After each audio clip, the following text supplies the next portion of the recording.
Stand coming with the spoon, and your boy right in the south man. On the beat. On the spoon to get your information. On the spoon to be fashion. Spoon, spoon, spoon television. Spoon, spoon, spoon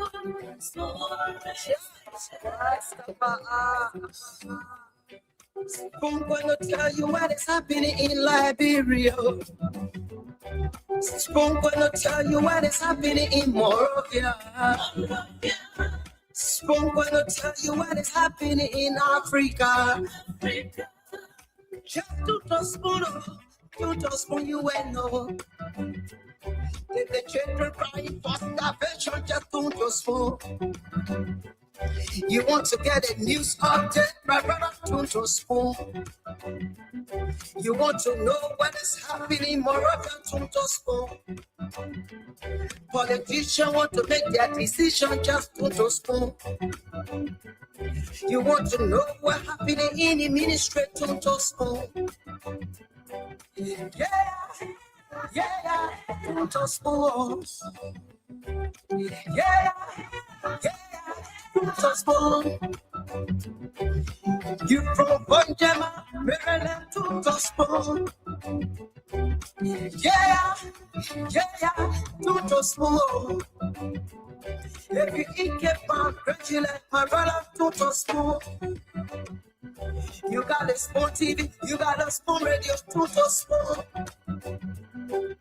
Yeah, to spoon. You want to get a news update, to spoon. Yeah, Rastafari. Kilibamba, kilibamba, kilibamba. Kilibamba, kilibamba, kilibamba. What I want? Yes, what you got it. Spoon TV. Spoon. Yes, what you got it. Spoon. Spoon TV. Spoon. Ba-da-ba-da-ba-da-ba. Spoon. Skiddy-dee-dee-da-ba-do. Spoon TV. Spoon Entertainment.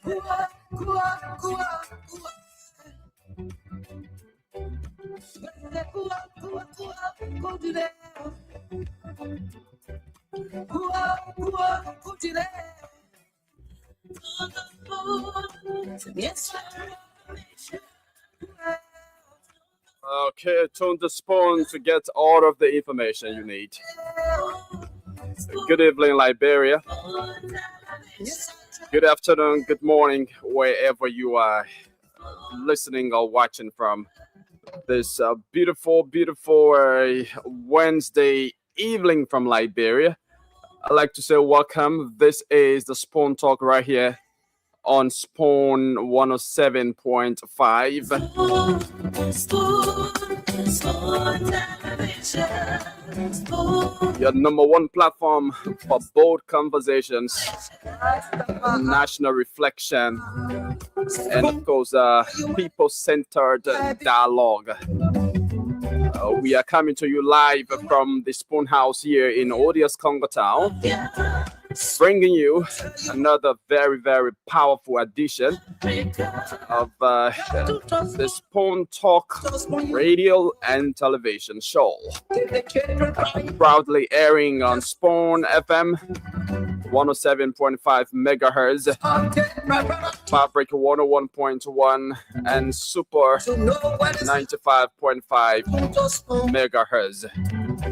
You can also watch us live on Spoon TV, Fabric TV, Super TV, and join the global conversation via our YouTube channel at Spoon Talk, where Liberians at home and in the diaspora connect in real time. The Spoon Talk this year is more than just a talk. It's a national forum that is dedicated to discussing the social, political, economic, and religious issues shaping Liberia. It talks about governance and accountability. It talks about livelihoods, faith, youth empowerment, and of course, national unity. This is where ideas are exchanged, and of course, voices are heard. The show is hosted by the CEO, that's the former CEO of the Spoon Network, Mr. Stanton Alexander Witherspoon, alongside a diverse team of seasoned panelists drawn from different political backgrounds. And of course, tonight sitting in, my name is Yekezi Zwobel. I'm here as your producer.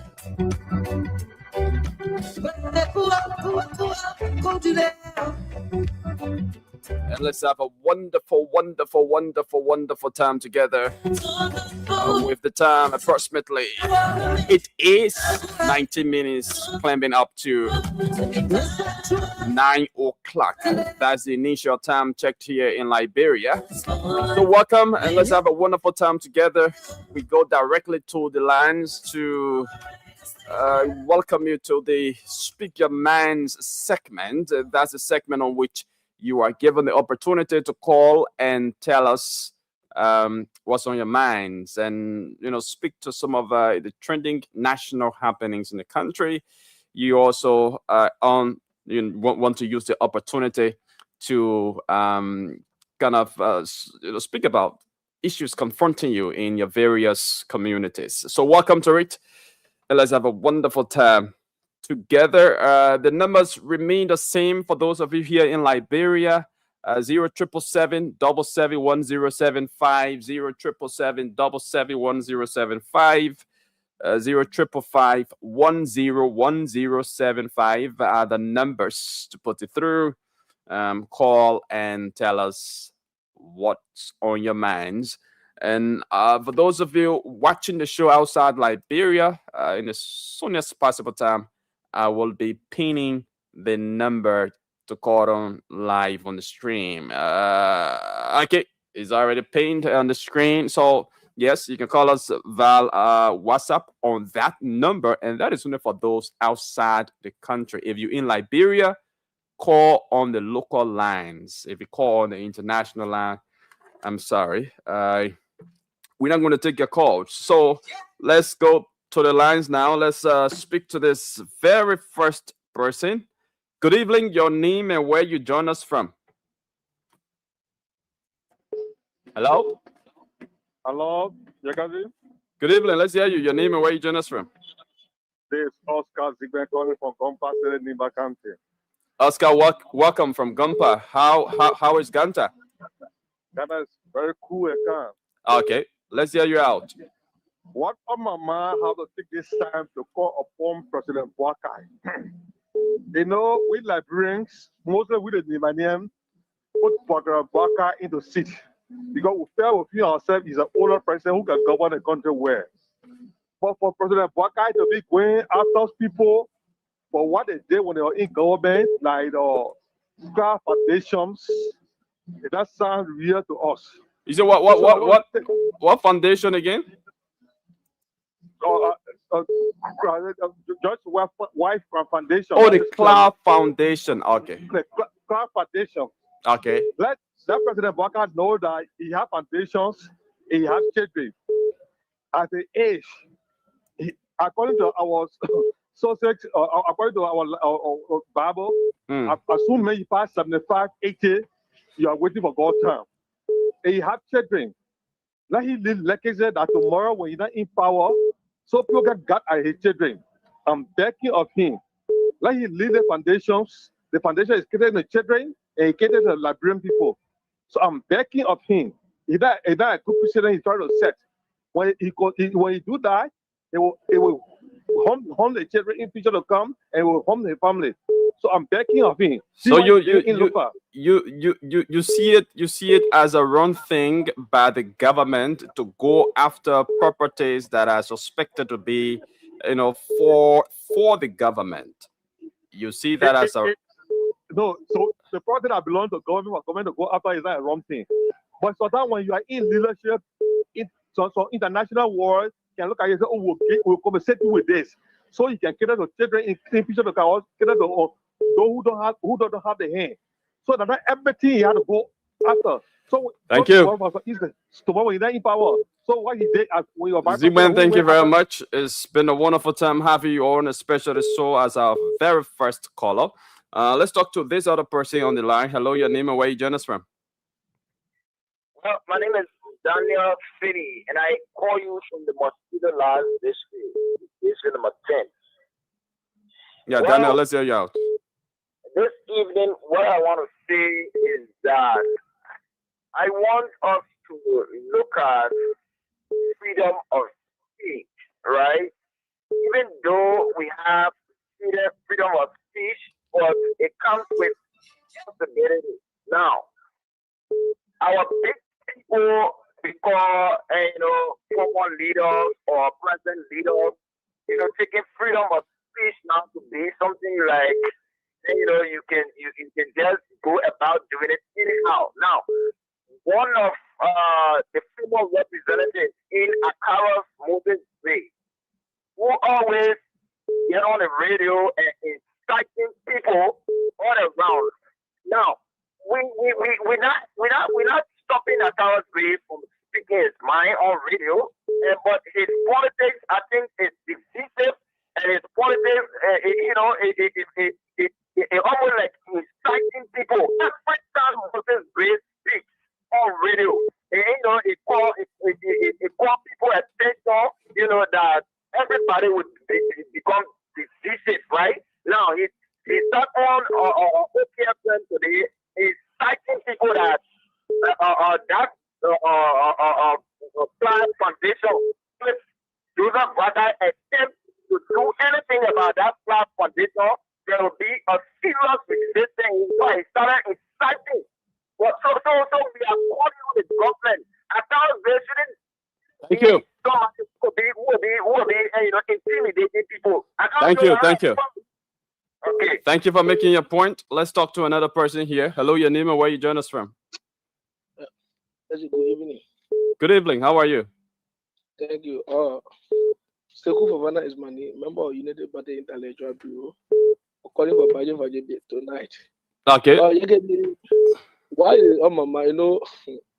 I just listen to this edition and I laugh. If you are listening to a car great today, but what making the panic is this. If you bought something, it for you. Could enough someone for them to put you in jail? Go care for yourself. Go say you get management. Go present your people how you acquire it. But if you're manning the state resources, they see something the people that carry you to court, the people get sufficient evidence. They say can't show it. Then you tell you say, hey, Bagai, that President Bagai will be a last. You can't do nothing to like. You see, when they met test crowd whole foundation, then people had the test, so there will be counter reaction. So they will go. I can't go and listen to it like laugh as I look at the job we have birth they give. You come say if it Bagai said that we're not sitting here we are resident. Thank you. Thanks for calling. Thanks for calling. Thanks for making your point. Let's talk to another person here. Hello, your name and where you join us from? My name is Jacob Young, calling from Boston. Jacob Young, let's hear you from Boston. Yeah, my man, what on my mind today? I've been telling you, I said, before Liberia be straight, you need to get strong person that will make Liberia straight. Because now, I just praying to God, you can call over and Mary Bro to become president. I just wanted to see you can Mary Bro upon it on another ticket. Okay. So yeah, those are the two persons, the only two persons in Liberia you think that when they become president, Liberia will be straight, eh? Sure. Okay. Sure, only two persons are depending on because if poor Mary brought to she was telling me she used to scream all of you. Mary brought go to LEC, she straightened on that place. And today you get called back. People fighting at the street, Nana look at the street, every because he distributed or.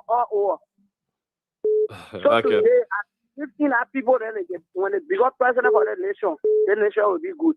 Thank you. Thank you for making your point. That's why it's Speak Your Mind. So let's talk to another person here. Hello, your name and where you join us from? Yeah,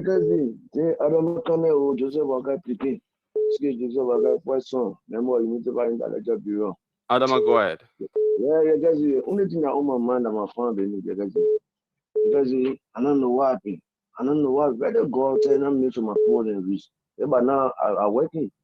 Yeah, because I'm African, and I ask, nobody can help me, because and now there's the farming time. Yeah, and I send that thing to you. I call your dollar, answer the call. I send it to you on your WhatsApp. You need to check the number because I don't have a daughter, and yeah, I mean. I want the number that you call it to me only that it don't my head. Yeah, so you know what you do? Call the same number right after the Speak Your Minds segment. Call the same number. Let's talk. But that number you calling that you say my daughter, no, that's not true. Okay, but then I will call the number. I will tell the number to you. Thank you very much. Thank you, Adama. Let's talk to another person here. Hello, your name and where you join us from? Alexin Passaway calling from Tour Garage. Okay, Passaway, welcome. Let's hear you. Talk to Spoon. I don't know if you can hear me. Where the Spoon can hear you? Sure. Yeah, that something going on we're not understanding in the country. What is going on? We're not understanding. They put the street light on, and the community light will not get light there again. Hey, which are the communities? Putting the light on because the last time we put light on. Which are the community you're talking about? Yeah. Which community are you talking about? From Stephen Tower coming all the way right there. Okay. Yeah, the street light. The Okay. street light on, the community not get light. We don't know how we will celebrate that. Because we put light on Rafi Highway the last time we were celebrating. But now, the street light on, no light in the community. Don't know how we'll do that other celebration. I want having. Okay. Idea. Thank you. Thank you for calling. Thank you for making a point. Okay. The folks from the LEC are listening. I hope they can take you. Yeah, but let's talk to this other person. Hello, your name and where you join us from? Yeah, good evening, my brother. I'm Jackson Boa calling somewhere around Rehab. Yeah, let's hear you from somewhere around Rehab. Yeah. You know, I want to express my feeling to Stanton Waterspoon. You're welcome. Go ahead. Yeah, he was the one that made me to vote for the president. He promised me that I'm going to work. He promised me that there was no business as usual. He promised me that the president going to do behind our imagination. But then today, we are seeing everything looking upside down. And I vote for the president because I have the party blood in me. I now voted for the president because I want to be someone who not working. I want to work. And this government have promised us, but we're not seeing anything. And the minister of this government are me. I'm even living around some of them, but they can only pull out that windshield. Which one of the minister you living around? But election time, they know us. Okay. Hello. Okay. Thank you. Thank you very much. Thank you for making your point. That's interesting. But is that we? I blame Stanton for a plea. When I will lose a complete to him, I blame him for because he was the one who encouraged me. He was the one who encouraged me. Thank you.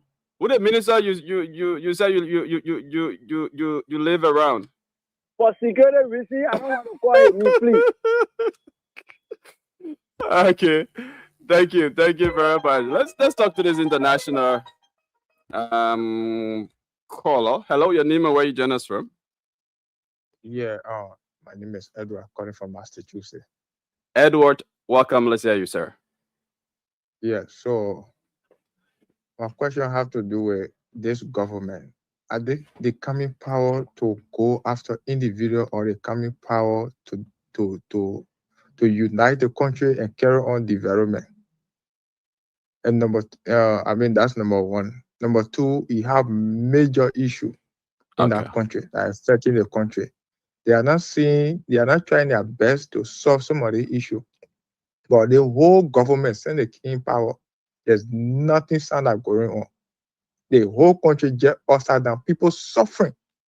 I just came from Liberia 3 days ago. People suffering. There are some places no road. People die on motorbike because they don't have access to road to get to the hospital easily. People dying in the villages, in the town. The government need to see reason and start chasing individuals that they know that they work for their money. If the office of if the government gave budget to the office of the first lady, and then if the woman use the money to build that place for the children who don't have parents, for the children who for the parents who cannot afford, and today their children going to that decent place, getting the best care. Why they going after that woman? Why? Do you think stolen assets should be recovered? Stolen government assets. Do you think they should be recovered? I'm not outrightly saying that the Cloud We Are Foundation is a stolen asset, but I'm just asking you: Do you think the government should go after its stolen assets? Do you think so? If the government have evidence, they should go after people that stole money, millions of dollars in our country. Okay. Then let Joseph Baker start from. Then he start from the past government, a government that he's serving today. He was vice president. We all were in Liberia. Thank you. Said she took full responsibility. When Robert said he stole that $35 million. When people 1, people 2. Thank you very much for calling. When 500,000 got missing, they said I cannot fit. Thank you, sir. Enter your country. Thank you, sir. Thank you for making your point. We've given you a lot of time to speak. Thank you. Let's talk to another person. Hello, your name and where you join us from? Yeah, I'm Stephen. I'm joining you from Sokonik. Yeah, Stephen, please. Let's hear you. Go ahead. Okay. My point is that there's more making our president 2 years in power, right? Sure. Hello? Sure. Yeah, let me tell you something. If you're doing comparison, there's 2 years with the past government. People that can see always talk about this government. How will you talk about job and listen to the past caller? How will you talk about job that you're not qualified to do the work? You don't have high school diploma, but you just want to work. You see the type of things they can say in the country? See all of the good things the president doing, but you see, you just want to work. Everybody, we are expecting the government to defend us. Thank you. So, thanks for making your point. Let's talk to another person. Hello, your name and where you join us from? Yeah, my name is Aaron Pare. I'm calling from Johnsonville. Yeah, let's say you from Johnsonville, please. Yeah, man, what is on my mind had to do with the issue of the past and the present government. There are 2 things that I want to look at. One of the things have to do with like the past government. Always, when the present government, Joseph Boakai government, try to touch anything, they complain that it is their initiative. Fine, we agree that the government is the many projects that they don't finish. So, if this, as we all know, that government is continuing. If this project that the past government initiated that they didn't finish with, when the government now work on it and they start initiating their own project and they don't finish with it, how the government or the country will ever develop? Government is continuity. Let us allow the government to finish the project that the past government did not finish with, and it will help the government or the country to develop, because that is the access or the access of government. If you think that you will come, everybody come and breaking ground, that initiating new project that they will not finish with for 6 or 7 or 12 years, and other government can do that. At the end of the day, the country money will be wasted for nothing. Nothing will benefit. So let this government finish with what the past government initiated and they could not finish with because of some other reason, and they left power. I think it will be better for us and the country will move forward. Tomorrow, if they shall come back 2029, they will pick up from where Joseph Boakai will stop. Thank when you. see this country in 15 years to come, it will be better. Thank That's you all I very have much. to say. Thank you very much. Welcome. Let's talk to this other person. Hello, your name and where you join us from? Okay, we lost that caller. Let's talk to this person. Hello, your name and where you join us from? Hello, are you there? Okay, we've held the call, so we talk to another person. Hello, your name and where you join us from? Hello? Hello? Yes, sir. Hello, sir. Let's hear you, please. Yeah. I have a problem that I want our chief to know about. What's your name first? First, my name is Samuel Reggie. Okay, let's hear it. And yeah, since last year, April 11, they carried my son on the SC there, Spring Sea, Excellent Depot. And the boy, April 12, he was killed. And if you see the photo, and you will know that they really killed him and took blood from him, just they started rubber. So from that time now, the police IG went and talked to me. They gave me the money to bury him and everything. But the 3 children are left behind. They didn't want to get them nothing. And the children, they all kind of small children. They don't want, they don't know what themselves. And I'm old now. So I want him to put this issue on air for me and let me show the photo and let the world see it. Why are they about hang himself? Then later on, the only that helped me to know the thing, when they were giving the money to bury the boy, the man who giving the money said, they'll go and bring the photo for where I pay the money for, because if all the talk come, they will question me. That's the time I got to know how my son died. So that's it. I thank you. Okay, thank you. He's still hearing it. I want to come to the station and let me show him the whole photo. Okay, so you want to come to the station tomorrow by 4 o'clock. When you come, just ask for me. Okay then. Okay. Thank you very much. Thank you very much. Let's talk to another person. Hello, your name and where you join us from? Okay, let's talk to this person. Hello? Yeah, hello? Your name and where you join us from? Yeah, actually, they're recording from Bonafan. Okay, let's hear you from Bonus Farm. Oh, thank you very much. What I have on mind is that to make my contribution, I want to thank the rescue father, Joseph Imam Bouaga, and the Minister of Gender concerning all my 5 children have been captured into the program. But one of them have been given in this one. I will speak at him officially in but just recently, they confirmed the call of our empowerment package. Surprisingly, we received $120 United States.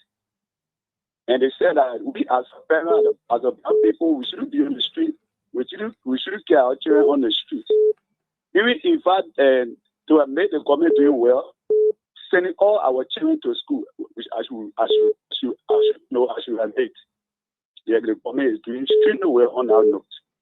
But if you are telling a black man who don't have nowhere to go and nothing to do, you getting $120 for me. I have I have 3 more my relatives to be extended.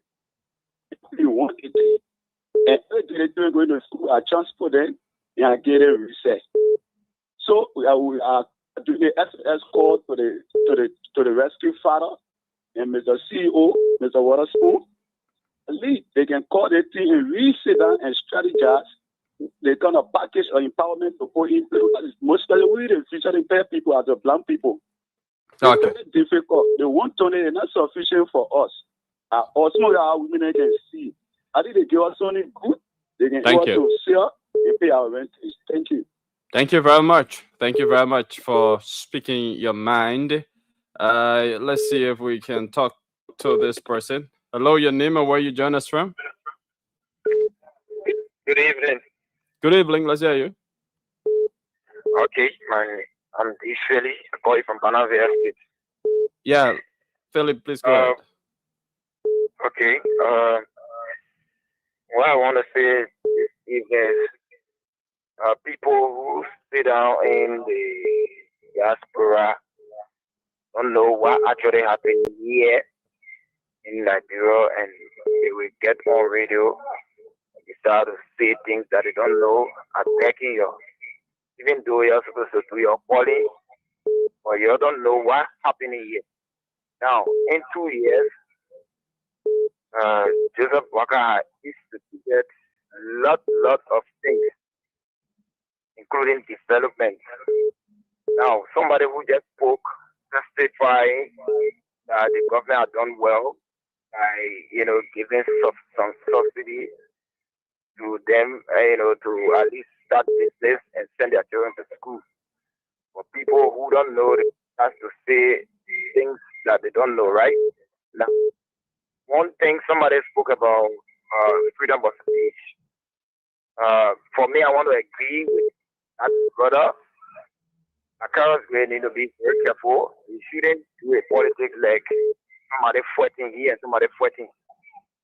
Every time accounts we get on radio, you will start to incite people. It's not fair. It's not how to do a politics. Be responsible in your politics and come along with God. Thank you. And nobody will be to anybody.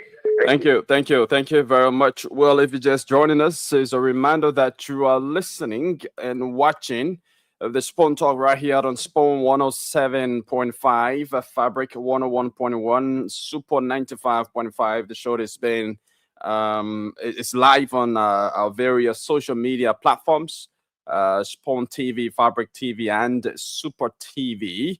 We also live via our YouTube channel at Spawn Talk. So you can catch us up live on these platforms and listen to the show. Beautiful. Time is 7 minutes on the flip side of 9 o'clock, and once the CEO comes, the CEO is already on. CEO, welcome. Yeah, you can see. CEO, you getting me? I can hear you. Can you hear me? Okay. Welcome then. Welcome. Can you hear me? I can hear you now. You can see, why you always messing over the network? You can see, you really don't want me to get. The worries. I'm sure that you see, I'm not even well. You're hearing my voice, right? Yeah, I'm hearing you. But not as worse as it was during the interview with the Minister of Finance.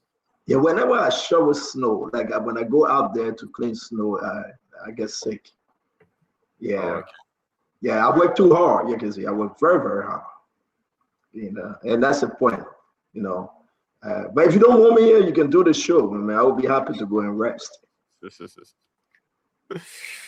You are Dina, yes, you the people need you here. Who the people? Daniel Bozizi, Liberians, the Liberian people need you here. Derek Broker, who the people? Peter Toba, who the people? Who the people? We want to know who the people are. Alvin Logan, and Councilor Ko Bangalu, the man going to El Triple RC. We're talking about, is that emotion though? But no. We'll wait for the team to talk away. And Madam Kara, the former deputy minister, going to Minister of Youth and Sport. Well, President Boga paid a visit to Madam Joa Howard Taylor today. You want to sympathize with her. But I've been asking for the picture of Joe Manawia and Madam Taylor, whether he went there. We got misinformation that he was there. No, he wasn't. He was there prior to the woman losing her son, but since then he have not been there. And we're talking about that. The vice president going to Grand Jide. And I'm hearing that the vice president went to the southeastern region. He's going to talk about putting a medium stadium. Can you imagine that? Something John Manawia didn't do for all his life. All his life. And the vice president will talk about building a stadium. Man, this is crazy, my man. Politics is crazy. The man going in John Manawia backyard to build stadium. A footballer couldn't do it. A man go make butt naked commercial.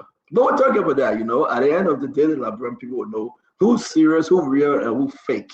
Because we got some fake politicians, right? We got some fake politicians. So we're talking about it. You guys, if you want to tell you, well, I ain't going to stop you. You got to tell you, only for a year. You get in trouble at your business. They said, be a job, be a job, be It died our business. You know that song, right? Yeah, sure. Beat it, drive, beat it, beat it. We died our business, beat it. That business. So it's up to them. It's all a John Manawiya. We are, man. I think John Manawiya should leave CDC and let another good person take over CDC, because the problem with John Manawiya is like we'll discuss it later. Okay. Somebody says, "You are you, Peter White?" Listen, the code is fetching me. I'm fetching the code. Vera, hey, my sister Vera. Vera is here again, my people. Let's welcome Vera Wallace. Vera, where are you joining us from? My little son, say I'm gonna move over to California. I know, right? But I don't like California. I'm not moving over to California. Yeah, I can't. Nah, I'm not doing that. You guys enjoy California. I have this. Enjoy your governor, Gavin Newsom. Enjoy him. Right? I was still here in New Jersey. I want to say, share the show, Emmanuel Colley, and tomorrow. What kind of name is that? Lincoln Morris, it's good to have you, Lincoln Morris. Fedibala is always here. Oh, Vera is from Pennsylvania. My sister Vera is from Pennsylvania. Vera, you got to invite me over. Let me can eat the sort of some fufu, right? Evelyn Williams. Evelyn, how you doing? I have a friend named Evelyn Williams from Liberia. I don't know whether that's you. Newton Gate is in the house. Daniel Tente. We got a lot of things coming your way today. And the LCC cleared somebody and said they are not guilty. We'll put that story up. I think you know that story, you can see. The LCC cleared them and said, the person not guilty. They cleared them. We'll go back on the Port Authority bill a little bit. Let me say this to you. It's going to pass, right? It's going to pass. They work on it, they fix it. But something happened. And listen, whichever let it take place, it will pass. And but then again, we're going to talk our own, and the people talk their own. Today, you saw President Bwaka visiting Mount Jewel Taylor. She lost her son. We wish the family well. President Bwaka paid a visit to her. And, the puppy is down. He's down because, that a woman owned his son. But thank God she got Benjamin Senri too. Benjamin Senri, that our son too, she brought him up. So at least we'll be happy that Benjamin will be on her side. She trusts him. Benjamin, take her as a mother. And it's a bad thing for the family. The woman is bereaved. Our sympathy goes out to her. I'm hearing that Benjamin catching the nice flight on Friday. He's going to be by his mother's side. Yes, indeed, he needs to. So Benjamin Senvi will be going to Liberia to be by Mount Jewel, to strengthen her, to stand by her, because these are some very, very difficult days. We'll discuss that. I want to say the guys will be coming on and every other thing. I wrote my stuff down, Yekezi, but I can't find my list for the topic today, Yekezi. I don't know, somebody took, Yekezi, you took it away from me? Yeah, but I wrote my stuff down, Yekezi. I have my whole topic for today. Why I'm not seeing it? I have to play magic. What is it? I said I have to play magic to do that, to disappear and appear to come to. Yeah, but I have my whole the topic for today. I had it down. Yeah, what's going on? Yeah, but what's going on? Well, I'm not saying it. I mean, only you can ask. Yeah, I mean, I say, as a Liberian people, we're going to get into this thing. We're going to talk. The people say, "Talk your own." We talk our own, and we're going to say, "Yes, indeed, it's a wonderful day." Yes, we talk about Chris Bangalo. Yes. We're going to talk about Funati Kofa. You said the shortage at the Capitol building is not the lawmakers. I don't know what he's saying though, but we're going to talk about it a little more. The executive marshal said they have done some sweep and swap, right? Moving people around, and that's not the only thing that will be happening, right? Issue will be happening about that. Now, Claudia responded to the court. Did you see that, Yekezi? Yeah.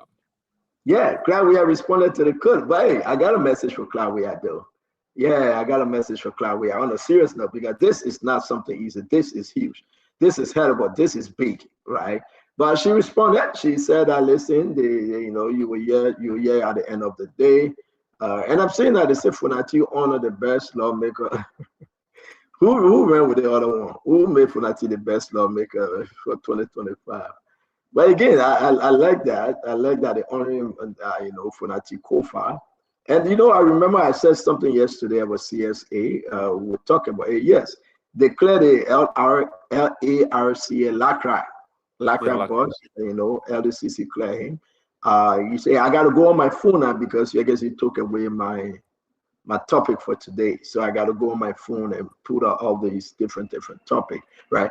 Yeah, I don't know. People saying they're saying that the motion for Ko Bangalo. I don't think so though.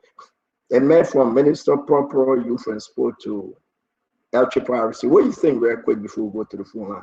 Yeah, Philip, what do you think? Is this the motion for Ko Bangalo? I mean, I don't know. I don't know. Listen, they are staying government, but is this the motion though? What led to the changes? We are getting some information and all the things that led to the changes. We are getting some information, but I'm not going to go there. I try to stay at distant away. I announced this few days back, if you remember, you can see that these things were going to happen. And then people say, but Stanton, how you know? I know because I know. And thank God for that, But is that the motion for Ko Bangalo that now they're saying the LACRA? You can see? Yeah, I see that as a demotion because I think a ministerial position is higher than a director position, director general or whatever the title is. So I think I see it as a demotion. Wow. But why would the old man demote, Ko Bangalo? And the guy's going to come up with talking, but I'm hearing a lot of different stuff here, man. I do not want to speculate, but I'm telling you, because some did good, some did bad, like we said, and the majority man people could have water. But this way, not a Ko Bangalo. I don't know why,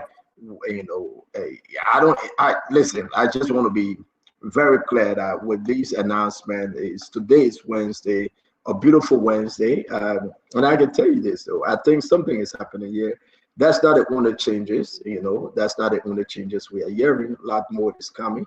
But I like you said, I think something is happening. I do believe that something is happening. And I think that the Liberian people will get to know what is happening, though. Who else going? That would be the question. Hey, just say you man Boyka again. I don't know. Yekezi. You call it demotion. I don't know what the Liberian people will call it. But just imagine Ko Bangalo and Colonel Cry, this stopping them. I don't know. Which is it? Yeah, I mean, there must be a reason for those changes. I think the president has a reason for those changes. We don't yet know the reason, but I mean, there must be some kind of reason for those changes. And yeah, there must be a reason for everything. We know that. I believe those might not be maybe very good reason. But you can see. You're telling us there must be a reason. We know that there will always be a reason to do stuff. Yeah. So it's not a new thing that you're telling us there must be a reason. There is a reason, right? But we know the reason. But we let the people just ride. And we tell the Liberian people some of the reason, not all of the reason. Some of the reason that led. Okay, first the conversation was Ko Bangalo going to NEC. So it didn't happen. They're saying the LACRA. Now, who was acting at LACRA? What's the guy named Dog Cooper? Not Dog Cooper. What's his name? Not Dog. Some kind of Cooper from District Number 8, right? Yeah, I will find his name. And he stayed there, by the way. So we're going to just talk about those things when the guys get on. But you got to understand there must be a reason. And I also like to talk about the vice president trip going to Grangie there, right? The vice president going to Grangie there. Guess who is on the advanced team? Kayo. Kayo is on the advanced team. Kayo is on the radio in Grangie there. Kayo is John the Baptist. Kayo is preaching. Oh, okay. Yes, I think I saw a post from the radio station there, Smile FM, that he's going to be appearing. Kayo is a way maker. Kayo is on his way to Grand. He's in Grand Judah right now. He's John the Baptist. He's preparing the way of the vice president. Kayo is John the Baptist. Yeah, Kayo is there telling the people to welcome the vice president and his team, and the vice president is going there. So imagine Kayo is he's the kind of century that this government really need right now. And I think I would say this to you though, apart from all joke, right? CDC, sometimes they are dumb. And I'm using dumb intentionally, right? They are not smart. That's the problem. Most of them, the leadership now, the young men, they are smart. They're looking for direction. But the leadership now, they are dumb, you know, and that dumbness gonna get them again that they won't go anywhere 2029. We can laugh at Kanye. You let Kanye go? Sir Joseph gone? Thomas Fowler gone? We can go down the list. What are you doing to keep individual? And the guy's going to come and want to discuss it. What are you doing to keep people? And you sit down and say, yeah, but how can you go in here? The man went to 14 out of 15 counties. 14 out of 15 counties. Then CDC here causing Marcos and Paracos and wishing evil on people. Can you imagine that though? The man said it's just unbelievable. And, you know, and these are the things people talk about, and people say, "Oh, what do you think?" Yeah. I think CDC they are destroying themselves gradually, and we get there. We will get it because CDC is destroying themselves gradually. I don't think they will make it to 2029.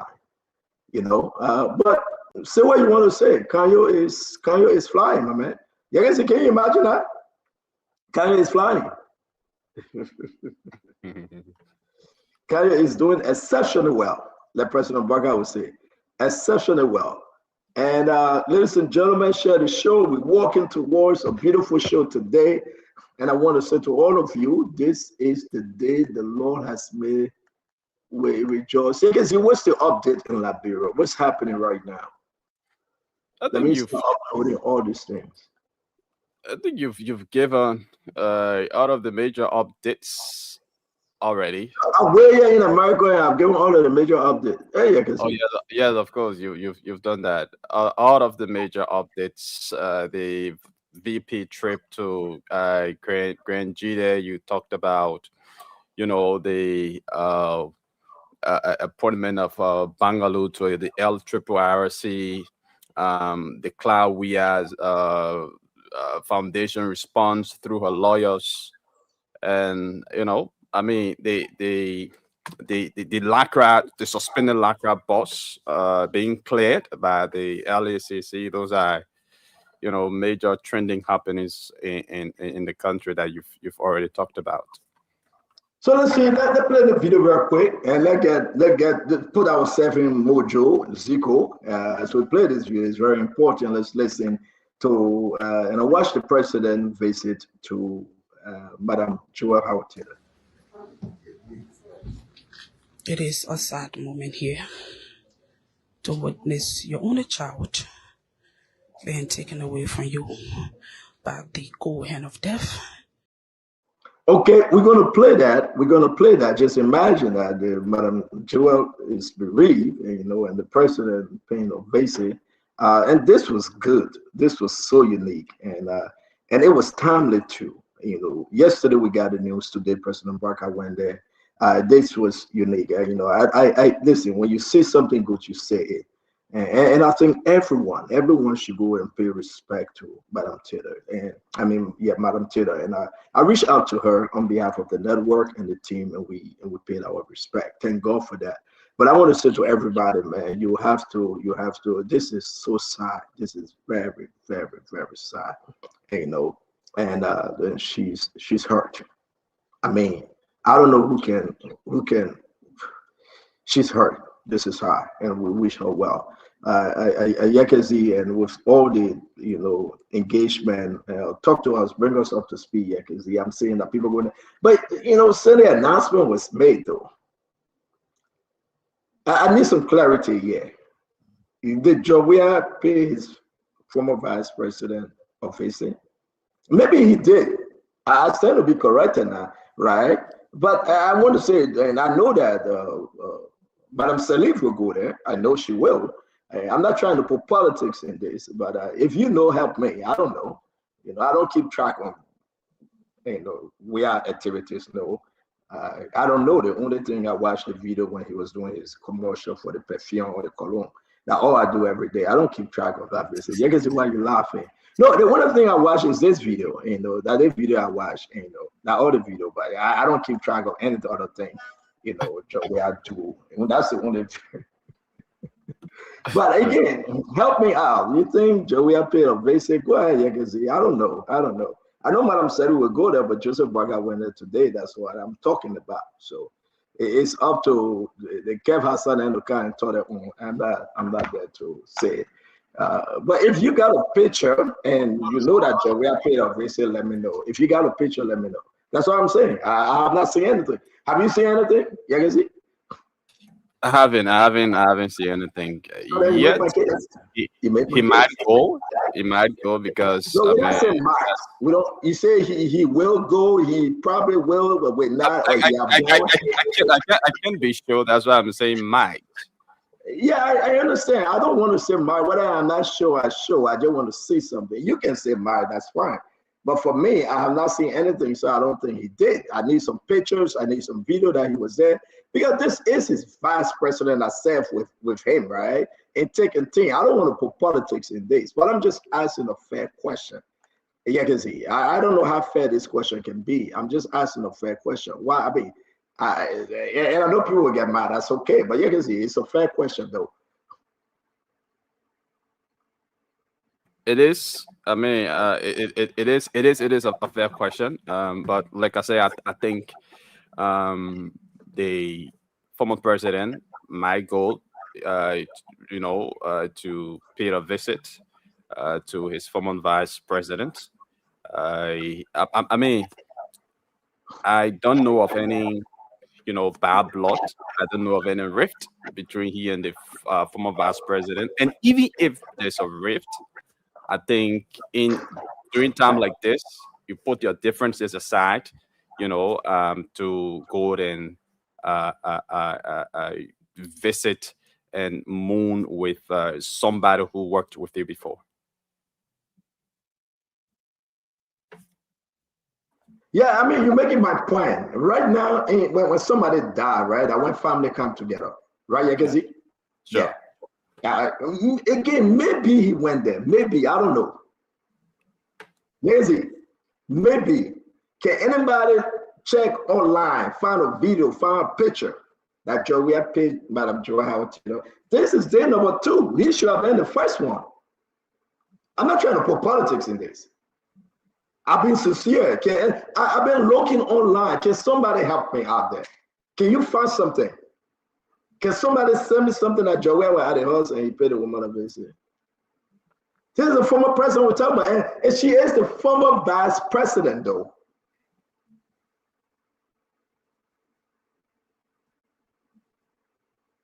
Somebody's gonna play the video again. John J. Peter, leave me alone.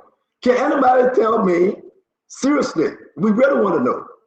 I really want to show the video, right? Can you just, can you tell me whether Joey went there? This is not competition. But I think he should have been the first one knocking on that door to pay Madam Joy Howard to visit. That's what I think. Yeah, that's what I think. I may be wrong. You can disagree with me. This is, maybe he's still mad at with Madam Joy. Maybe he's still mad at her. Who knows? We got to make her get mad for anything. Those of you that listen to us on the radio, though, on a serious note, can you go on Facebook and go on YouTube and go on your social media, on any of the outlet and find something? I have not seen anything. But a bad question, you can see the bad question I'm asking. You can see a bad question. I don't think the question is a bad question. I think let me play the record. Let's play it in a few seconds. Let's play this. So you see, Joseph Boaga went there, right? Joseph Boaga went there. Joseph Boaga standing. Madam Joy Howard, she's in compliance, and she appreciated the visit, and she happy though, and she's really, really happy, and it's a sad moment. You can see it's in the video. I don't know what's happening with the audio, but it's a sad moment, and we stand with Madam Taylor. But Joseph Yema Boaga, President Boaga, is paying. He pays respect. Get there when you want to get vest. I believe that Madam Joy Howard Taylor, and I believe that the former president, Madam Salif, will go there. And I believe other leaders and ministers and leaders and the lawmakers will pay the visit. Russell, welcome. And you carry Minnesota share, Russell, it's good. But it's not a bad question to ask, Russell, whether Joey paid a visit. And that's the reason why we asked him, though, because she served with Joey for 6 years. They are a sister and brother. Maybe he did. I don't know. Russell, welcome to the show. Listen, I'm not here to put politics in the people I've been reading, but we are talking about leaders of the country. Russell, we are talking about leaders of the country. So the question we asked him, maybe Joey went there, but he decided to take picture. Maybe Joey went there, and he went there on a cover. Who knows? I don't know. What say you, Russell? It was still time, Stanton. Anyways, I just want to say hi to everyone, and it's great being here. Yekazi, good seeing you, and hi to you. Thanks for holding down the fort. Stanton, I think the former president still has some time to go there. So when these kinds of tragic events happen, sometimes it is good to give the bereaved family some space. Give them some space, because there'll be a lot of people coming in. There are a lot of people calling. They were still grieving, so there's still time for the former president to come in. I'm sure he would definitely stop by, because, like you said, not only did she serve as his vice president, but they were good friends. They worked together. They've collaborated on a number of issues together. So I would just, I would cut in some slack and say, he's just waiting for some time, to show up, and giving her space so she can grieve. And again, thank you very much. Like I said, maybe he went there. They decided not to take picture, like you are saying. Maybe he will go there. But Russell, something happened here. A certain level, no matter what, you want to go there. And you want to be the first. And Paul Kennedy can agree with me. From yesterday to today, he should have set up the protocol to say, I must see my sister and my former vice president. This is too hard for her. Maybe he did. But do we know if he's in town or not, Stanton? Yeah, he's in that, bro. Yeah, he's in that, bro. Okay. Yeah, he's in that, bro. He is in that, bro. He's not ready to leave the country. Yeah, he will leave the country for another 4 or 5 months. But right now, he's staying in that, bro. He will go for treatment later, but right now, he's staying in that, bro. Paul Kennedy, welcome to the show. And this is now our topic. We got a lot to discuss today, folks. But let me be sincere. I just want this in passing. And I want to say to all of you, let me play Joe Manoa. Not a commercial. Let me play Joseph Yman Boaka video here. Take a look at this. Very interesting.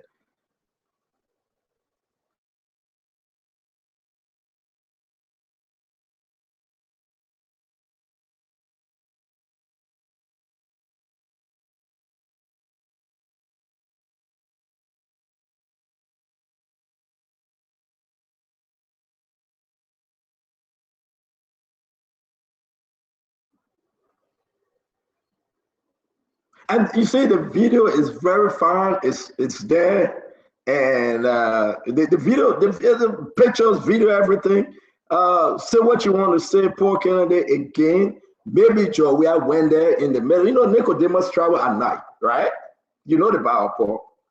They say in the Sunday school you refuse to go, but you know part of the Bible, right? You know the man they call Nicodemus. He traveled at night. He went to Jesus by night because he was naked. He was naked. So that naked demons.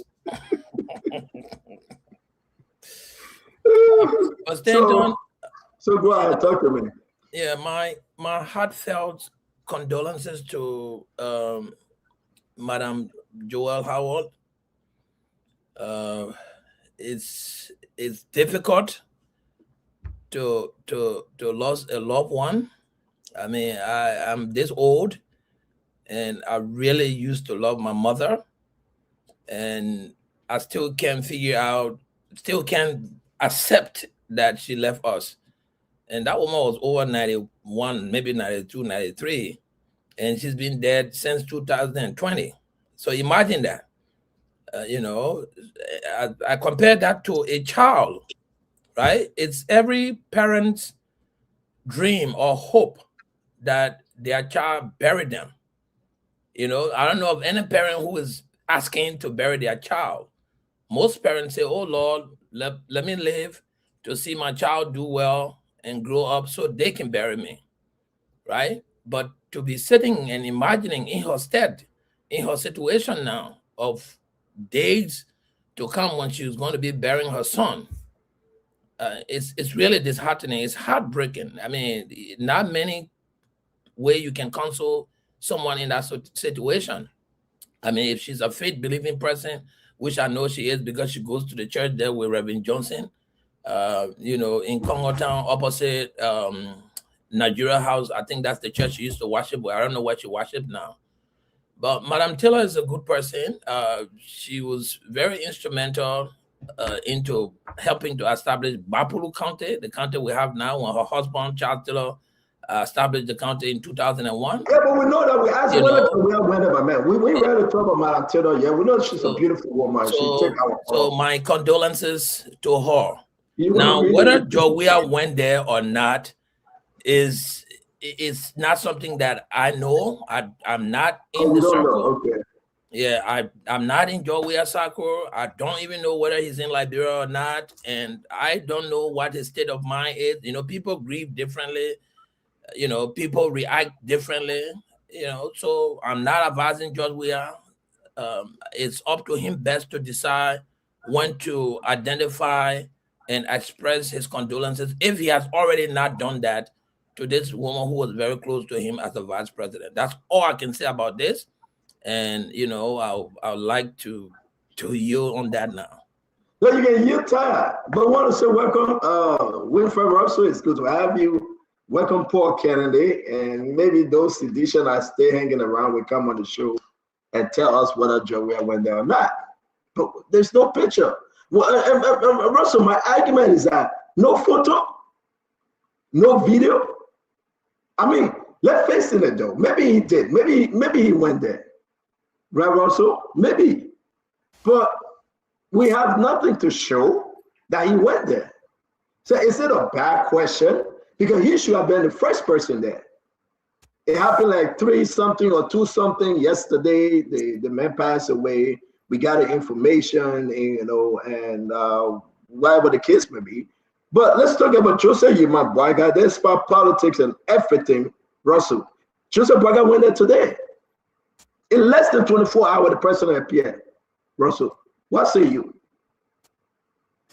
Like I said, Stanton, people grieve in so many different ways, and we have to appreciate and accept that. And some people too, out of respect and privacy, even if you are a high-profile person like former President Weah, they'll go to places like visiting, a bereaved mother, and may not want to take pictures. Just want to maintain that. That picture. Are you kidding me?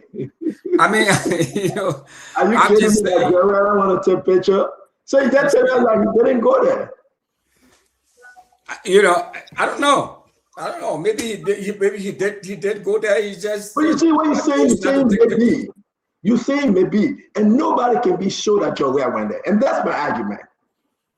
You want to tell me no one can definitely say Joel attended. Joel went there when the woman. But what if he did go there, Stanton and Paul, and he chose not to take pictures? Which is quite possible, and I'm not going to sit here and speculate on that. I mean, to be honest, at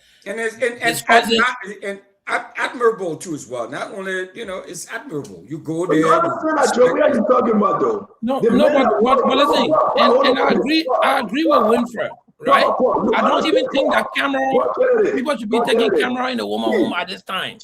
Chief, I'm begging you. Let's face it, man. Let's face it. You understand that Joe, where are you talking about? You understand that Joe, where I walk butt naked, and he went on camera walking butt naked, that will go sympathize with somebody and can't take a picture. Maybe he didn't. Tell me, Joe, where attended Samuel Kayando and his wife, removal, right? Samuel Kayando next do, he was on camera, all on social media. Everywhere he went, Madame Salif lost her son, Joe, where was on camera. Then I didn't want that the exception to say maybe. But maybe they get a picture they had in it. We got to do our show. Forget it, start reading that text message, start laughing. Don't listen to Kev Hassan. Start reading that text message. Yeah. Don't listen to Kev Hassan message. Joe, we are no. Don't listen to Kev Hassan message. But we just got to move on, because I think that, again, maybe they did. And I'm not blaming him, but I think it's a mindset of sedition that they don't want this lady. They don't want her anywhere close. Even in her bereavement, they're distancing themselves from her. And I think that's a problem. But ladies and gentlemen, we got more. The fella here, let it get better. It will be fine. Ladies and gentlemen, we got more to discuss. The cloud, we have people fire back. Did you guys see the document, right, Paul?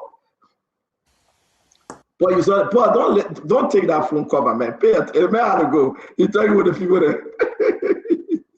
Did you see the document that Cloud, we have fire back, and Cloud, we are saying that the foundation is saying that they got, you know, they must respond to Councilor Martin. You saw this, right, Russell? Yes, I did. Yeah, motion to squash writ of subpoena just to come. There you go. Request for writ of subpoena. You know, listen, I got some story on this, you know, and you just got to understand that, listen, they will play this political game, but I will say this to you, at the end of the day, Claudia must show the document, Russell. The foundation must show the document. Councilor Mountain said that he's going to do everything he can, that asset recovery, go after everyone that took the country money illegally. Our sources telling us they have overwhelming evidence. So now, Jonathan Massa, quite a good lawyer, saying we will not submit to the request that you want us to submit to. Are they right? Russell, you think they're right? You think that's a legal position to do so? We will talk about it. That's clear we are. We also want to talk about the name change from Internal Affairs to Ministry of Local Government, Republic of Liberia. We discussed this some time ago. I said it, they were changing the name from Internal Affairs to Ministry of Local Government. And the appointments, you know, the changes that go Bangalo, people saying is the motion to go to LACRA, you know, Madam Kra from the executive marshal now going to take the Minister of Youth and Sport position. Well, to each his own. You can figure that out, how that would be, you know. But what's the reason?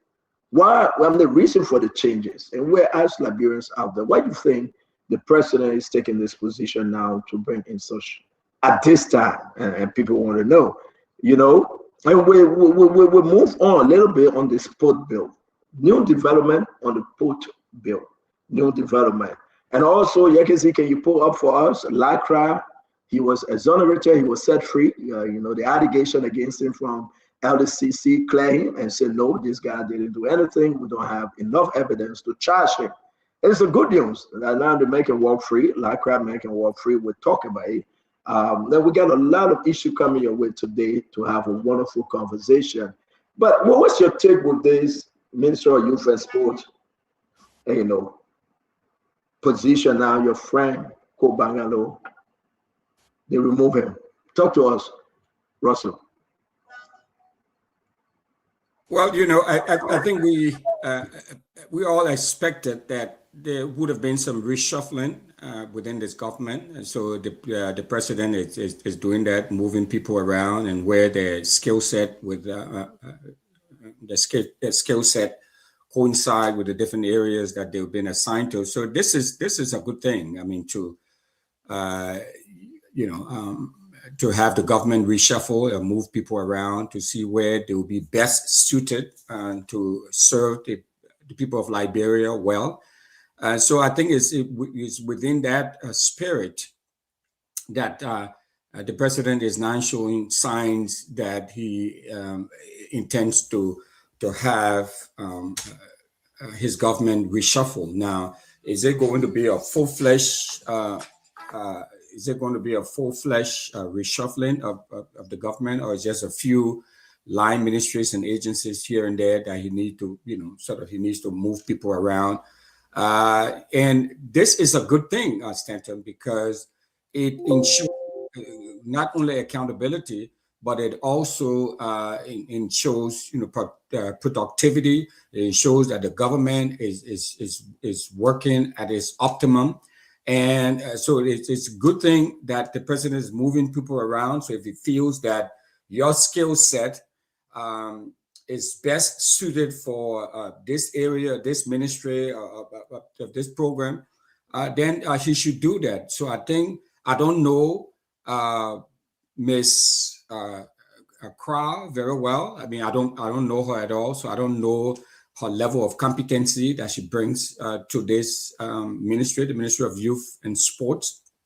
I've interacted with former Minister Ko Bangalu in a very limited way, and he seems to be someone who is on top of his game. And the limited interaction I've had with him, I mean, he's pretty knowledgeable and pretty level-headed. So we'll see what he does. I think there is a lot of reform that is needed at where he's been sent. So he will then be able to use his vast knowledge of the governance process there. He's a lawyer too as well, so he brings that critical thinking to it, and we're looking to see what happens. But I think it is a good thing all around. So let's get into the conversation. Let's just have this. Welcome to the show, guys. Share the show. Let's make progress. It's good to see you in the Spoon Studio. We want to run with the conversation today. Latecomers will be latecomers. They will not make it to heaven. So let's get into the show. People will be late for their own funeral. Yeah, most people are always late for their own funeral. Poor Kennedy. All right. But I really want to say to you, though, it's only important for us to say, Russell, do you think this is a demotion for Ko Bangalo? Demotion in what sense? Now, for minister proper. I know, but I think it's a lateral move, though. Yeah. I think it's a lateral move. You think so? It's a lateral move. I think it's a lateral move. I don't see it. When last you think? Okay. I'm not the one asking the question. We're asking Liberian people, though. Mm-hmm. LACRA, do they attend cabinet meetings?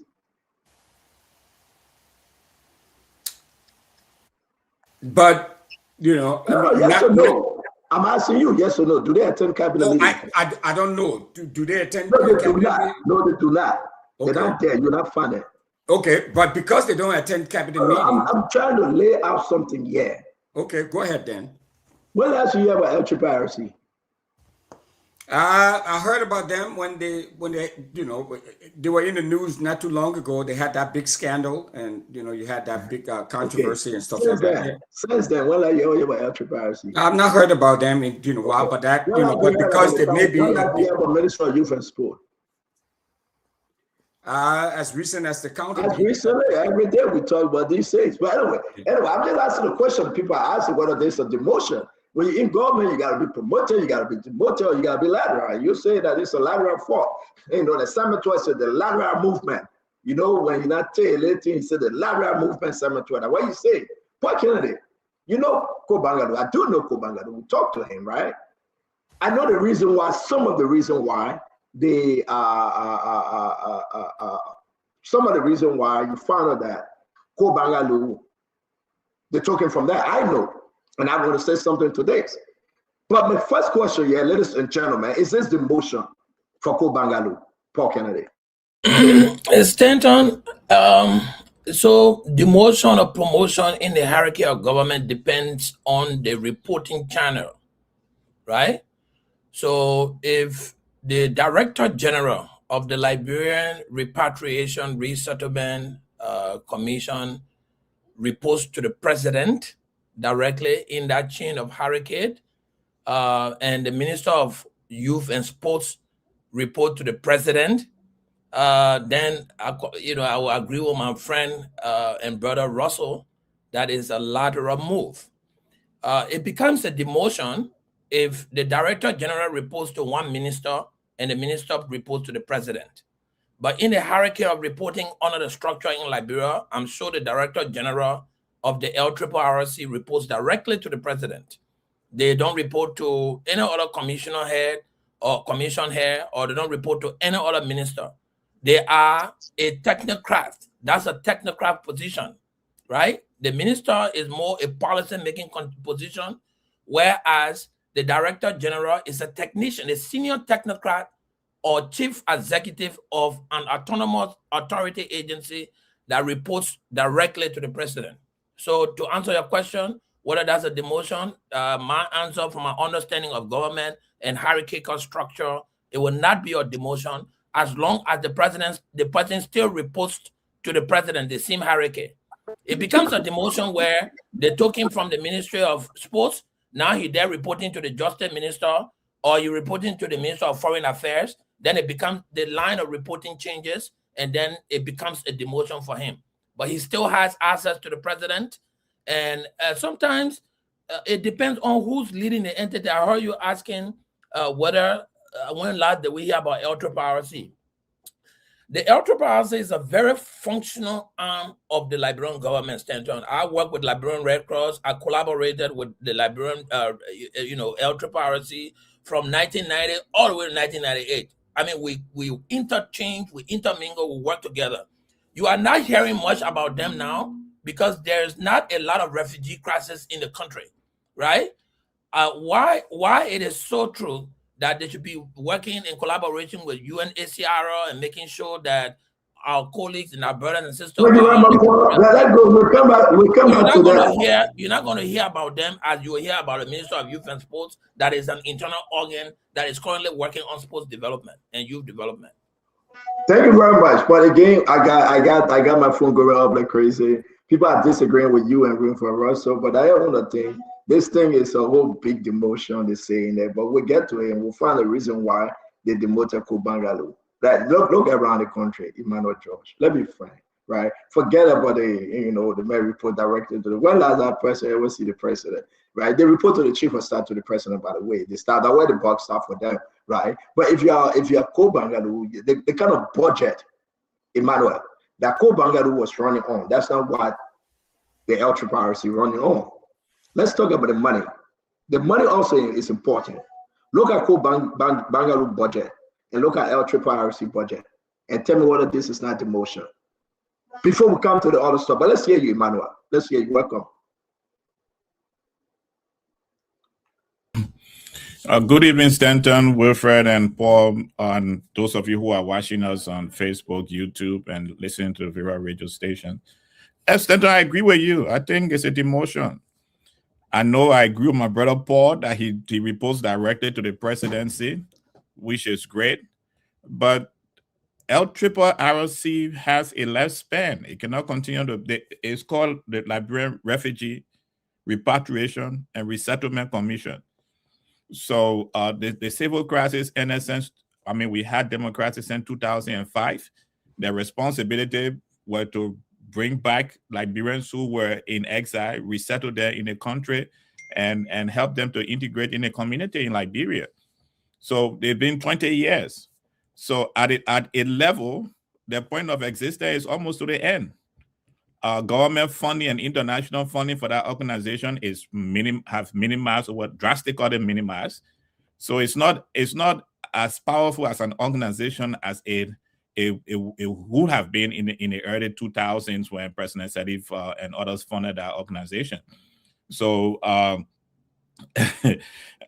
bringing the honorable lawyer from the Ministry of Youth and Sport to that level, I think is the motion. Except the president have another something he's looking at, and he feel that Minister Bangolo is the right person to change things around at LACRA, maybe change the name, help it to deal with internally displaced Liberians, especially the thousands of Liberians who find themselves migrating to Monrovia, try to take them back into the various counties and develop the counties, except they're trying to change how the LACRA work. But right now, it's a very close to redundant organization.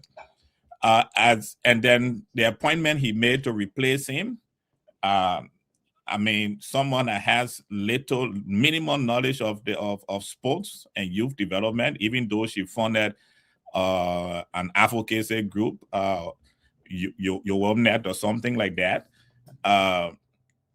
But it's good. I mean, the people of the 90s are coming into government, but I think her experience for that position is very, very minimal. Hopefully, she will be able to get herself up to speed. But the tax, they said that, look, our country has a very young population.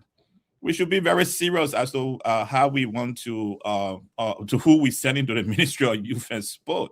It should be something that is not only about sports, it's about the youth development in our country.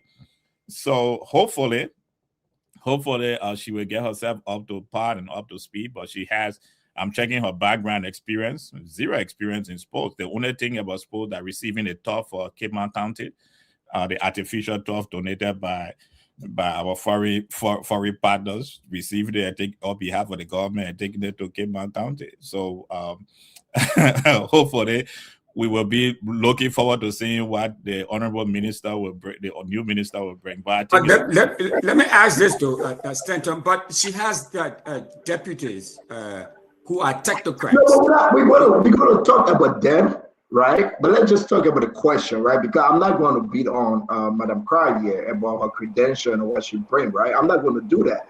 And we'll get to it because I know that when Emmanuel, actually, you got to understand, he doesn't like someone, he just go for the jackal of that person. And what you see right now, Emmanuel is totally against Madam Cry for so many reasons. I don't know. But let's just get it straight. Emmanuel's position, the budget for the Ministry of Youth and Sport 2025. Anybody can tell us what was the budget? Emmanuel, can you find it quick? And the budget for LACRA. Is LACRA director or cabinet position? No, it's not a cabinet position. Minister of Youth and Sport 2025 was around maybe $6 million. I stand to be corrected. LACRA, Russell, there's a demotion, Russell. The man will not go into cabinet meeting. The man have to set an appointment to go see President Bwaka or the chief of staff, report to the chief of staff, and the chief of staff then going to take that information to President Bwaka. I'm not bashing Kobangalo, but there's a demotion. It's something happened at the Ministry of Youth and Sport. Make no mistake, something happened. So what happened? What really happened, Russell? Why are they removing Kobangalo? So if you want to answer quickly, Youth and Sport of 5.7 million, LACRA was $714,000. Okay, so hold on now. But can you screenshot and send it to Paul Kennedy? Screenshot and put it in the chat room. Paul Kennedy need to see it. Youth and Sport around $6 million. You took the man from around $6 million and you brought him down to less than $1 million. Are you kidding me? What have Kobangalo done so badly? That Richardson, welcome to the show. It's like you went back to work. Look at your hair. I'm not even going to allow your cousin to welcome you yet. No, because you will go all out. Because your beauty is shining like new money. And imagine that, Richardson. Paul Kennedy, stop looking. Man, the woman is beautiful today. Too much Abraham Richardson money on this woman. Too much. She's beautiful today, so she's never been beautiful before. No, right? What about course? You know that problem, Paul Kennedy. That problem. You know, too, you. I mean, you run your mouth to your mouth, put you in trouble. She's beautiful today. Only today she's beautiful. So my question to you, Stanton, is that as we try to dissect this, and I know Paul just gave put forth a brilliant position about hierarchy within the governance structure and then all of that, and who reports to who and what does that mean, and blah blah blah and all that kinds of stuff. But at the end of the day, whether it is a promotion or a demotion, what does this have to do with the price of rice?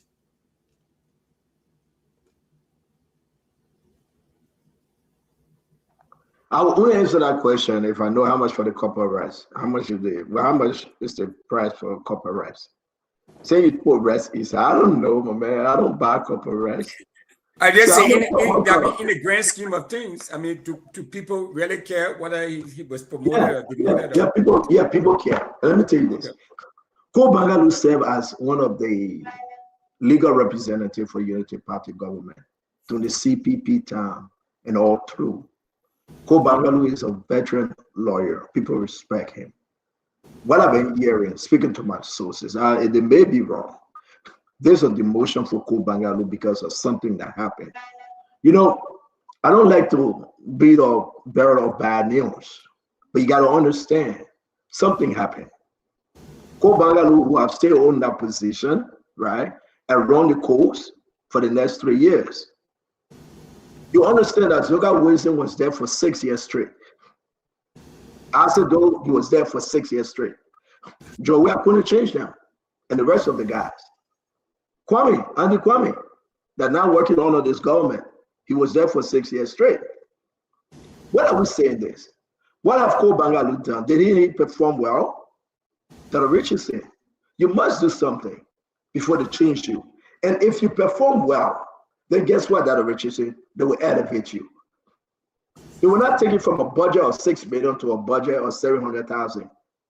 And that's our problem.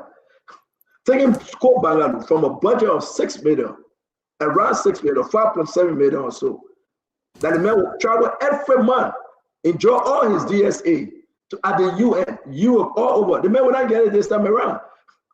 The man will be begging for the money going to Gafwan. To be frank. Oh, Papa, you laughing again? You want to talk? Ko Bangalu now got to beg for 50,000. But there's the other guy, man, left the show that Richardson talked to us, man. The man left the show that Richardson talked to us. It's good to be here. I'm sorry that I'm a little late, just with the busy start of school year for me. But I'm following the topic, and you appear to be onto something, because it is a good question to ask. Why was someone demoted, especially when it comes to the youth of our country? I understood and I heard, Dr. George talking about the primary focus of our country now should be on youth development, because obviously there's a large population, over 60%, I believe, of the people in Liberia, the population in Liberia is young people. So it's not just about sport, which I heard you loud and clear, Dr. George. It's about, exploring how we can develop the minds of the young people. And we need stability in that area. We would like to know if someone is fit enough for the job experience with working with young people. We also like to know, like you're saying, if somebody was transferred, I want to explore, is there a sense of this unity, trust? What's going on in this political party? Because we got a couple of more years to go. So that's what my concerns are. Definitely one is the youth of Liberia, and two would be if there's this unity that is happening in this political party that we are demoting people now, then is it going to affect the young people of our country, their development? So those are the questions that I would have. To tell you the truth, welcome, Fubi. Fubi, it's good to see you. T, it's good to see you. Guys, ladies and gentlemen, welcome to the show. I don't know what we're talking about, whether Kula, what's her name, Colonel Crowd will even do anything better. We're talking about that. It's something about that one that will not work, right? But let's talk about Ko Bangalu first. So ladies and gentlemen, today, President Bwaka did some sweep and swap. We'll call that on the street, sweep and swap dimension. He took Madam Crab as deputy minister to the executive mansion, and he make her minister proper youth and sport. Can she do this job, by the way? You think she can do the job, right? And now he took Councillor Kobangalo and demoted him. I would call it demotion. And people can get vexed. This is a damn demotion, folks. I'm sorry. You can't add anything, right? Look at the budget. Look at the budget that Kobangalo was running here, right? The man was running around $5.7 million. At Rates Youth, $2 million. Forward development, 50,000, right?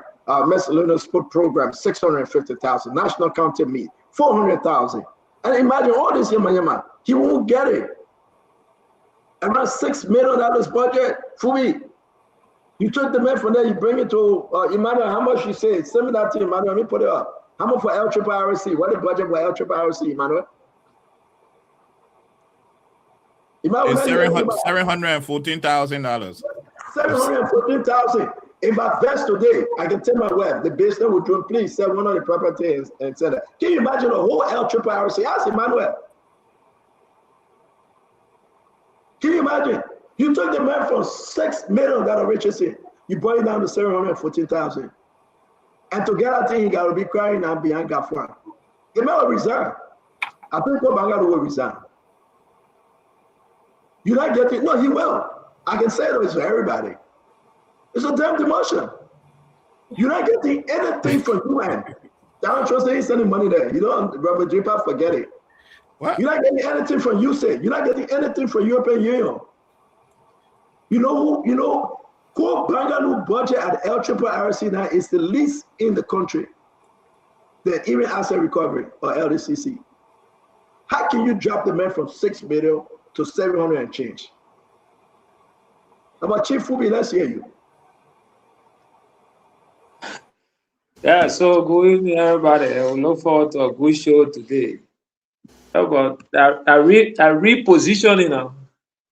So the 6 million plus budget and I go Bangalo it. You already tell me salary and benefit. So for me, I don't think there is much of a problem with that. He should go and show his dues. He shouldn't resign. He should go and revamp that entity, because with all the deportation issue around the world, last time people even deported from Guinea. You can imagine Guinea all deporting our citizens. And we were struggling to get people to buses to go and pick them up from the border or other points. So we need somebody with the know-how to go there and revamp it. So he can revamp, and whatever he does there, he can also be moved to another entity. So for me, I think in everybody works, all those that are appointed works at the will and pleasure of the president. So the president can work on one money and decide to reposition, dismiss, or whatever. He saw we won't pay. They work on one money and he saw a dismissal letter, and all the other guys with new person taking over, and that's normal stuff for presidential appointees. So let's Councillor Bangalo there accept that in good faith and go to LACRA and do a good job there. And Colonel Kra to also step up. It's a big task to head a full ministry, but that's something that she needs to learn from others and copy some good best practices and see how she can nail it. And she didn't get too big for herself. And I thank you very much. Let's hear from T, if you can hear us real quick, and want to welcome to the show. Then one of the many reasons people think that this thing happened, two things happened. Look at the beautiful county meet. Look at the county meet. Joseph Baga even kicked the football. Now knew you were kicking Kobangalo. Kobangalo was happy when Joseph Baga was kicking the football. To be fair, I announced this thing. I about to play it. I announced it 3 days ago that it was going to happen. Kobangalo was celebrating right there with Joseph Baga when Joseph Baga was kicking the ball. Now you know Kobangalo, he was kicking. He looked at Kobangalo and said, "Mama, you all are here. Complete, not complete, you out." Can you imagine?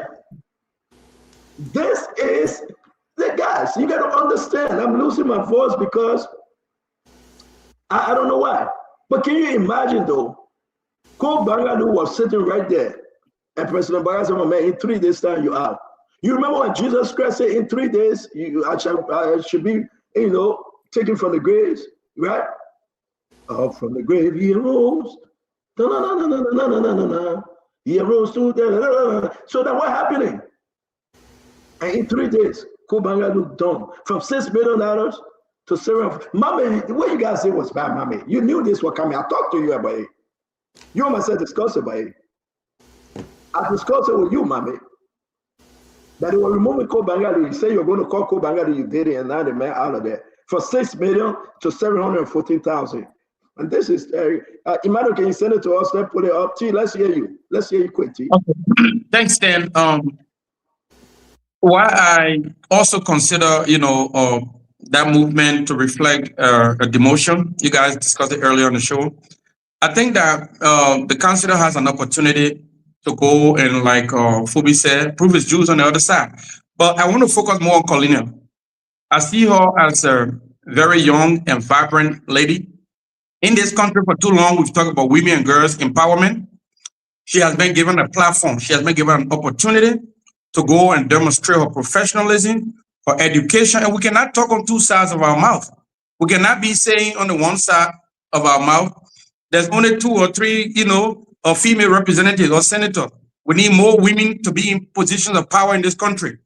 And then on the other hand, we are being critical about a young, vibrant, educated, professional female who has been, given an opportunity to excel to one of the very highest levels of government.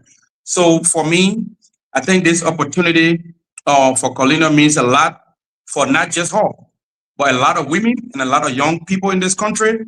That if you position yourself well, if you educate yourself, if you prepare yourself, if you act right, you respect your bosses and do the right thing, your time might come.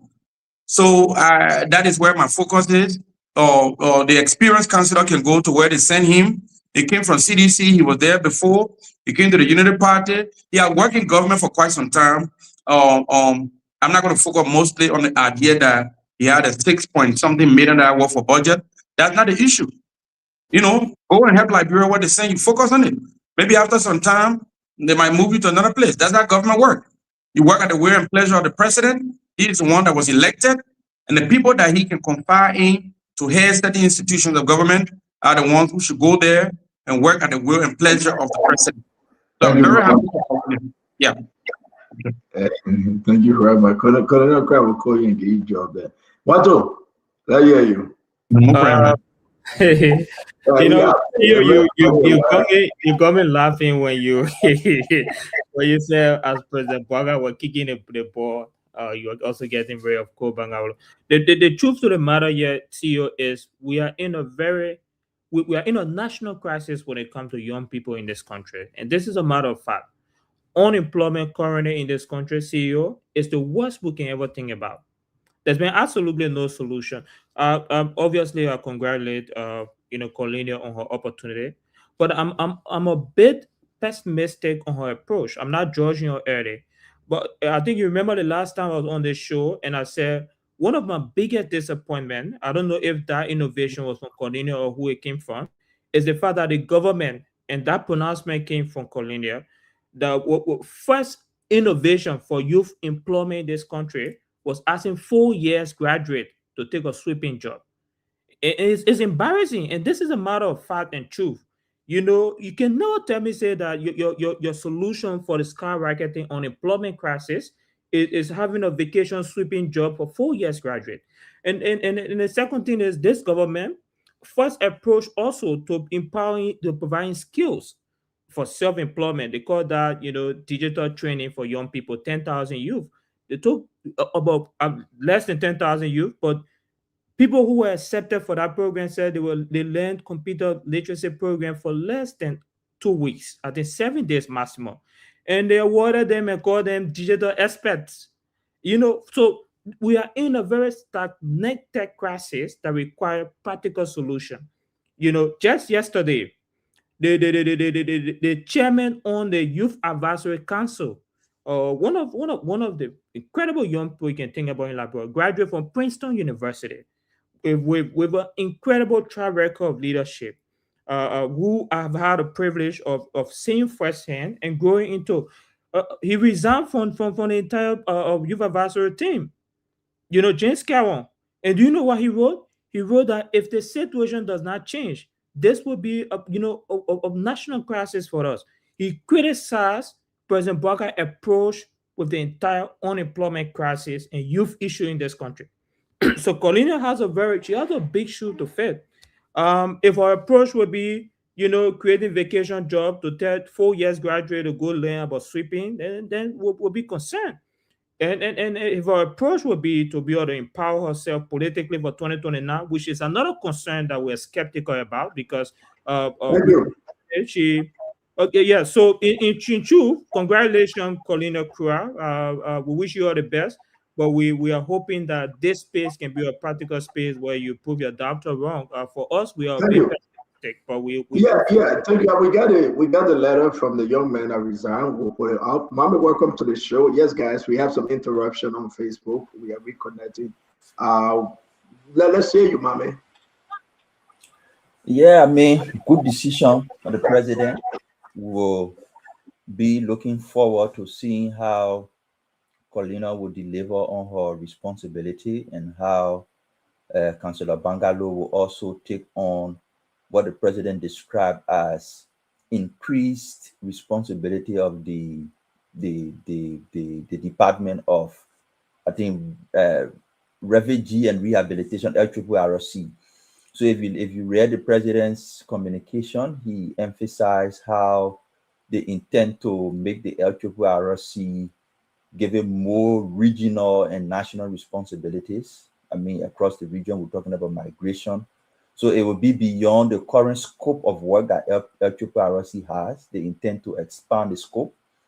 And I think he believed that having an experienced lawyer in that role to be able to address migration and refugee issues in the region and also in Liberia is very important. So Cole will take on that responsibility. He's an experienced lawyer. Migration issue has to do with law, international cooperation, and stuff like that. He will take on that new high responsibility for the country, and Colina will go to the Ministry of Youth and Sport. What I'm very excited about is how the president is bringing young people into the cabinet. When one of the disadvantages people talk about, the president, he will only bring your old friends and get them job. So when I see him trusting young people and bringing them in the cabinet, for me, that is something to celebrate. I mean, when Karina probably was in grade school, Bangalo was a young man moving around. So to see her going to the cabinet is a sign that we all appreciate. And we think the president should do more of that. They are more qualified, competent young people. We're not saying older people are not qualified and competent, but they are more qualified, competent, energetic, inspiring young people. We should bring them in the cabinet to be able to move the agenda going forward. I trust Colina will do it, and we're looking forward to seeing how it plays out. So I do believe, let's go back to our brother Emmanuel. I do believe what you're saying make a lot of sense, and I respect that. I got no problem with Madam Carr, and I think with all her, attitude, maybe she will do something better. And this thing about being youth, going on social media, posting what you're eating, what you're drinking, what you're swimming, what you're wearing, she got to upgrade her responsibility and her professionalism. All right, that's place that she got to be recognized because she represents the country. And I think these are the mistakes people like Madam Crowd usually do. She don't want to insult. They want to come back and think they got to be fancy. They got to tell people, no. These are all nonsense. We are talking about leadership, and you cannot be representing the country when you talk about youth in the country and you go, in bathing suit, showing yourself swimming in a pool while people are hungry, eating your lobster while people are hungry. The youth will turn against you. Mommy, you know that. And that would be one of the serious issues with Madam Crab, right? Leave the youthfulness aside and focus on your job. Is she qualified for the job? Hell yes. And she's a counselor, right? Is she a counselor, Mommy? Well, I don't know whether she's a counselor or Anthony, but she's an attorney. She's a lawyer. An attorney. Okay. Yeah. So she made some qualification. That's why we have no problem. For me, I got no problem with the sister. I just think she got to just upgrade her professional status, and take herself from that juvenile behavior, and that's my problem with her. Emmanuel, you brought up this thing up with these people saying that yes, indeed, it is only important to talk about how much the man losing a lot. He losing a lot. You cannot come from a budget of $5.7 million poor. And this is why I'm different with Paul Kennedy. $5.7 million. Right on the Ministry of Youth and Sport, you get an LACRA receipt, $714,000. Yeah. But you will refuse that. Paul, be sincere to that, Paul. You will refuse this offer. They made you CEO. No, let me finish. All right, Paul, finish. Stop pretending here. You and myself are talking today, Paul. I don't want to tell people what we're talking. Stop pretending. You're making almost $13,000 from USAID when they take cash everything off. They call USAID. You're mad like hell. But you came down to something small. You laughing again? Without budget. And the fact is that, like bro, we're talking about, you and I get all that money. They will recast before they give you $50,000. Yeah, that's what happened. They have to recast before your own money show face. Paul. We'll go ahead, Paul. So Stanton, a budget is a tool for the effectuation of functionality in the position portfolio you hold.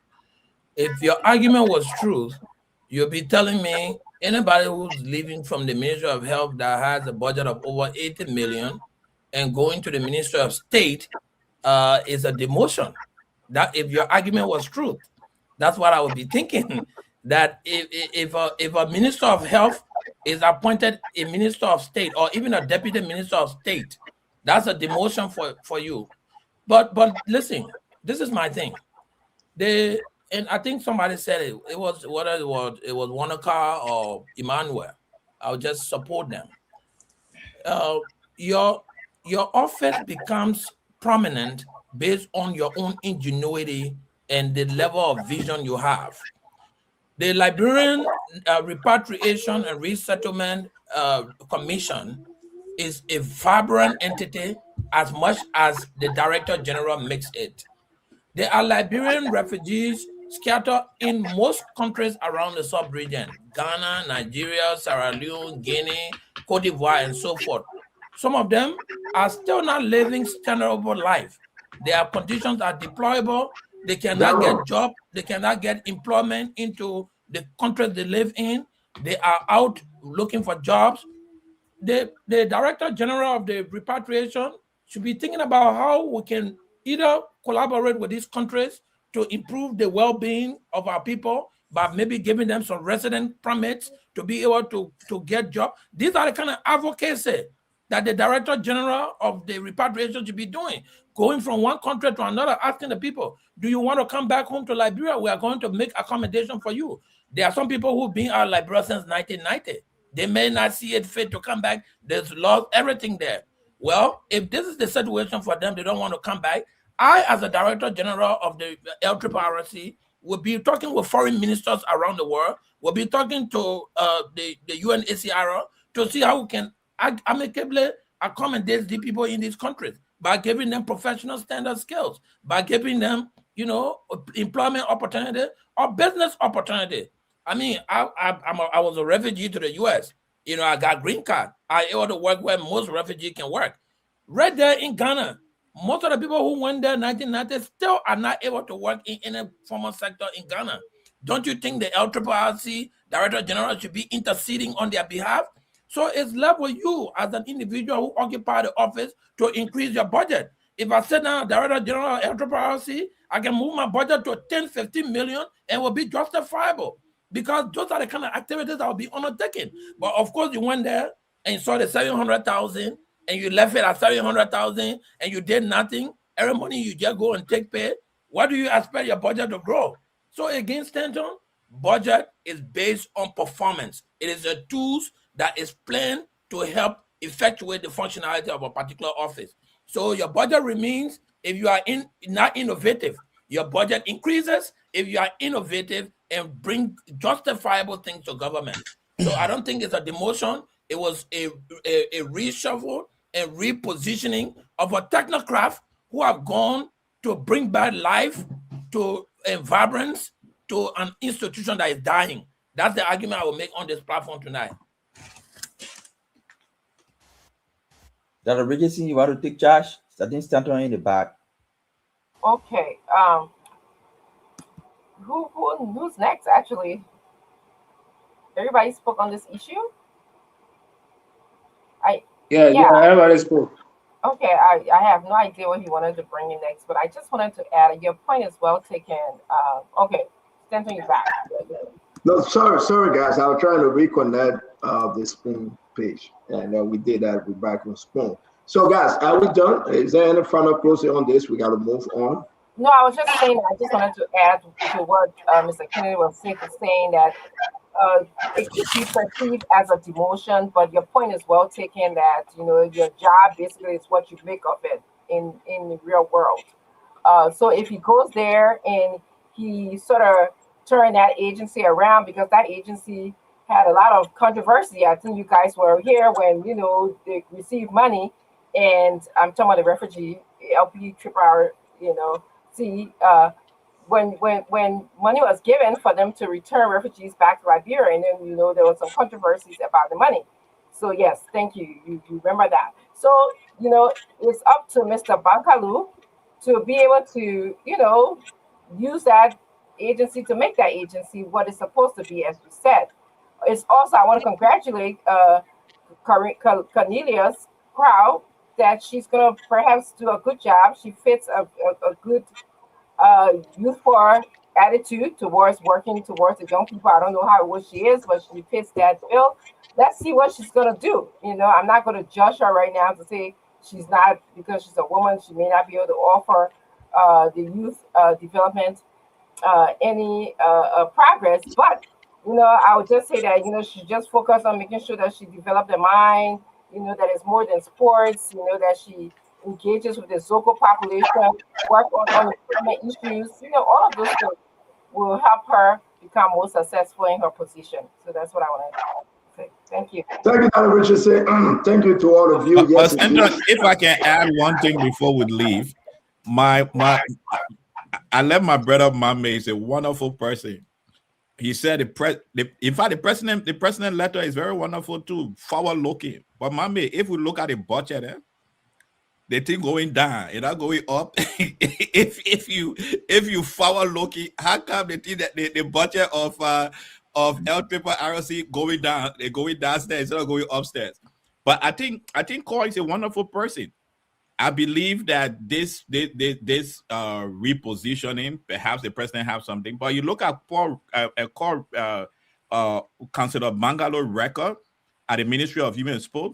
In the last 2 years, he have made some outstanding achievement in our ministry. He have done very well there. So he's the second minister leaving with his hands up from that ministry. And my dear brother T, if the man left CDC and came to your party UP, and for 2 years he has this outstanding record at the Ministry of Youth and Sport, you should honor him instead of you bringing his CDC record in this conversation. Honor this gentleman. He served the Unity Party government in that place as Ministry of Youth and Sport very well. But Cole Bangalo could be another Mary Bro.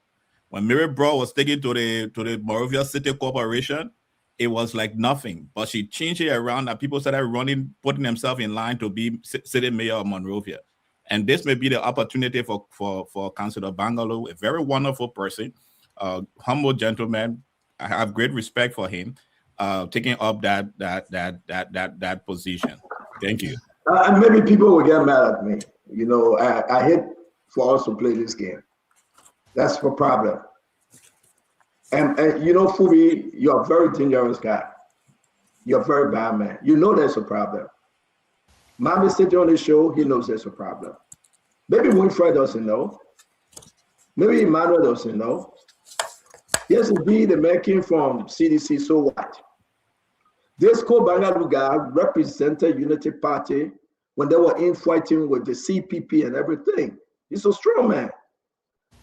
If for any reason you want to remove him, and listen, I applaud the president for this because I ain't got nothing, but let's just say, President Baga can today, and he will do it. Going forward, the president will move a lot of people, make no mistake. But for you to demote Kobangalu,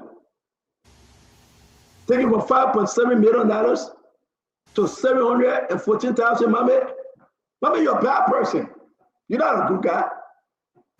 For you to demote Kobangalu, that they have to recast the budget before you get money for LACRA. That Kobangalu got to look for every refugee camp in West Africa before you can get money. Oh man, you're not nice, man. You're nice. The refugee camp in Ghana closed. No money went there. Kobangalu right now is pure demotion. And what it did to him, that's the president trust. But let's talk something. One, you also have Kobangalu handle the Brian McGill issue. You remember that? I'm hearing that one of the reasons. They counter meet. That's another reason. And other issue I'm not going to talk about that originally. But you just understand. Go ahead and talk and then check it out. But these allegations that hang over Kobangalu about the first counter meet, the 400,000, this counter meet that just ended, going around the way in which he handled the allegation on Brian McGill about the sexual assault, and so many other issues I'm not going to go to, then you'll understand why he was demoted. The president who are firing, remove him from the job. So will Kobangalu continue with this government, and will he serve in that capacity at LACRA? My sources are telling me, wait and see. Kobangalu have just turned to be a disenchanted unity partisan, like women pay. And I think that's a serious issue. You know, I talk so, and I just let it be. So let's close on this. Anybody else want to close anything? I think we should move to our next conversation here. Stan, I just want to highlight that, two persons mentioned what I said about Cole leaving from CDC. Cole Bangalore is a man that I respect and I know very well. When I call him, he responds and he attends to people's needs. He's a leader. I respect him. So me mentioning his background from CDC, I was just talking about how in government, transition and movement from one point to another is possible. That was the only reason why I mentioned that. So he can keep his head up and he can go and improve that other institution of government where he has been transitioned to. That was all. Thank you very much. I mean, real quick, let me know you think what is happening in Unity Party here? Because like me, you speak to a lot of people though. Is that an in-house fighting going on? What actually happened, man? To be honest, and you have to put a little flavor on that CDC thing. Kobangalu CDC story, that ever since story. Ever since. Dana Jenna Bene, he left CDC ever since. Just wanted to say that he been with the Unity Party for so long, from Ellington. I mean, all the president, we have 6 years. He was in opposition as a Unity Party partisan. But regarding what is happening in Unity Party, honestly, Stanton, I don't know of anything happening for which Ko was shifted. What I know is there is a call for more dynamism at the Ministry of Youth and Sports, and there is a call for, more legal leadership at the LACRA, and for regional integration and stuff like that. So Colina found herself in a position where she's like the go-to person for young people in the Unity Party. The only thing I will say to her now that she's transitioning as a Minister of Youth and Sports, that role is not for Unity Party partisans. So she should, as she made herself accessible to partisans of Unity Party as a Unity Party person, now as a Minister of Youth and Sport, that same characteristic is what she should take and make herself accessible to the young people of Liberia, regardless of political lineages, and to be able to drive youth policy agenda across the country. That would be my only advice to her. Yes, you are an accessible person to the Unity Party. You're the go-to person young people run to. Now you're the Minister of Youth and Sport. Make yourself the go-to person for young people, regardless of their political lineages, because the Ministry of Youth and Sport is not a partisan's ministry. It's a ministry. But if you say that, Mame, is it because they think that she can recruit more youth to the party Those are appointments only based on recruiting, and she's a go-to person. It's not about recruiting. She's accessible. She understands their issue. She can relate to them. They can relate to her. She is dynamic. I mean, follow her activities just from in her party. Just looking at her activities in her party and see if she bring those same characteristics and value to the ministry and just take the party flavor from on it, she will be a very good minister of youth and sport. So we want to say thanks, Mohammed. Thanks to all of you. Let's get straight into the response from Madam Claudia. Let's talk about Claudia. If there's anything else today, we're going to jump on this. Claudia and Councillor Martin. Ladies and gentlemen, this is very, very interesting. Claudia, Councillor Martin. How the Councillor Button tells you and the Councillor shouldn't put, and Paul Kennedy will say this all the time, Paul. This councillor putting two buttons on, that's not the start. I thought most starting, they got to stop this, right? Yeah, this is, anyway, let me leave it alone. Why you go put two buttons? If fastening, they never button. The one that you're not supposed to fastening it. The only picture you get for the councillor to put all the one where button tell it, huh? No, let me do the picture, but you want me to take the main picture down, let me take it down. You mean it? Now you go put two lower button, upper button. But anyway, what do you think? Mommy, that bad ball. Mommy see the main button. We see it. This is Claudia response to the motion of subpoena, right? The subpoena. They are demanding Claudia. We discussed this yesterday. Mommy, you were off, but let's hear you though. Claudia lawyer Jonathan Maseko, I believe that's his name, saying no. They got no obligation to send any document to Councillor Martin. They are very clear. They are very adamant. I mean, I really took time and I read that response. To be honest, not knowing what the judge would say, I've not had experience with such a case before, not a lawyer, but I saw strong argument from Claudia's lawyer against his opinion. Very strong argument, without being a judge to interpret what the law says regarding his opinion. When I read it, there's strong intellectual rigor, legal intellectual rigor that they put into that response against his opinion. I will be really looking to see how that opinion will be defeated in the court.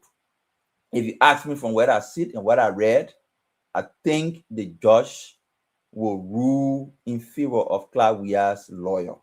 And if the judge doesn't rule in favor of Claudia's lawyer, it will be interesting to read what that opinion will be. But what I read from Claudia's lawyer is very strong.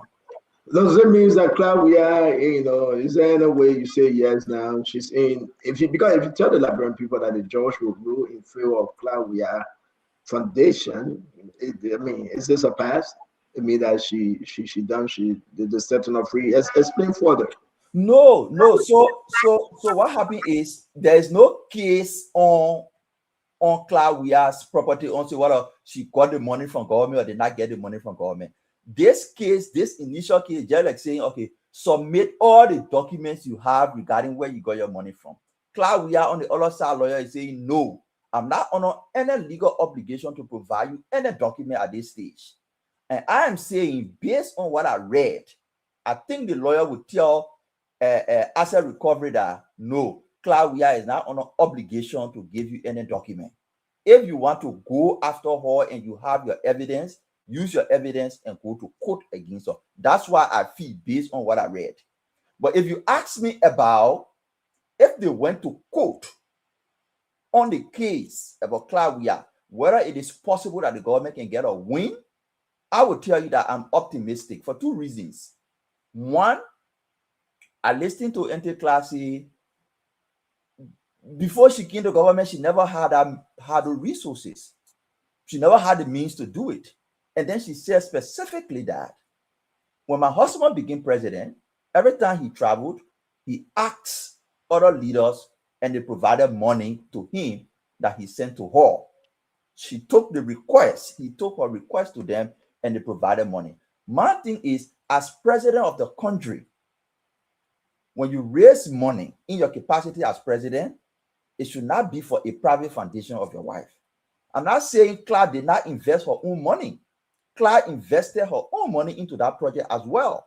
But I also believe that there were resources that are supposed to have been for the government that was invested into that project. So it's like a joint project of our own resources versus resources from government and resources that might have been intended for government that were put into that project. There are other accounts that even Ministry of State under President Weah at the time were paying contractors who were working on that project. So it makes it complicated. And I believe if you do a thorough investigation, you're able to establish what share of government resources went into that and what share of Clark Weah personal resources went into that. So at the end of the day, though, because you guys were absent, so let me squeeze you just one more very quick. At the end of the day, like you are saying, let me announce. I spoke to our sources. The government now, through asset recovery, they will respond. And that's how it is. They will send a response when for Russell because Clark Weah lawyer have responded. And then the court will set a hearing. They will go for that preliminary hearing and the judge will make his decision. But aside with Mame, everything we are looking at, the judge will rule in favor of the Clark Weah Foundation because the government have not presented anything, and as a lawsuit directly against the Clark Weah Foundation. They cannot tell you to hang yourself, and that's the argument. If you get something against us, bring it forth, and then take me to the law. You cannot say I should incriminate myself, and that's exactly how they are looking at this. That Clark Weah Foundation should incriminate themselves, but yet and still, Clark Weah Foundation is now off the hook because what we are seeing, and given the chance, we will show it a lot of issues with Clark Weah Foundation about the money that she collected to build that foundation. Winfred Russell, if you can, if you're ready, let's bring you in. I think Mame said it best, and I concur. If the government has additional evidence, let the government bring it forward, and let the case move expeditiously through the system. So I agree with that. I think for now, I agree with the ruling that has been made so far. I read the document. I think it's pretty straightforward. So I agree with that. But if there are additional information, if there are additional incriminating information, I think it's incumbent upon the government to bring those documents forward, to bring the information forward, and let the case move expeditiously through the courts. All right, quick, that's what Frank said. Before we move on, let's hear your side.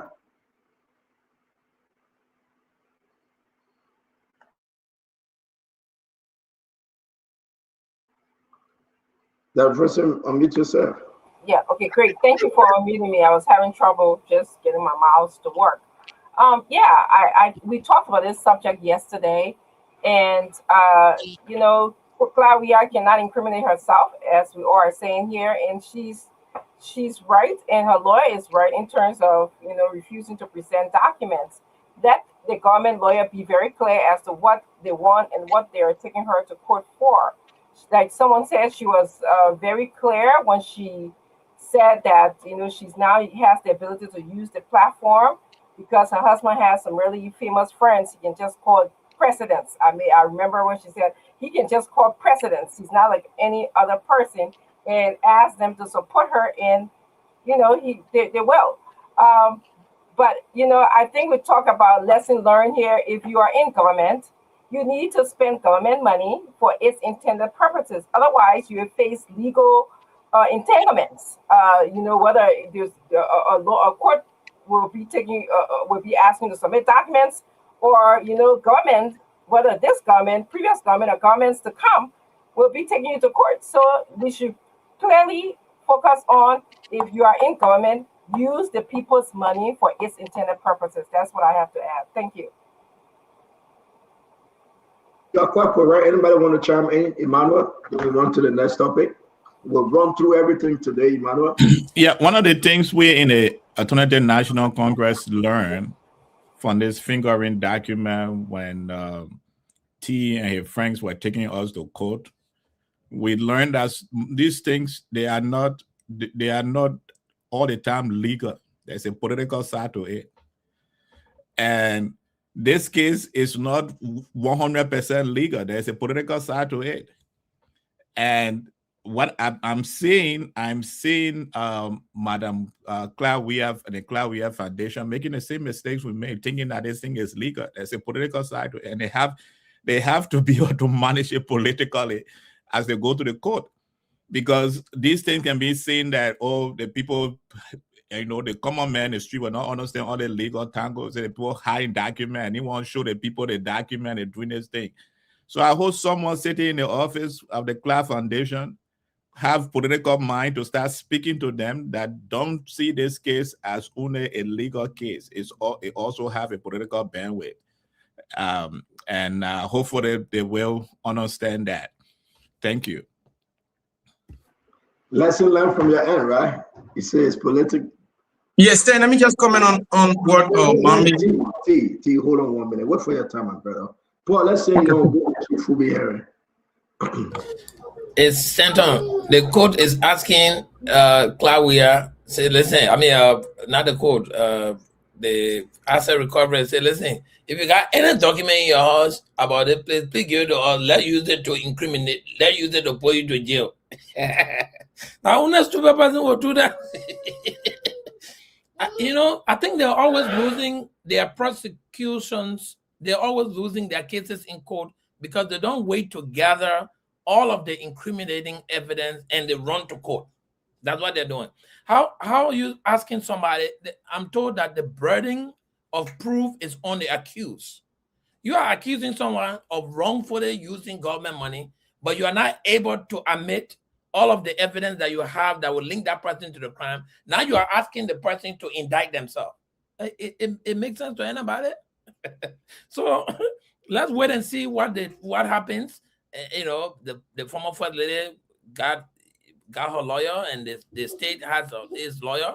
So let them go ahead and let's see who's going to who's going to be victorious in this. But like I said, as long as the former first lady has allowed herself to accept and use government fundings, she made herself admissible for audits, and therefore she could be heading to problem if she's not able to defend that. You should not and cannot use government money into private foundation.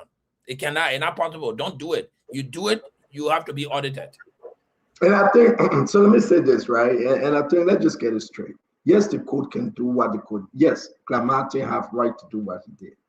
It's up to Clark, we have foundation to answer the way they answer. It is nothing illegal to file a subpoena motion. I mean, it's up to your lawyer. If your lawyer is stupid, then fine. If your lawyer gets sense, the general ambassador, he would tell you no, and he would give this answer. And that's what he did. So Clark is not illegal, number one. Number two, they do have sufficient evidence, overwhelming evidence, like I said before. But again, even if the court ruled in Clark Weir favor and said no, like Mambe said and I said, we will not give you the chance to allow this woman to hang herself. Even if the court's decision is to that point, it doesn't stop asset recovery from going after Clark Weir Foundation. They will flip another script and now charge her, take her to court, present the evidence overwhelmingly, and have a jury indictment, right, Mami? And again, a grand jury can indict her and take her to court. So for me, it is not over. It's just a political tactic, and these people are working with what they do and how they do best. So it's nothing illegal when asset recovery go after you and say, come here and give us document. Chief Fubi. Yeah, so I agree with you, and that's the same point I was driving to. We can say asset recovery has a different mandate. It's not just an ordinary, criminal prosecutor that are passing around and grabbing people and say, "Can't go hang yourself." Asset recovery has the right to investigate and check your source documents. If you cannot give it willingly, then they use the court to subpoena you. That's the approach that Councilor Martin used. Probably they engaged them to give it willingly, and they said no, so they said like they use the court. Because one thing also in the courthouse will ask you how you got the evidence. And you know, that one question they will ask you. If you got the evidence illegally or without the consent of the person, sometimes they tell you it's not admissible in court. And you know, so the using subpoena is the right approach. So if they choose not to, I'm waiting to see the judge's ruling, but I don't think the judge will refuse to grant that because it's a right to subpoena, and she needs to prove that her property she got it legitimately. They didn't say you kill or you stole. You use this, show all the documents that say that you earn the money in the right way to ensure that you got the property without using government, social or government funding. So Councilor Martin has the right to request that because he's an investigator, and that's the approach of asset recovery, not just the regular criminal cases that they're passing around with. So I think it's an approach that we're looking for. We will look forward to see the judge's ruling. Listen, we are on this thing, and some of the evidence I have, I can say this is big. Let me share this with people because there's trouble here, and I would just wait because the club we have people should come up strong. They have document to point to that club we have foundation took government money. Paul Kennedy, when I left the show yesterday, I was thinking about what you're saying. If this vice president, first lady office took money to build that foundation, I think then they are in problem. Couldn't she build a foundation like the Tottenham High, Nipo Junior High, SKD Sport Complex, Anthony Tottenham Stadium? Why should they own it? You build it, you use the Liberian people money. These are allegations. Why are you owning it? Why you think that you should own it? She got to show, and when I was speaking to the sources to the mommy, that every cent she used had nothing connected to government money. They went as far back as the 2018 $700,000 that were given to her office. We asked Maggie on the show, he said he didn't show that the money was given to her. You were here, mommy. Fubi, you were on the show. He said, Mel stuttering. He said he didn't show. They got evidence that money move around. So this is not over. But again, I think glad we have foundation is in a position to defend themselves, but it's a long, long way. T, let's say we go to 1-2, then we move quick. Yeah. I'm seeing a development from SpaceX or something or Elon Musk. Is Elon Musk in Liberia? Or there's so many people just talking, mommy. No, is that a World Economic Forum in Switzerland? I know. Just bring it up to us. We'll show it. After, let me just disagree in part here with Mami. Interest a point, and when we are on the show and people are listening, it is very important that we be very careful with the information that we put out there. You talk about the authority of the asset recovery team. In 1974, the Liberian Supreme Court ruled that once the authority once the presidential executive order has been rectified, it has the effect of a law, and it stays in effect until it expires or until its mandate expires. In fact, or until a court overrides it for some justifiable reason. What I want to say here is this. The councillor filed in court, and I saw a publication in the Daily Observer that said that Roosevelt Willie, I think that's the circuit judge, that he has ordered the Cloudware Foundation to comply to produce document that was requested by the councillor. So let's not forget that. If the judge indeed ordered that they comply with the request and turn the material over, then we wait in a couple of days, maybe tomorrow or day after, the councillor will respond to that filing that was done by Cloudware office today. But I just want to say that the authority, the asset recovery team, because they were established by Executive Order 126 and 145, they have the mandate to investigate, to retrieve government property. And if you fail to cooperate, with the investigation, they can come up with another charge for you. So let's not forget that. That's just, I hope a counselor will come on later on, to add to what we say here. But that's my understanding, of the ruling from the Supreme Court in 1974 that says that once an executive order has been rectified, it has the effect of a law. And until another court overturns it, it stays in effect. So that's just, the law addition I wanted to produce. Okay, I understand what you said, though. But still, I was very clear. I'm saying that they are acting on executive orders. I didn't understand what you said. That's what I said. Okay, that's fine. But they have investigative. I will give you a chance for you to explain again. I didn't understand you. The reason why you understand, the reason why I don't understand is because nobody is questioning the authority of asset recovery. Exactly. Nobody has questioned the authority. I am saying that George Percival Willie, executive judge, ordered the Clark Foundation, the Clark Weir Foundation, to turn over document. So it goes a little beyond the counselor requesting document to an order of a court. What part you don't understand? Which document now? What kind of document? Which document specifically do they need to turn over? They haven't requested document, right?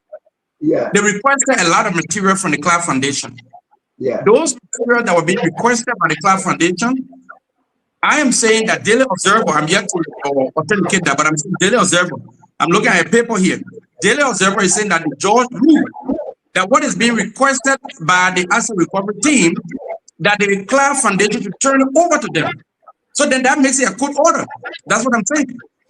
And that's why I say I don't understand. And thank you for clarifying. I really don't want to just dismiss your point, but I didn't understand exactly. And after where you go, and we have an error here, right? The judge didn't rule that Clark Foundation should turn anything over. Okay. They still went to the court and asked the court that we are asking this from the Clark Foundation. They wrote Clark Foundation. Clark Foundation lawyer in the right responded and said, there's no squash that. We can do that. So now both sides have an argument. So now they will go to the court and the court will hear both sides argument. Then the judge would give his ruling. Right now, there is no ruling. So we spoke to our sources in asset recovery. They say it's a normal thing, right? And they're going to respond. So by tomorrow, we will get the response from asset recovery, and then both sides will set a date. They will go for a preliminary hearing. Then the judge will rule. So right now, there's no final decision ruling from the judge. And that's why I'm saying to you, I don't understand. Stop reading the Daily Observer. Just go straight to the court. 12212. CEO, this is a very fascinating case. There are multiple areas. The last time that I came out, and I agree strongly with Mame that one of the biggest issue in this case is the procedural error that consistently flawed around what the asset recovery teams are doing. The first thing I want to highlight here from the defense from the former First Lady is that she believed that there's no crime that's been committed yet. So if the state believes that there is a crime, what the law says is that there must be a clear path to investigate, there must be a clear path to charge, and there must be a clear path to prosecute. What the law does not allow is that using court as an investigative shortcut to go hunting for evidence in private investigation without a case is not substantial. And this is the major error here. And stand on, you keep saying you have substantial evidence to you. I don't doubt it. What's hindering the asset recovery team from presenting that evidence? Because this is the reality here. This team indicted the First Lady and said they have all of the evidence. Today, the same team returning by and saying, bring all the evidence you have. And this is the biggest challenge we've had with the case. The other thing that's also very important is that there is of specific areas of document that is being allowed to show. The asset recovery, obtain the rate of subpoena because they assume that Clark Weir did crime, but they must be able to justify, their evidence. The major question here is where are the evidence? The requested prosecution is completely sweeping. Even the entire case has no ground completed. And the funny thing about it that's also very interesting that was written, because I read the entire motion that was written by Claria Defense, beautifully done, which is very important, is that in the motion they state that the court lacks subject matter jurisdiction to conduct a stand-alone investigative exercise. And I repeat this again: the court, it lacks subject matter jurisdiction to conduct a stand-alone investigative exercise. The reason why this is important is because there's a separation of role in this point. Investigator will investigate, prosecutor will prosecute, court will adjudicate. You cannot expect the court to be able to investigate and prosecute at the same time. So the asset recovery failed completely, because the asset recovery should be the investigative arm. And Now they are, it's but using they are, the legal no, influence. the asset recovery is they are carry on investigation. The key question is we don't have evidence. But we are not there yet. Oh, but we weren't there. So You you don't see, have evidence. The issue is that legally, they can go two ways. They can subpoena document today. They can wait doing the investigation to subpoena document, right? And they got so many ways to do it. But then the smart thing Jonathan Massaquoi did, and he knows the law, he said, no, we're not doing it. It's not illegal to say no. And then you guys that's what we're saying. Because they don't have evidence. Yeah, but they do have evidence. And I think this thing everybody playing with, right? We should understand before we move on. This is a big thing. And what is about to happen? They got evidence. They gave it a pathway to clear foundation. And when they are ready to put out the evidence, and everybody will see very clearly that yes, indeed, they have evidence. They have checks. They have money that will move around. Don't let me go into it. Let me respect the people who probably say, yeah, they do. And at the end of the day, it will be presented. There will be charges against Claria Foundation. Yeah. You know, when we came to Samuel 12, Mommy, nobody get evidence against Samuel 12. The FIA money was given for national security, blah, blah, blah. When it came to John Uboti, no evidence against John Uboti. When it came to Gracious Ra, no evidence. Today, I can tell you for free, Gracious Ra, my friend, and I respect her laughing abundant. You know how many times she have called to say, Imabwaka? I can announce this. Some of you want us to push this thing. You know how many times she have called her uncle Joseph Imabwaka on this Gracious Ra case? I don't want to go into it. She had. I know some. So my point here is, see, no, what to now? We get CDC, Paul Kennedy, just talking, no disrespect to the argument. But then in the back, the Bacon Joseph Boakai government, then you know that they have fell short. We know she have called Joseph Boakai. And they can go ahead and argue it. I respect Finabono. I talked to Finabono maybe 2 weeks ago or so. She didn't tell me, but I knew. So she talking to Joseph Boakai. She explained it. She talking to people around Joseph Boakai. She got family and friends around the president. And that's the best thing you can do. But to come out and say there's no charges as a recovery line, mommy, then it means that we got to talk some of the things we know. I'm sorry. But Stanton, let me just climax. The reality here is that we're not saying, and that's the point, we are challenging asset recovery to speak specifically what they know.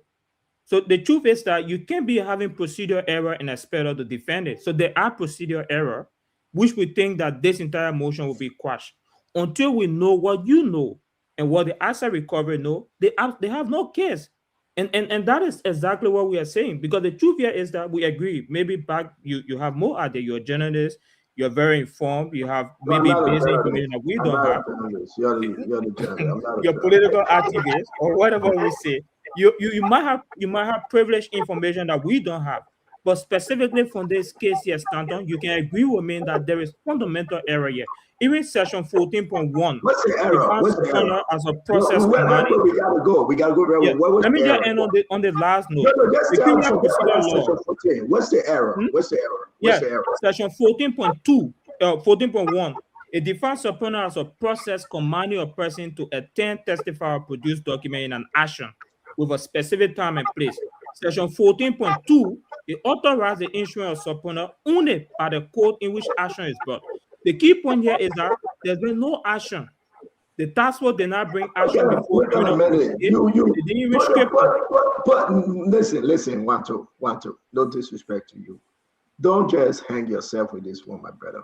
The two sessions you just read give every right to climate asset recovery to carry on. It's not illegal. Let's get us straight. Look, For them to Sandra, you subpoena didn't get my document. argument though. No, The because point it's here is not that illegal. They can ask for this document, but the smart thing Jonathan Massaquet did, which is so unique, he said, my friend, just squash that thing. We're not doing it. That's their right. But let's move on. Mommy, real quick, we got to bring in the other conversation real quick, Mommy. Yeah, I wanted to see, the whole quoting and what happened and the evidence. Let me give an example with the Damo case. Everybody know the Damo is no longer in Liberia. He left. That one is clear. You know the Damo, Serena Sifa's Damo? Yes. Everybody know the Damo from Babolo. Yes, the Damo from our Babolo, it left. It already somewhere, maybe people finish do everything they're supposed to do with it. The people who found the Damo, they still complaining. And the case went to court, they declare Councillor Musa Dean not guilty. But the Damo is not in Babolo. The Damo is not with the owner. Everybody in the public know that the Damo left the country already. But the court say Councillor Musa Dean is not guilty because of XYZ reason. That's the court. My point on this Claudia case is Claudia announced that her president, her husband, asked other presidents for money and gave it to her foundation. For me, I feel that is wrong. When you are president for the country, you are paid full time to work for the country, not for your wealth private foundation. And if you give anything to a private foundation, it must be owned by the communities or the society or the group to which that donation is made. It cannot be for you. The Claudia Foundation has board members, it has owners. It's registered with owners.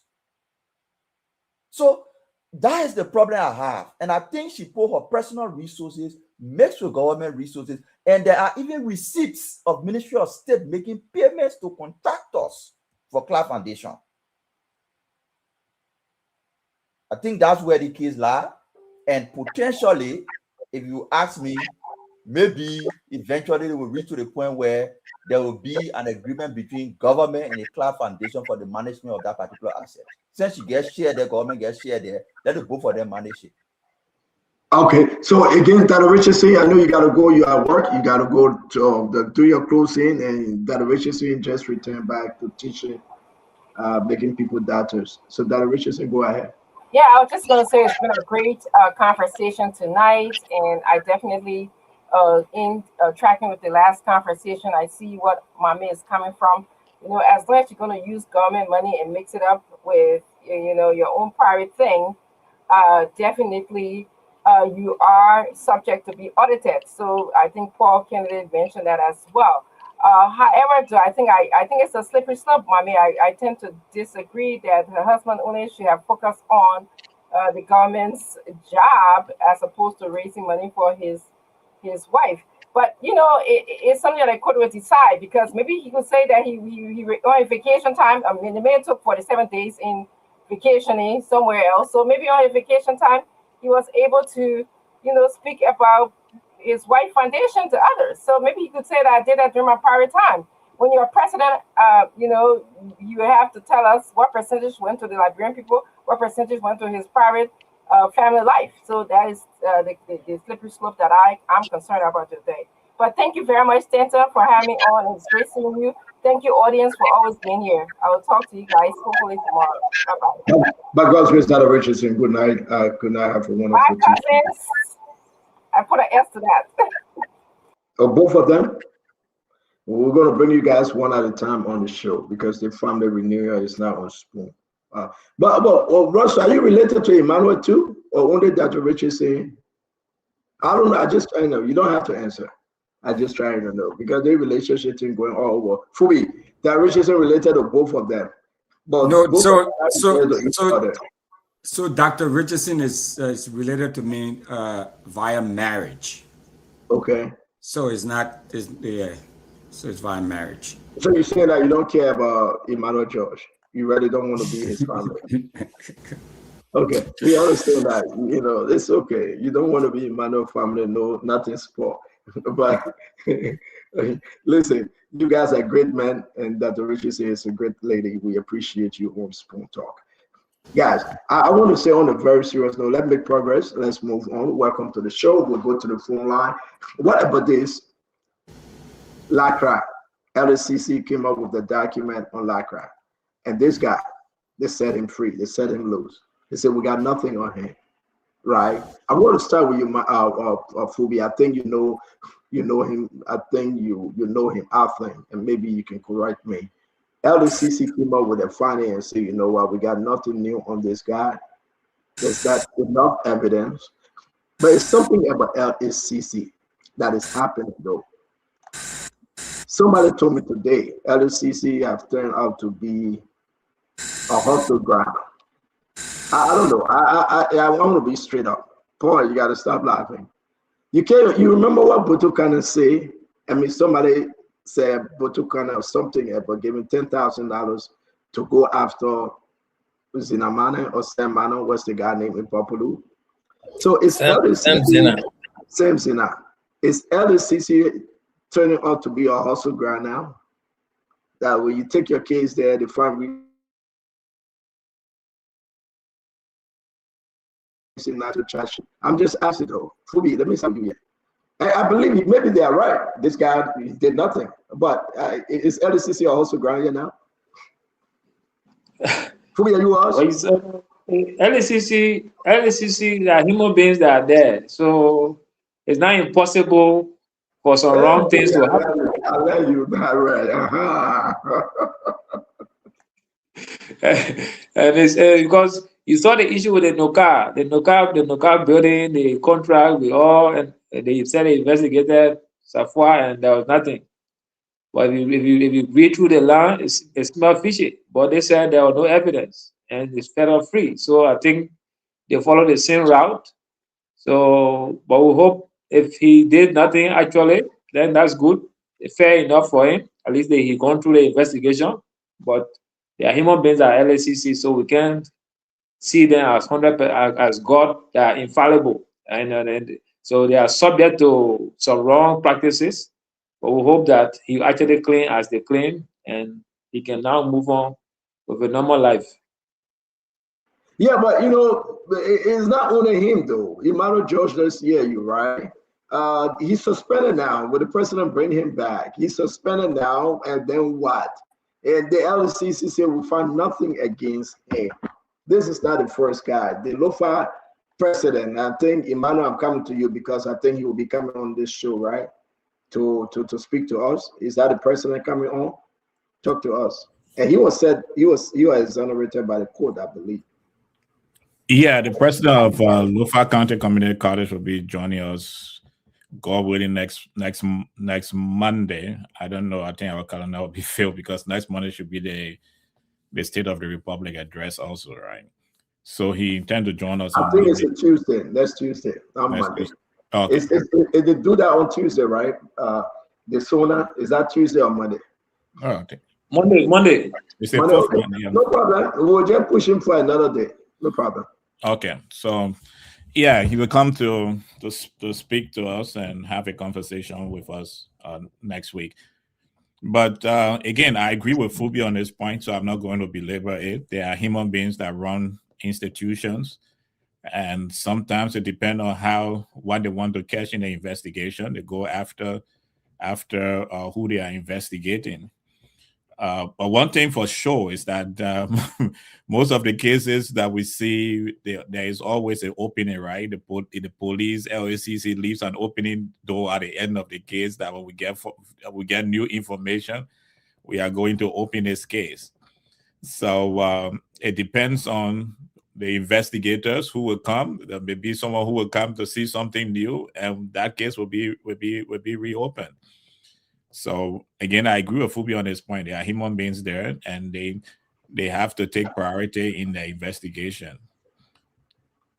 So, speaking 22 minutes ago, we are seeing a post from Bangalu, just to go by real quick, Your Honor Russell. He said, Your Excellency, Mr. President, I am honored. Bangalu appreciate the changes. Your Excellency, Mr. President, I am honored. Russell, that's been very disciplined. That's been very disciplined. And I think, I think that's been very, very respectful, very professional. I mean, that's the right thing to to say. I mean, and as others have said, I think Paul made that point that it is incumbent upon Councillor Bangalu to go there and turn that entity around and make that entity into his own image, and and scale it up, and make it a go-to entity, or entity that folks are going to look at. And so let him show his professionalism that he brings from the Ministry of Youth and Sports, and make that agency shine. That would be the envy of the government. Yeah, my man, but we shouldn't just go back to that story, man. That ain't though. And I respect Bangalu. I appreciate his answer. Yeah, even in demotion, you gotta accept it and move on. I mean, this guy can go to his law firm and make money, right? And we'll sit here and just play around. I don't believe you, Russell. I'm disappointed in you. I really don't believe you. There's no entity there, Russell. There's no entity. I beg you, Russell. I've been knowing for too long, maybe 10, 20 years ago. There's no entity. The water, LACRA, we have the thing. We shouldn't go by there. That Paul ended at LACRA money through Red Cross. No more war in our country. No more war in the region. There was nowhere you will go and find refugee camp to say you want to make money. Migration issue, Donald Trump feeling what I want. You say not funding it no more. I can guarantee you 2026 budget. Can you put it up for me, Emmanuel? Maybe they're not from 714,000, maybe they're not dropping. Emmanuel, what is it? You're muted. It's with you, it's 649. I think it's 649, 2026. Okay, so imagine. It has 669. But I told you, the thing that Bangalu running through, right? Well, it was 714, 2025. They focus on They bring it out to 669, 2027. They'll bring it out to 500. There's nothing going on. Stanton, if I will advise Bangalu, within a year time, we can move his budget up to 15 million, and it will all be justifiable. And let me tell you how. The first thing we're going to do is to formulate a 5-year strategic plan for the LACRA. The LACRA does not have a strategic plan right now. As a result, they are only walking around and doing what's happening and what they see on the paper. So in administration, when you sit down and forecast what you want to do and catalog them and create a manifesto of your implementation, I can guarantee you can move that budget from 700,000 to 15 million. I can do it sitting as the Director General at LACRA. So listen, right? And guys, I want you to hear. The only person I will go to here quickly that want to. Paul is a consultant. He just patient wait for them to give him consultant contract. They may say 5 years. In 5 years, Bangalu will not be there. Bangalu will get 3 years term limit after that. The next election we're going to. So Paul is very smart. Paul said 5 years because the first 3 years would be strategic plan, right? Paul will eat a money quickly before the 5 year can pass over a new government. No, Stanton. Remember now, I work closely in collaboration with the LACRA for almost 10 years. I agree. I know what they know. But when were you working at LACRA? What year? Not LACRA. I work with the Liberian National Red Cross. What year? From 1991 to 1998. Before I came to my fellow Liberian, 1991 to 1998. And a refugee camp we're living on. And a water. Right? And a time we had UN giving money, USAID giving money, US giving money. EU giving money, we get any money coming in now. So you have internal and external refugee crisis. Listen now. But no, because there's no internal refugee crisis now, we're stretched on how we empower people in the region to come back home or they stay in the country they are to build their capacity there. All right, Paul. Paul, I agree with you. It's Paul, all about his mind. Paul, you're trying to hustle. I agree with you, but let me leave that one. Yeah, but man, Winfrey Russell, don't tell the thing, man. The man say fire. You know, fire Joseph Boyga will not be in power except after the next election. God bless him. He won and he win. The guys then I come out to say, let's do a 5-year strategic plan, 10-year strategic plan. Listen, you gotta be very careful. And my brother Paul is very smart. That's what he does for a living anyway. Maybe I disagree. We got Asito. Asito, are you driving, my brother? Or you can blow over with a new car? You got on mute, brother. I hear you. I'm not driving. I'm not driving. I'm backed, actually. Okay, no, that's fine. Thank you. You're not blowing with a new car, right? I got one 1966 car, very old. I don't have God, 1966 car from whether you or you 1966 car, you alone. I have a car one. I actually parked on the street because I don't have gas to go, so I parked so that I can see some of the pushing. God, Joe, we had to get you gas. Those cars are called vintage cars. They can be very expensive. Nobody on the show can help me with gas. All the UP men, I posted my thing on Facebook. One guy say, "CC Poor hungry." Now I called on the man to get me something to put gas in my car. Now he even answering my call. The last time I gave you $100, you say you will pay. You don't pay it back. So pay my $100. I say. Nobody should take money from Statoil. The whole world will know. Although you give him money. The man called me. The man was talking at a party in Minnesota. I gotta go and send in my pocket by that $100. I sent it to me. Paul, my last $100 cash, I sent it to the man. The man said I'll pay you by tomorrow. It been 1 year. Send the man get his job. But that's fine. That's fine. But it's good to see you though. Let's talk about this thing real quick. It's only important for us to talk about it. Let me hear you. Sankola Tenure LACRA was also recognized as one of the top performing government institutions in the implementation of the performance management and compliance system. We all know that the day this picture was taken, the next day the brother was suspended. You remember? The day the picture was taken, the next day he was suspended, and now the LDCC cleared him. Let me hear you on this one before bringing Asido.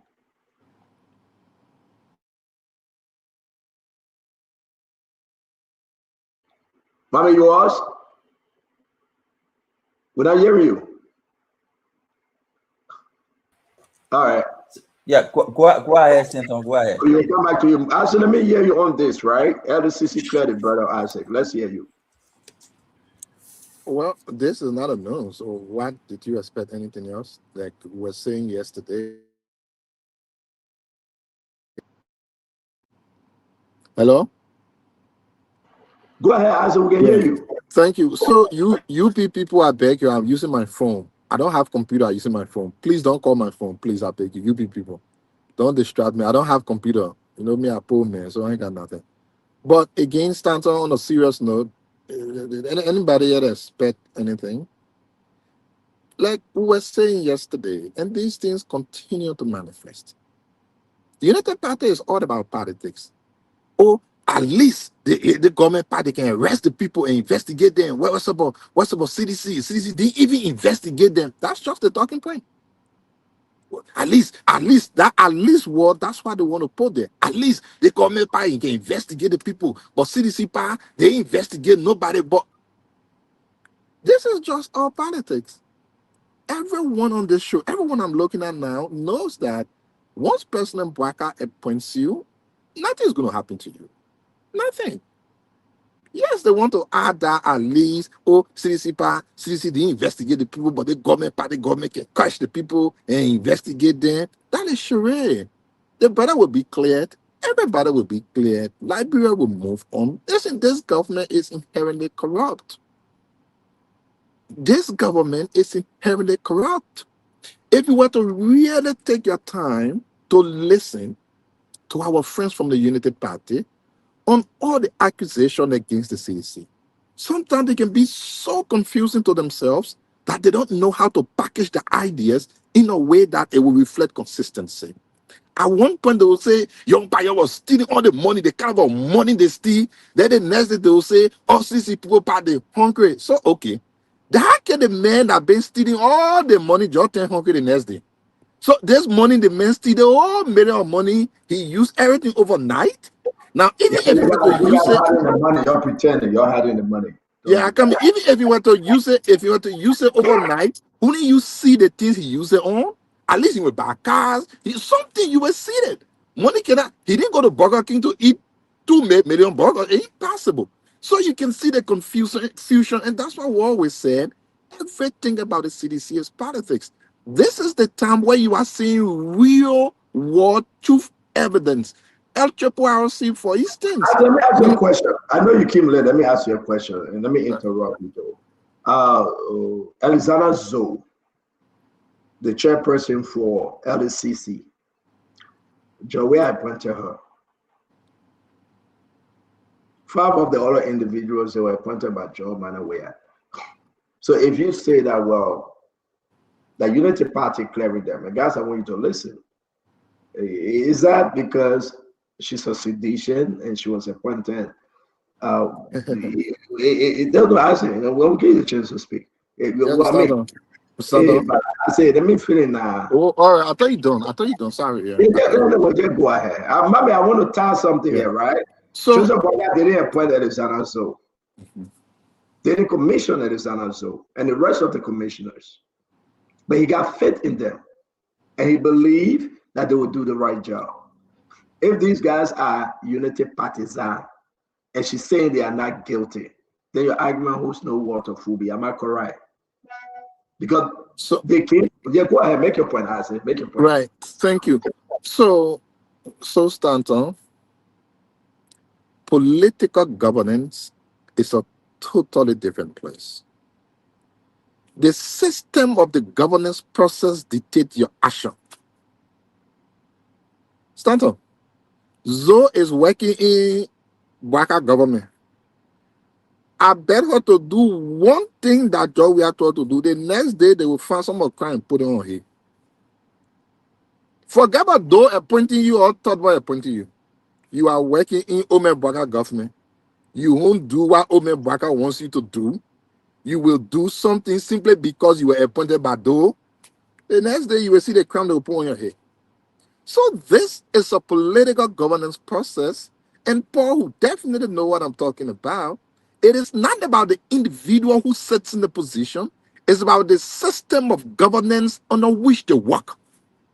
Yeah, you can come with all of your big ideas. You can come from previous government in your own thought.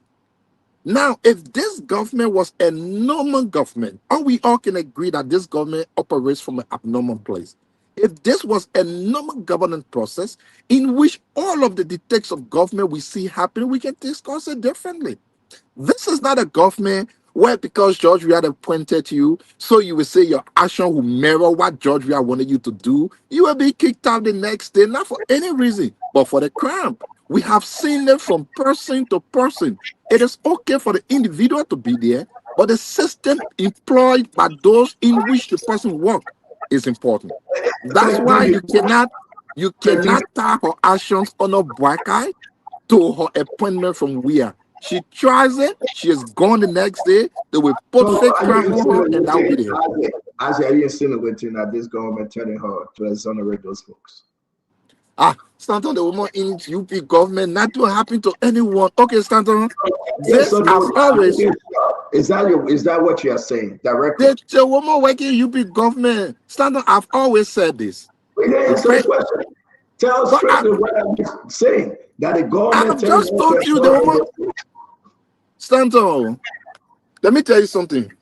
From the back, and you should be aware of this. Maybe that politics you don't want to say, but from the back, we had not a direct connection to Zoe, but a very close to direct connection to her, saying what is going on, and you and I know. The political pressure that is on her to persecute certain people, to free certain people, is there. Stanton is there. And again, I said, we'll come back to you. Let's make a quick round. Mommy, what say you about this? Is Zoe under pressure to prosecute certain individuals through LACC, or I mean, she's just doing an independent professional job here? When you talk about corruption on these type of platforms, usually what we do is we look at international indicators across the world. everybody agreed that Transparency International report is what everybody can use to determine whether corruption is improving or not improving, or the further corruption is improving or not. So we use that before we come down local. The corruption index for Liberia, since 7 years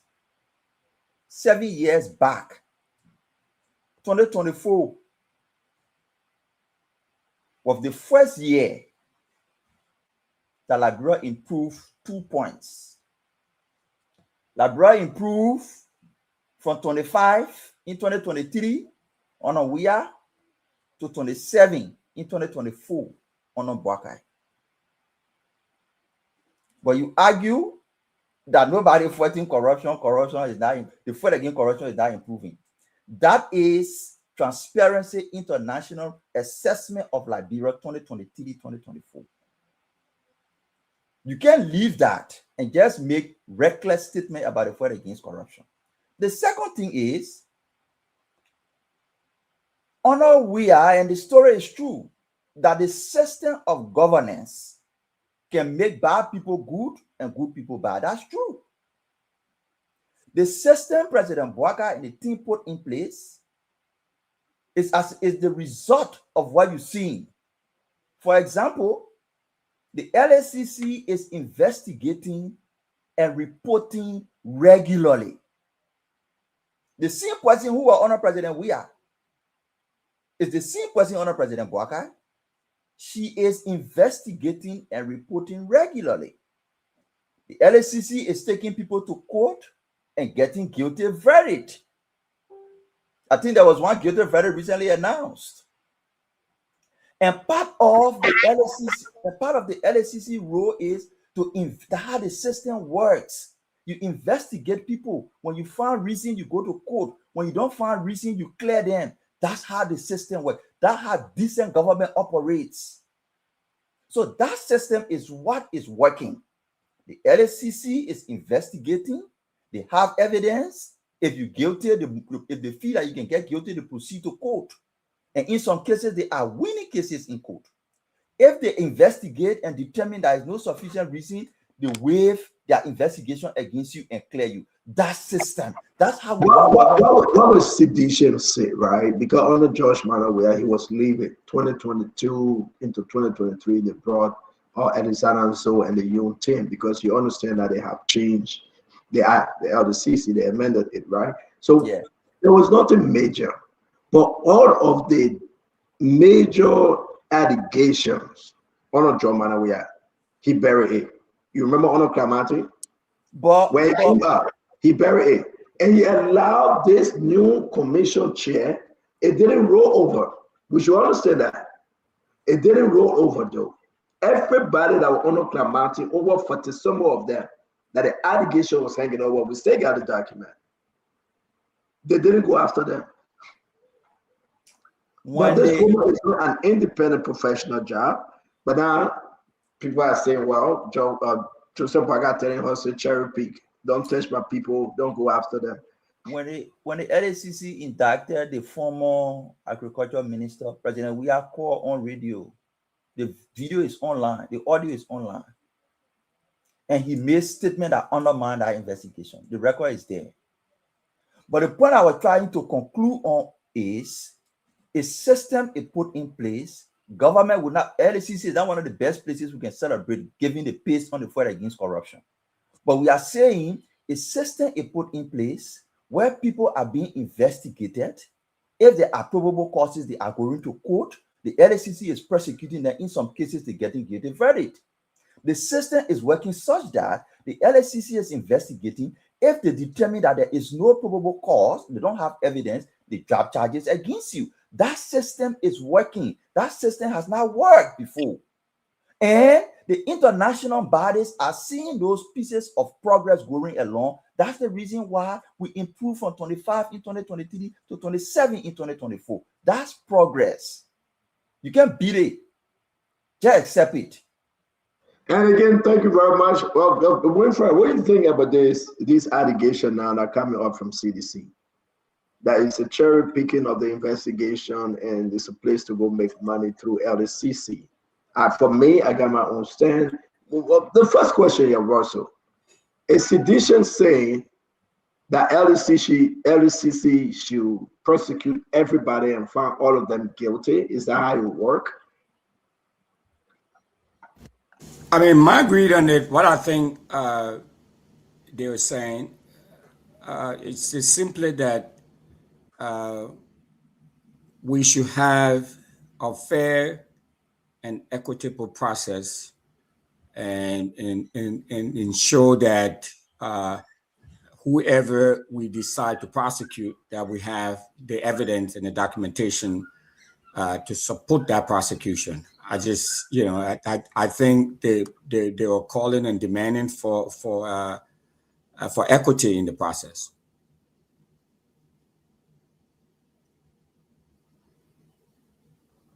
Are you done? Yeah. So, Emmanuel, what say you? What do you think?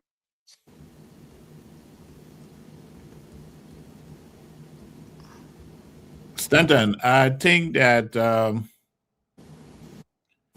when it comes to conversation around these bodies like LACC, we in political opposition or the political class, we should be very careful how we speak to it. Because once we try to downgrade their efforts, there will be a time that we too will be sitting in the seat of power and we want people to respect what is being done there.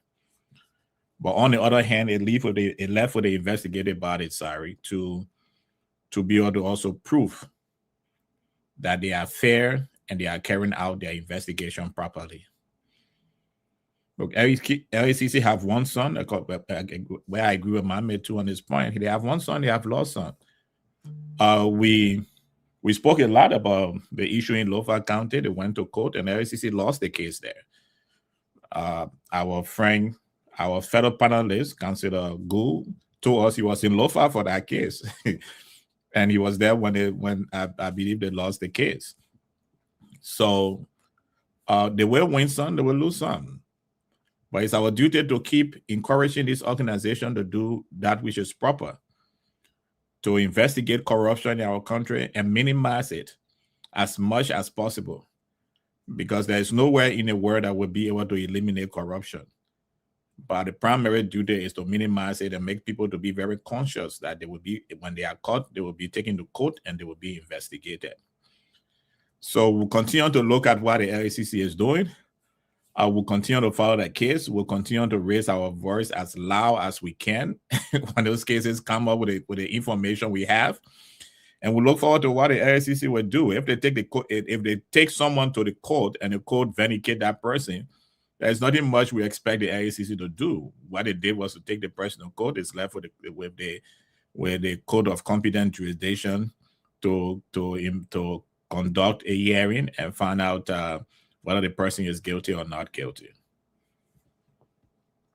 So thank you. Let's hear you, Paul, and then we'll hear from Wanto and Chief Fubi. We got to go to this story that Mambe want us to go to about SpaceX and Elon Musk's representative meeting the Liberian delegation in Switzerland today. I think it's a good thing. I want the folks to yay. Let's hear you, Paul. Then finish up with LDCC. It seems I'm losing battery. Can you hear me? Okay, we're gonna get you battery tomorrow. All right, so that's good. Look, listen. When people justify that, oh, we got a human being and saying that to a LACC, and as such, I think corruption is okay. Then you don't want the country to change. I hate to hear that. No, I will be honest. A human being, whether you are fallible or infallible, don't carry your flaws to a system that is built for accountability, right? We should not justify for them. When you sit down in that position, you should not be in the position to cherry pick.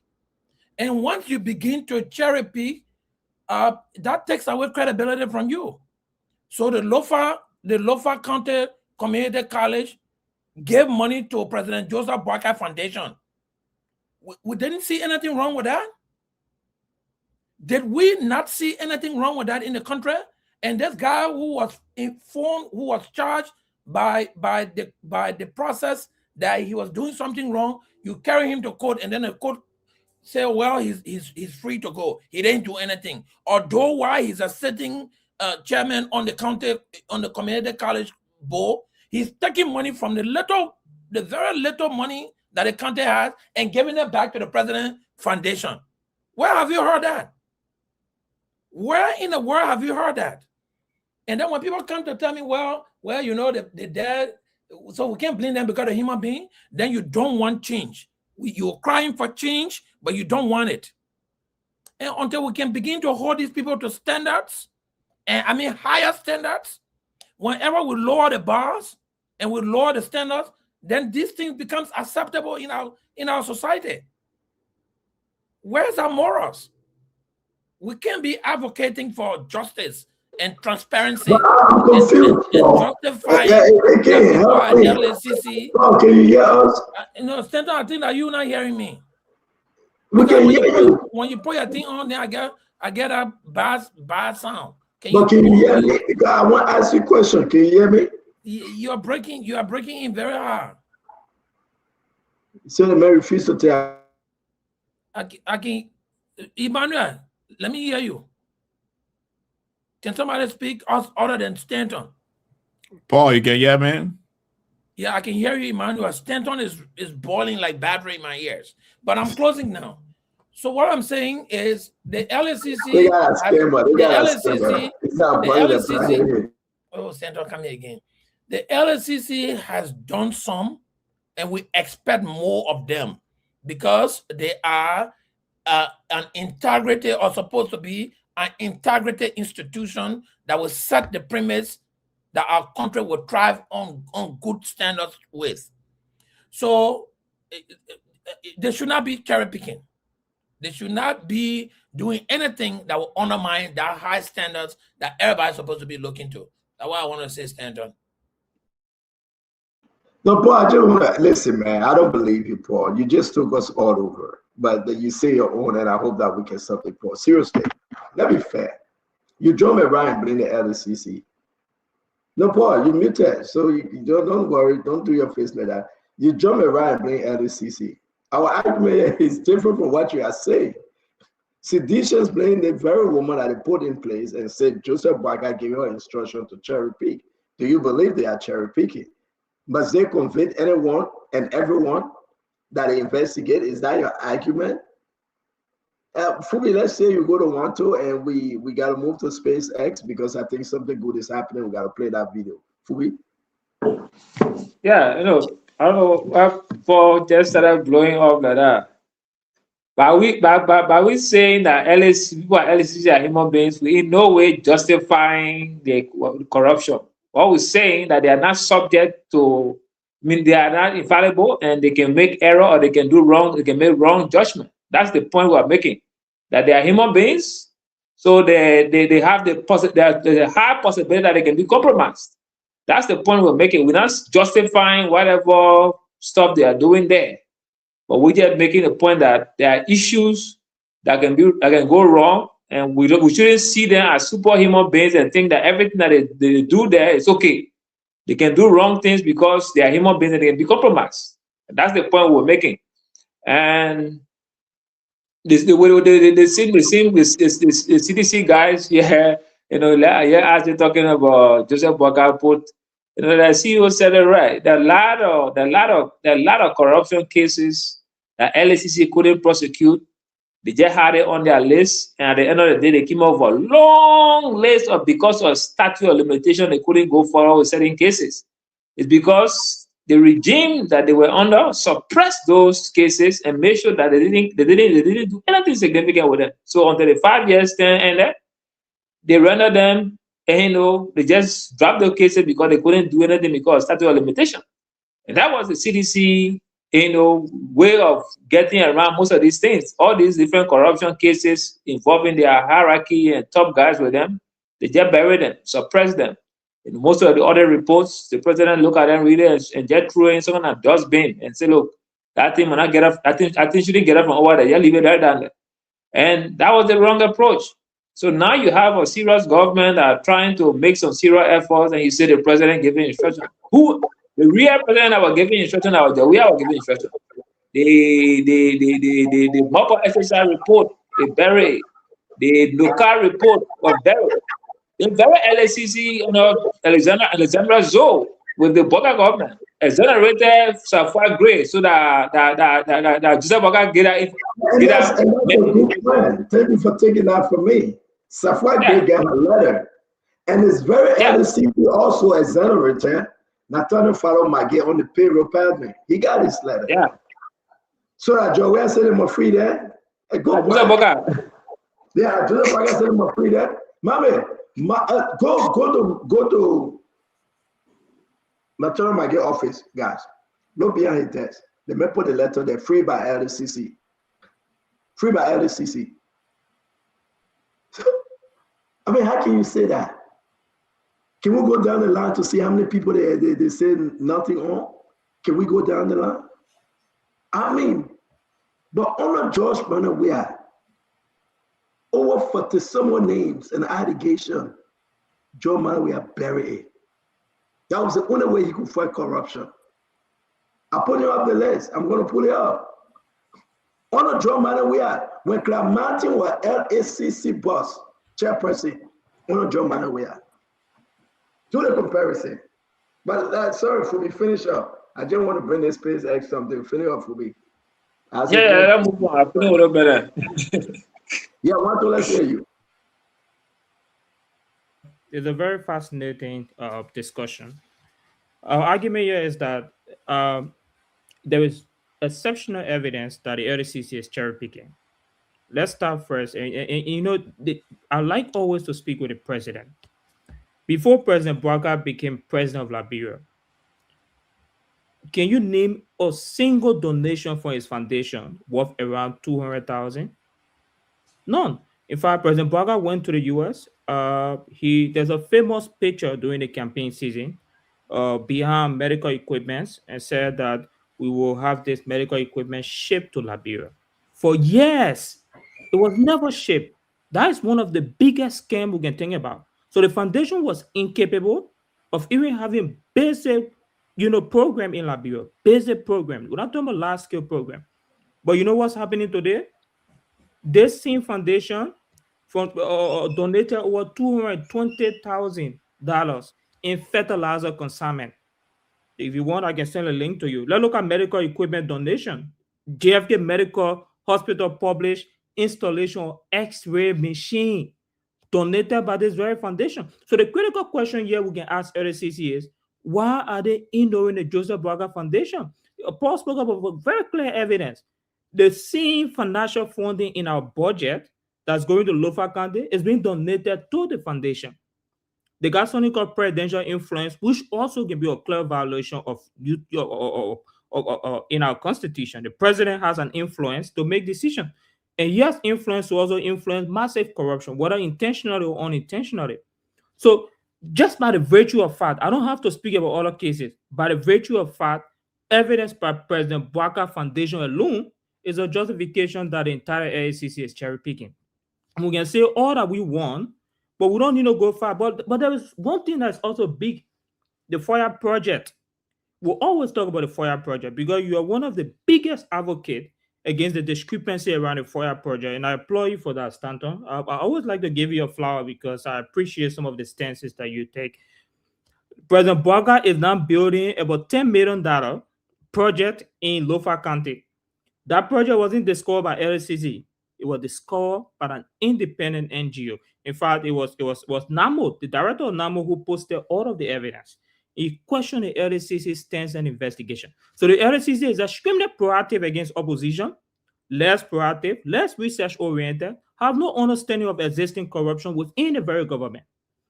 In recent time, we had similar situation in the Ministry of Labor. The LACC investigate the discrepancy at the Ministry of Labor.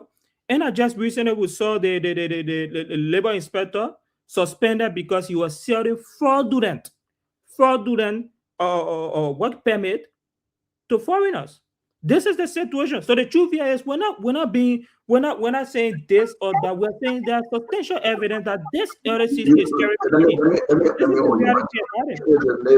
The labor minister was suspended for selling fraudulent work permit. But the question is that we are looking at a groundbreaking investigation. It did not come from LACC. You said inspector. You said the labor minister was suspended. The inspector general at the Ministry of Labor was caught in fraudulent work permit. I can send a link to you. In fact, it's been published on every You said the labor inspector, not the minister. No, but I said labor inspector. No, you said minister. But the point is I don't want to draw far away from that. No, I'm just trying to play because we talking about Councilor Cry, and that's not the labor minister. That's why. Okay, fine. But the basic argument here is that there is substantial evidence that this government LACC is cherry picking. And the truth is, we can't hide ourselves from the fact. Just the mere fact So real quick. As an allegation that LACC did this thing because President Braga is instructing the LACC boss to cherry pick. Do you believe it? Whether President Braga is instructing the LACC boss to cherry pick, my argument is substantial on the fact that we have evidence. You believe what I said? The point is, I'm not arguing on.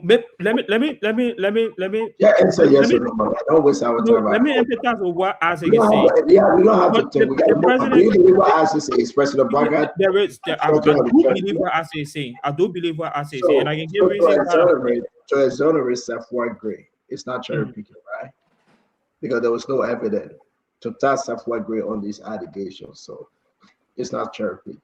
McGill, period pattern at the executive mansion. To clear him, it's not cherry pick, right? Now let me finish what you want to my brother Becky, right? It's not cherry pick, right? Want to? Those are sedition, very hardcore sedition too. Yeah, but stand up. Are you ignoring the fact that President Braga Foundation is not being investigated? Let's take it one at a time. Will you employ LACC for exonerating your political leaders? Exonerate? This issue. So the reality here is, and this is what sometimes is very important. My argument here is that we are speaking about opposition leaders. We heard your argument. Who's being investigated? That it went above and beyond to clear Safwa Gray, the president of local former, to clear Nathaniel Fallow McGill, the chief of staff to Josh Manuel. Let's primarily applaud LACC for that. I will applaud the fact that LACC exonerated them, but because they provide substantial evidence that exonerated them. Because they provide evidence to LACC. They provide evidence to LACC that exonerated them. This is what we do that can be so bad for us. Right? When it is so, I say you will speak, I beg you, Chief. When it is about us and not them, they will take a position. Safwa Gray provides substantial evidence. Fallow McGill, the same thing. So they clear them. But all the other people that come from Unity Party, they didn't provide no substantial evidence. So therefore they will go ahead. I say, let's hear you. I don't know if you guys, are unknowingly saying exactly what we are saying, or you don't mean to say it. I'm not quite sure. But Stano, let me give you a sentence. Please listen to that sentence good. The government is pressuring the woman on who to indict, investigate, and who not to. And you are repeating the same thing we are saying. So, Stanton, what we are saying is the government will pressure the woman to investigate me for taking NYS card. In the normal sense of the word, I have never had a government case being government. But the government will put pressure on her to do it anyways. No car building was standing up, but the government tell them to go investigate Safwa. How do you investigate someone for a building that's standing up that eyeball can see, but you say the building there? You are saying exactly the points we are making. No, we are not. So okay, I come in. That's what I'm saying. You are unknown. I said I get it straight now. No car building standing up. That wasn't the basis of the allegation on Safwa Gray. Not because the building is standing up. People reported to LACC that Safwa Gray from the money and she overcharged, and the document related to that building money that was collected, a lot of allegation. LACC to be on the record today, investigator Safwa Gray. She was one of the first person they said, listen, we see nothing on you. Go in peace. Declare her. So If it was good for Safwa Gray, why can't it be good for people from Unity Party? You keep repeating what we are saying Right, unknowingly to you. No, let me end now. Let me end. You cut me off. So Stanton, you took Nathaniel Mangill for payroll pardon. You didn't take him simply because you believe he committed a crime. No. You had to do it because political pressure is telling you to do something. And the thing about law is you have to prove it. There is a payroll where Mangill goes and pay human being. And then for some reason, because you want to prove a political point, you exerted pressure and say, you know what? The human being Mangill's pay, those poor people, they are spirits. So go and persecute him. Now the spirit came in and said, let me hear, I'm not spirit, I'm a human being. You say, oh my God, go man. You are repeating our talking points that the government pressures this woman to go after who they want her to go after. Now, if any government will want to see someone, if any government will want to see someone in jail, UP, we want to see all sedition rot in jail from now to 2050. If any government wants to see somebody rot in jail, but because their cases are cartoon cases, their cases are politically motivated, so they will always do these things, and you will say our talking point. I'm not sure if you understand that you are saying exactly what we are saying. Let me say something. Real quick, mommy.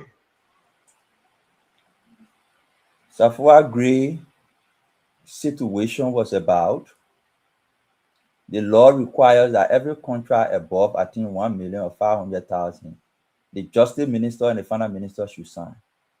When they don't sign, it raises suspicion. That's one. Two, the way the payment were done. After President Weah said there should be no payment above, I think, 5,000. Safwa signed a contract of over $1.something million. The same day she signed the contract against the president directive. The same day she signed the contract, the same day she disbursed the money. That's suspicious. So that's why LACC were investigating. LACC were not investigating whether Bailey is standing. I see you. In their mind, they probably concluded, okay, even though it happened, but there was no corruption. That's LACC's story to explain. So they were not arguing whether Bailey was standing. But Stanton, how they will be forcing people to prosecute, mock-up exercise. Samuel Twe came here and admitted to the findings that there were money changers that they named in the report who did not exist. There were money changers they included in the report and put money to their name that said, no, I did not receive that money. But nobody had been prosecuted for mock-up.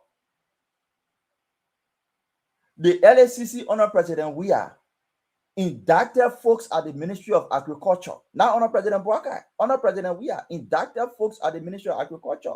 Weah did nothing. President Boakai is here today. If you were pressuring people, he would have been telling the LACC to go after her own investigation that she did under President Weah. Look, what is confusing people is the level of civility, procedural civility that is ongoing in the fight against corruption, for which Transparency International is saying in 7 years, 2024 was the first time Liberia moved 2 points in the corruption index.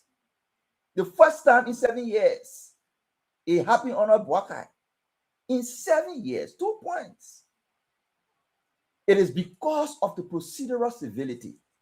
You are accused, you are investigated. If there are probable causes, you take into court. In some cases, you are guilty. You accuse, you are investigated. If there is no evidence, the case doesn't go forward in the mind of the LACC until new evidence emerges. That's the process. People who are not familiar or accustomed to that process, because 6 years they did not see it, they're confused. So they're saying what they have to say. But we can understand, learn the process for the next 2 years. You will understand how government works. how the further corruption goes, how people are investigated. You know, Mama, let us move on to our last topic, which will be the Davos Kev. It's good to see you. This is discouraging, right? I don't think any sedition have any moral right to talk about corruption, to tell you the truth. You know, I've just been frank, right? I would beat on you for corruption because you cannot prove any one thing that you did to fight corruption. You dissolve LDCC, the very LDCC, just to buy more time, mommy, for the people that to walk free. You dissolve LDCC intentionally. You find reason for them to persecute people. Every allegations were hanging out there. When they go after anybody, Joe, I said, don't do it for the sake of peace. Because he knew that he was going to run with the same story to Joseph Yman Braka and said, don't charge my people. He did. He asked President Braka, he said, don't go after my people. All the money they stole, don't go after them. All the homes they got or they bought, don't go after them. Then he said, for the sake of peace. And then the woman, the professional lady, Alexander Zoe, that job money we have put in place for all the other commissioners, today sedition saying they're working for. Let me ask you a question. Where's the case about Emma Glasgow? The case on Safwa Gray is done. This is a free woman. Investigation done. Nathaniel Falobake was done. Let's go to LTA. Joseph Braka, Honor Joseph Braka, they indicted Kamara, Abdullah Kamara. He didn't cherry pick. Let us just face it. These people go for investigation and they see fit to hold them or they see fit to set them loose. That's what the investigation is about. It's not wish on. It's not wish on. They're forced to indict everybody. But because CDC didn't do it properly, they feel that it's a wish hunt. CDC intentionally didn't do it properly. May God save our state. May God see reason that Cummings will be a better leader than John Weah coming back. If anybody want to give chance, and y'all will get very with me, the person you have never tried at is that I'm better than the Cummings. I think you want to give it a try, even if you don't like, if you don't trust, if you don't respect Unity Party. And Unity Party failed today. If they failed today, look among the rest of them, the Musa Bedite, the Elzala Cummings, the Lano, Clarence Moruba, the Simon Freeman. Look, if you're so angry with Joseph Braka and you believe that Joseph Braka disappointed you and failed, don't look at John Weah.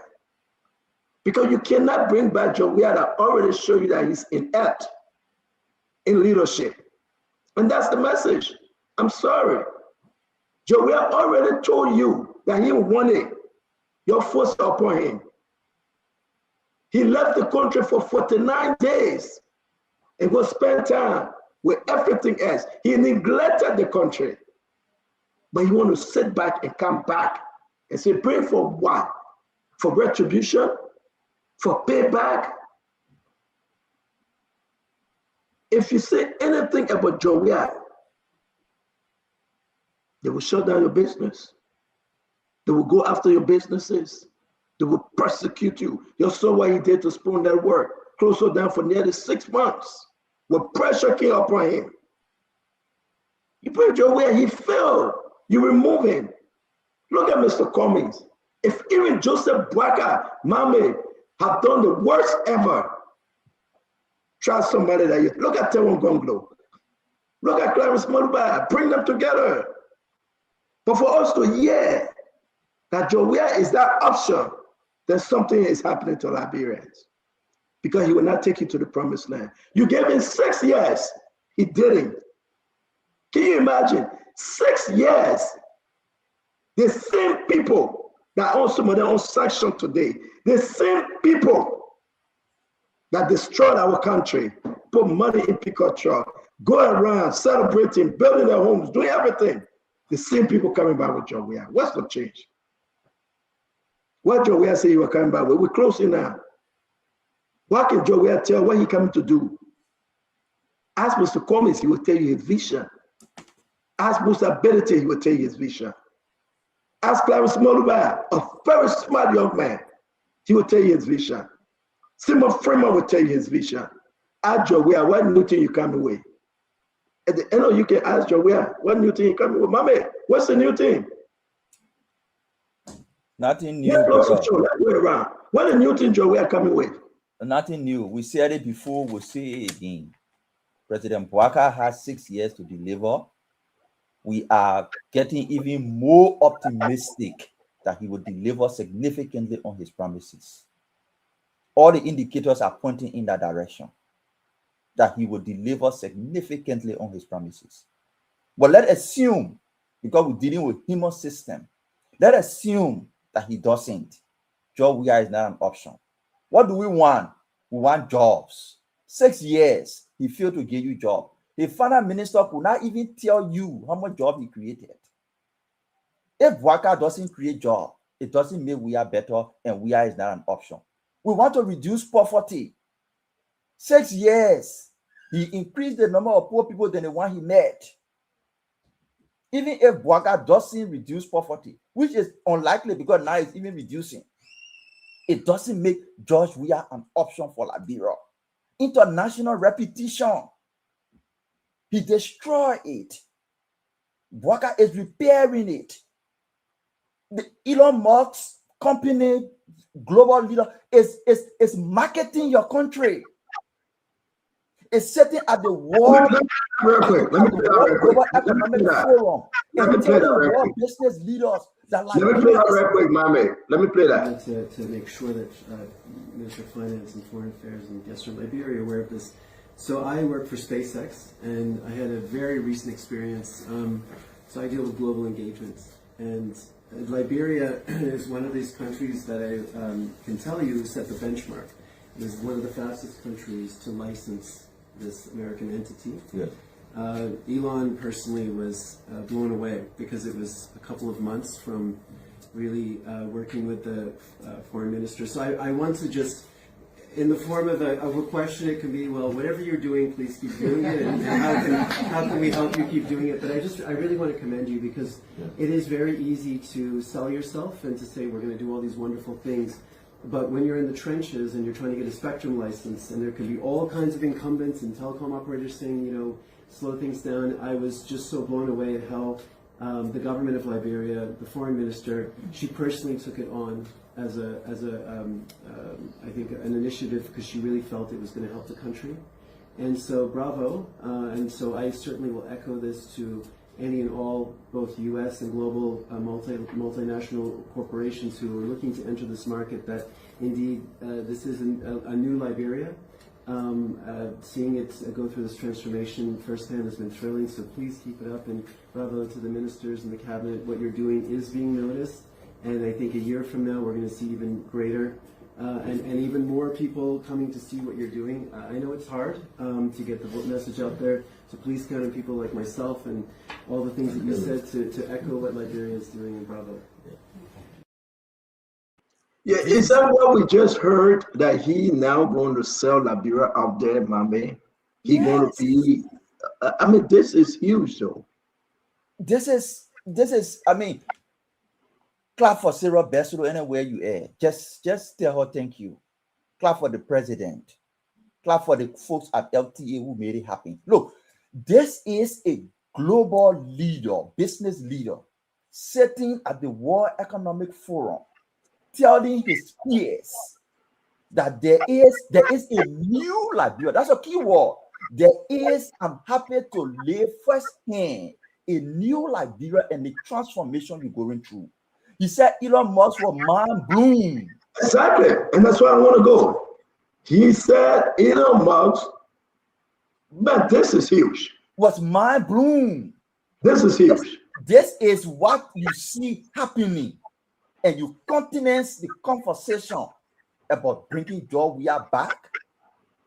This is what you see happening in the global space, where when we had our Liberian passport, people thought we're coming. I want us to play again. And Mami, let me hold you. You will speak on this last. We'll bring the guys. Let's play again. Liberian, please call it, share it. You can see, put it up on our page. I think it's there already. I want us to play this again. This guy say he sat with Elon Musk, the richest billionaire, the richest trillionaire, the richest man in the whole world. And they were discussing Liberia. They were discussing a new Liberia. Take a listen, and you decide. We'll play it. I wanted to make sure that Minister of Finance and Foreign Affairs and guests from Liberia are aware of this. So I work for SpaceX, and I had a very recent experience. So I deal with global engagements, and Liberia is one of these countries that I can tell you set the benchmark. It was one of the fastest countries to license this American entity. Yeah. Elon personally was blown away because it was a couple of months from really working with the foreign minister. So I want to just, in the form of a question, it can be, well, whatever you're doing, please keep doing it, and how can we help you keep doing it? But I really want to commend you, because it is very easy to sell yourself and to say we're going to do all these wonderful things. But when you're in the trenches and you're trying to get a spectrum license, and there can be all kinds of incumbents and telecom operators saying, slow things down, I was just so blown away at how the government of Liberia, the foreign minister, she personally took it on as I think an initiative, because she really felt it was going to help the country. And so bravo. And so I certainly will echo this to any and all, both U.S. and global multinational corporations who are looking to enter this market, that indeed this is a new Liberia. Seeing it go through this transformation firsthand has been thrilling, so please keep it up, and bravo to the ministers and the cabinet. What you're doing is being noticed, and I think a year from now we're going to see even greater and even more people coming to see what you're doing. I know it's hard to get the message out there, so please count on people like myself and all the things that you said to echo what Liberia is doing, and bravo. Let me go to you, Emmanuel. We'll bring the guys on. Let's take this round. You listen to this twice, ladies and gentlemen. A very beautiful way to close this show. We will beat on the government continuously till the government do better, and what we are seeing, the government is doing better. Ladies and gentlemen, make no mistake. These are the things that strengthen our resolve and say, yes, indeed, even if you disagree with Jose Yeman Boyka and Jeremiah Kwan Konjo, where it's not your option.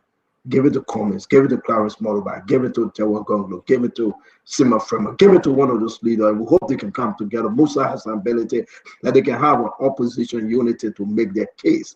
But what we are seeing here today, Jose Yeman Boyka, leadership is opening new doors. Even billionaires now realizing that, yes, indeed, they can do business with Liberia on a new Liberia and a new government. Emmanuel, let's hear you do. This is huge for our country. Well, Stanton, I would have been excited and filled with immense joy if the person who was doing that recording could show everybody that was seated in that room, instead of pointing the camera to one person. Look, we have been in a situation. Mama, you have been in it before. One white man can't sit down with so you people and praise you all.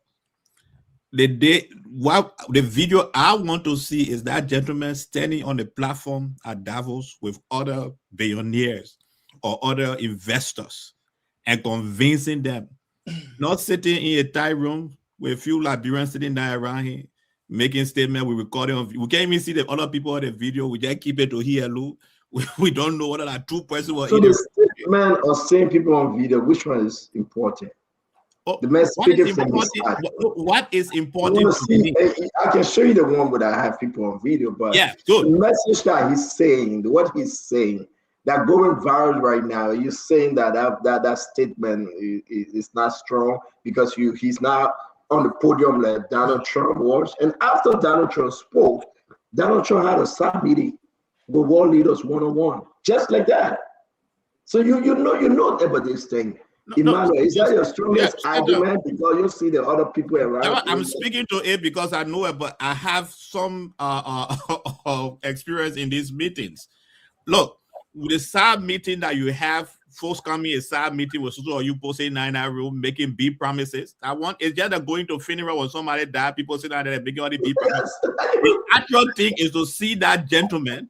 What will enthuse me, what will make me excited to see that same gentleman sitting in a meeting with his peers and convincing his peers to join him, to see that same gentleman coming to Liberia the next.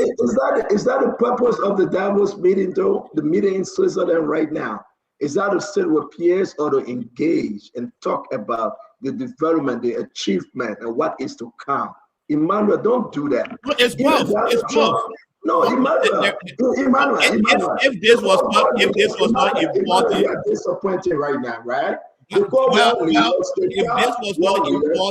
this was not important to the propagandists of the Liberian government, they would not be showing it around for us to see it. It's important to them how they're showing it. But I want to be very convinced. I want to be excited. I don't want to be having one person come in a meeting and they are praising only us. Let that person go out and be the ambassador he said he wants to be. I want to see him with his peers having conversation. This meeting is both sides. It's if you're meeting with investors, you're having conversation with them. That gentleman who is putting his hand up on behalf of Liberia, wonderful, he putting his hands up. But now that he has placed his hands up, what are we doing with our hands he put up? Let me see him in another forum saying he has placed a hand on having that conversation. We have had so many of these things where people come and they are praise singing us because we have done something for them, praise singing that they're going to do something. At the end of the day, they don't do anything. So I won't be running with this video. I will be waiting for that gentleman to be in another conference center talking, engaging investor and convincing them to come to Liberia. That's the video I want to see. That's the video that will make me excited. Not him sitting down with, I know you say you have the face of the people, I'm not seeing it. Not him sitting down with people that we cannot see making big promises. Everybody have made our promises such promise in the past. But let him take it to the next level. So Mame, since you call them, let him take it to the next level. Thank you. No, Mama, don't respond. I beg you, don't respond. Let me bring in Russell. But man, okay, let me leave you alone. Russell, let's hear you. Then we'll go to Fubi and bring in Kev Hassan and the rest of the guys. Go ahead. Let me just give it to you, Russell. Let me give it to you. So when the government does good things, we come here and we try to applaud. We applaud the government for doing some great things. If the government going out there, knocking on doors, getting investors, I think that's good. I think in this case, this is a sign of some great things to come that this government is working on, that the government is pursuing through the Ministry of Foreign Affairs. So I don't see anything wrong with it. I think it's fine. I think the government deserves some claps and some kudos for making this happen. It's not as easy as we think, going to Davos and meeting with some key investors. I mean, like what we see in this video, and them making promises. But these are good promises that are being made, and I think we should embrace them. I think we should encourage the government. We should applaud what is happening. It's a good thing. I think it's on the right track. It's on the right path, and we need more of these kinds of conversation. We need more of these kinds of engagement. So I would give the government and the Ministry of Foreign Affairs a big hand of applause for this effort. And again, a lot of people, I don't want to go after my brother George, right? Emmanuel George. But this is disappointing. This is totally disappointing. This is when I call your name, Dr. Emmanuel G.K. George. How do you think Mr. Cummings get to where he got to in corporate America? He met people on the side. He talked to them. He was engaging. When you go for these conferences, man, you have the small meeting before you get to the bigger picture. You know that. You just don't go on the world stage and start making those pronouncements. You know that. But why should we sit here hearing lecture you, Emmanuel? You been to Nigeria. You brought in Dr. Ofu on the show. We talked to him. You know all these people. You play politics here. And I hope they will not hurt Mr. Cummings. I was staying with Mr. Cummings on this one. And I know that no, seriously. What Cyril Besto did and the government of Liberia did. And let me tell you something. She's just advancing the agenda of President Joseph Yimabwaka. She in line on men that we know nothing that can sit with Elon Musk any second. For me, the man say Elon Musk, this is why he said, set the benchmark. He was blown away. He was blown away. On New Liberia. I would tell people he was blown away about Liberia, sent out there. Liberia, yes. Yeah. I would tell people to come and do business. Talk to me, Fubi. This is a good day for Liberia. And that's the reason why we would say, even if you fell with Joseph Baka and Jeremiah Kpaku, it cannot be George Manawiata took us in the dark age for 6 years. It got nothing new to say. Ask Samuel Twe, ask Falo McGill, ask any of them, Eugene Lin Nangbe, A.R.D. Maswe Kamaya, ask any of them. They have no policy of coming with a new CDC. All the simo to destroy the country. They can't even come to America. We'll get there. But the argument is we won't come back. You come back where? How? When? For me, that talk, man. I'm enjoying the new year. I'm enjoying this new year. I am enjoying the new year. Yeah, you know, Emmanuel, most of the time when Emmanuel speak, you can tell a man you're not a politician. So it's matter of being politician now, you say the man. So, well, it's a good thing for the country. And one point he made, I think the speed at which, you know, Liberia they granted the investment deal, you know, those are things that, you know, people criticized before. And, you know, to come and do business in Liberia, it looked like it was like a curse. People will push you around for investing your own money. You pass all the draggy, you pass all the draggy, you pass all the draggy, so now you get frustrated and you just pull out. But with this, they had a different image about Liberia, about the speed and the way Sarah pushed it. So he was commending that, and I think that's a good thing for the country. You know, people cannot be coming to invest in your country, and you make them appear like they're coming to beg you for food to eat, and you deciding whether you might keep the food for your children or you keep the food, you give the food to them. They coming to invest in your country. It's something that will bring pride to your country, will bring job opportunity to your citizens. Then you push them around. Sometimes you want upfront. I don't call it kickback. I call it kick front. You want upfront money before you can get someone, and you know the opportunity to come and put investment during your country. You know, so and that's the point he made. So it's good that we keep having this kind of positive image of the country, because the more you have this kind of image of the country and it's being sold out to major investors, it attracts people to the country that look, this country is ready for business. But when Liberia becomes a place that is difficult to do business, and people go with all these negative and corrupt stories about Liberians trying to, government officials trying to extort money from you before they can allow you, and you need to put your own money that you're coming to help them and turn the country around and make some profit for yourself, it sends a negative image. So it's a good thing, and we'll encourage all those in government to start to help to make this country better, and so that we don't have this kind of negative feedback from investors. But Paul, thank you very much. Thank you very much, Fubi. We're going to bring in Kev Hassan. I'm bringing the two new guys that just come in late. These guys love to come on show late, man.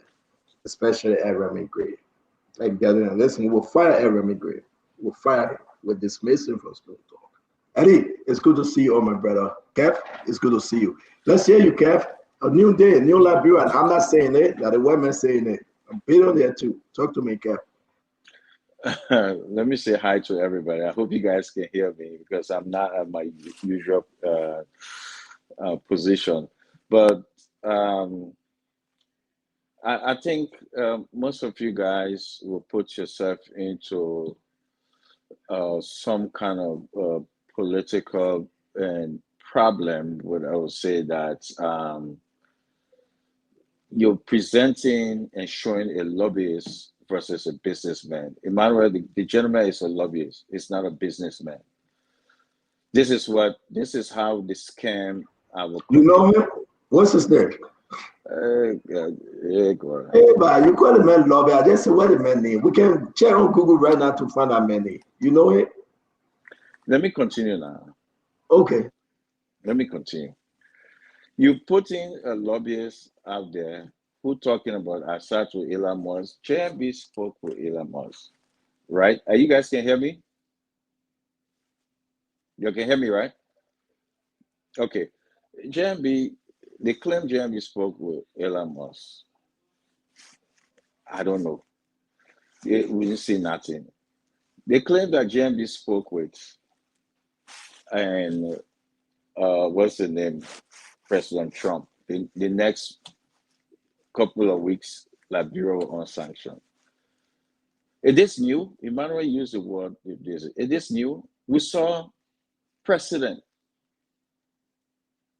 came to Liberia under Unity Party government. We saw Speaker announce, Madam Ellen, we want to light up Liberia. Nothing. It is new. So to put some white guy and they're scamming the people, we're not tired of scamming the people.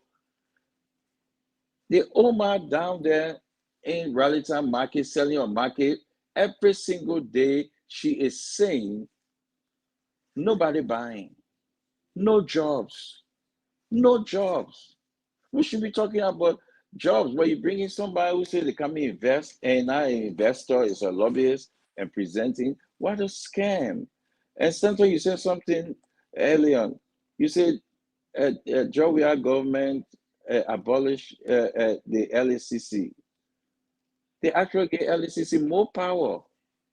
They gave LACC power We're to talking about LCC in prosecute. your closing, Kev. In your closing, you're talking about LCC. Let's I don't finish know up if you're with this talking to me story. because I can't hear you, Senator. Let's finish up with this story. We're talking about LCC. I beg Nobody you. hear me? We can hear you, but can you hear us? You can hear me, Paul, right? Go out and come back. We can I hear should go you. come back. Okay. Yeah. But I wanted to ask Kev a question, but let you go out and come back, right? Colonel Gray, I'm confused. Kev is advocating for job creation. We are in Switzerland negotiating with a trillionaire, a billionaire, right? And talk about bringing more jobs to the country. And they have accepted most of the proposal. So what's your argument here? The man is speaking well of Liberia. Kev said the man is a lobbyist. We're still looking for that man name. We can find it, right? Come up with something good. That's part of job creation. You go out, you negotiate, you bring the best of the best. People come and invest in your country. You create jobs.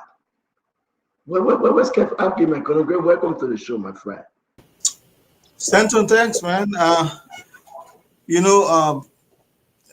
you make the other guy look good, then you will lose 2029 election.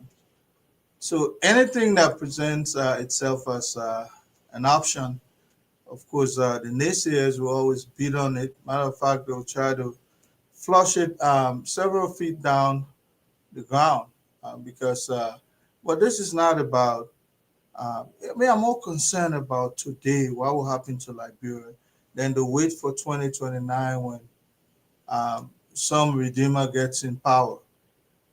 Between now and 2029, Liberia could look like a paradise. And some of the amenities you need,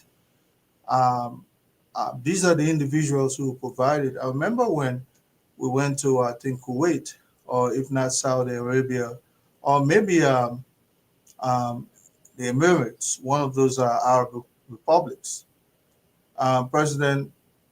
The former President Weir was shown playing soccer.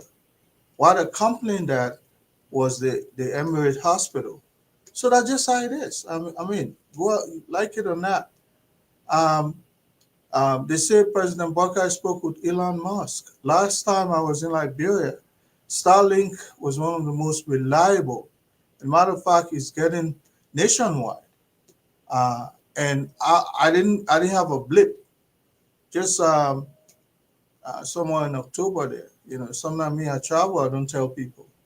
But to be frank, Liberia will take shape only when we have people looking at it from a favorable distance. This man probably have seen what he has seen. To go back and convince him and say, no, that what you're saying is not real. Rather, what I've seen, yeah, is what it is. But this guy is there. He's sharing his experience. Who am I to disagree with him?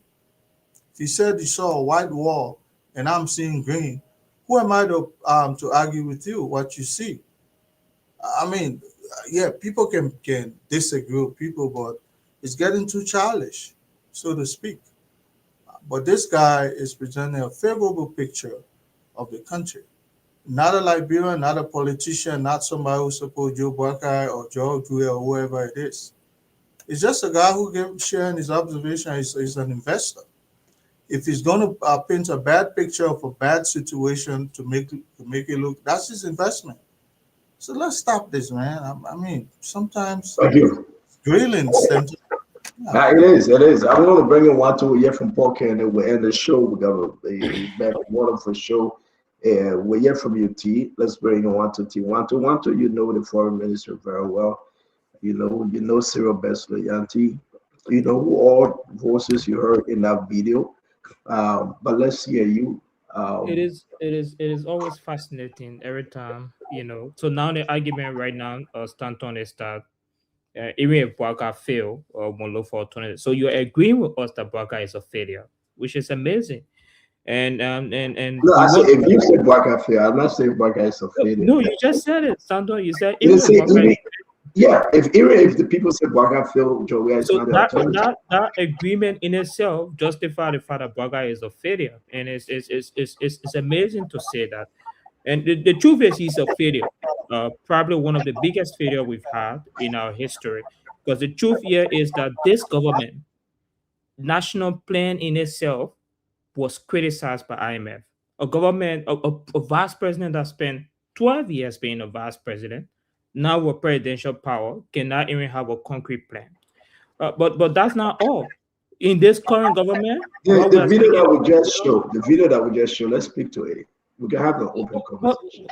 I'm laying a I'm premise though. speaking on the video here. Well, there is a lot of things to be able to point to the video, Stanton. The most important thing to point to the video as we speak right now is I have no clarity on who the individual is, and I think that was said by Emmanuel.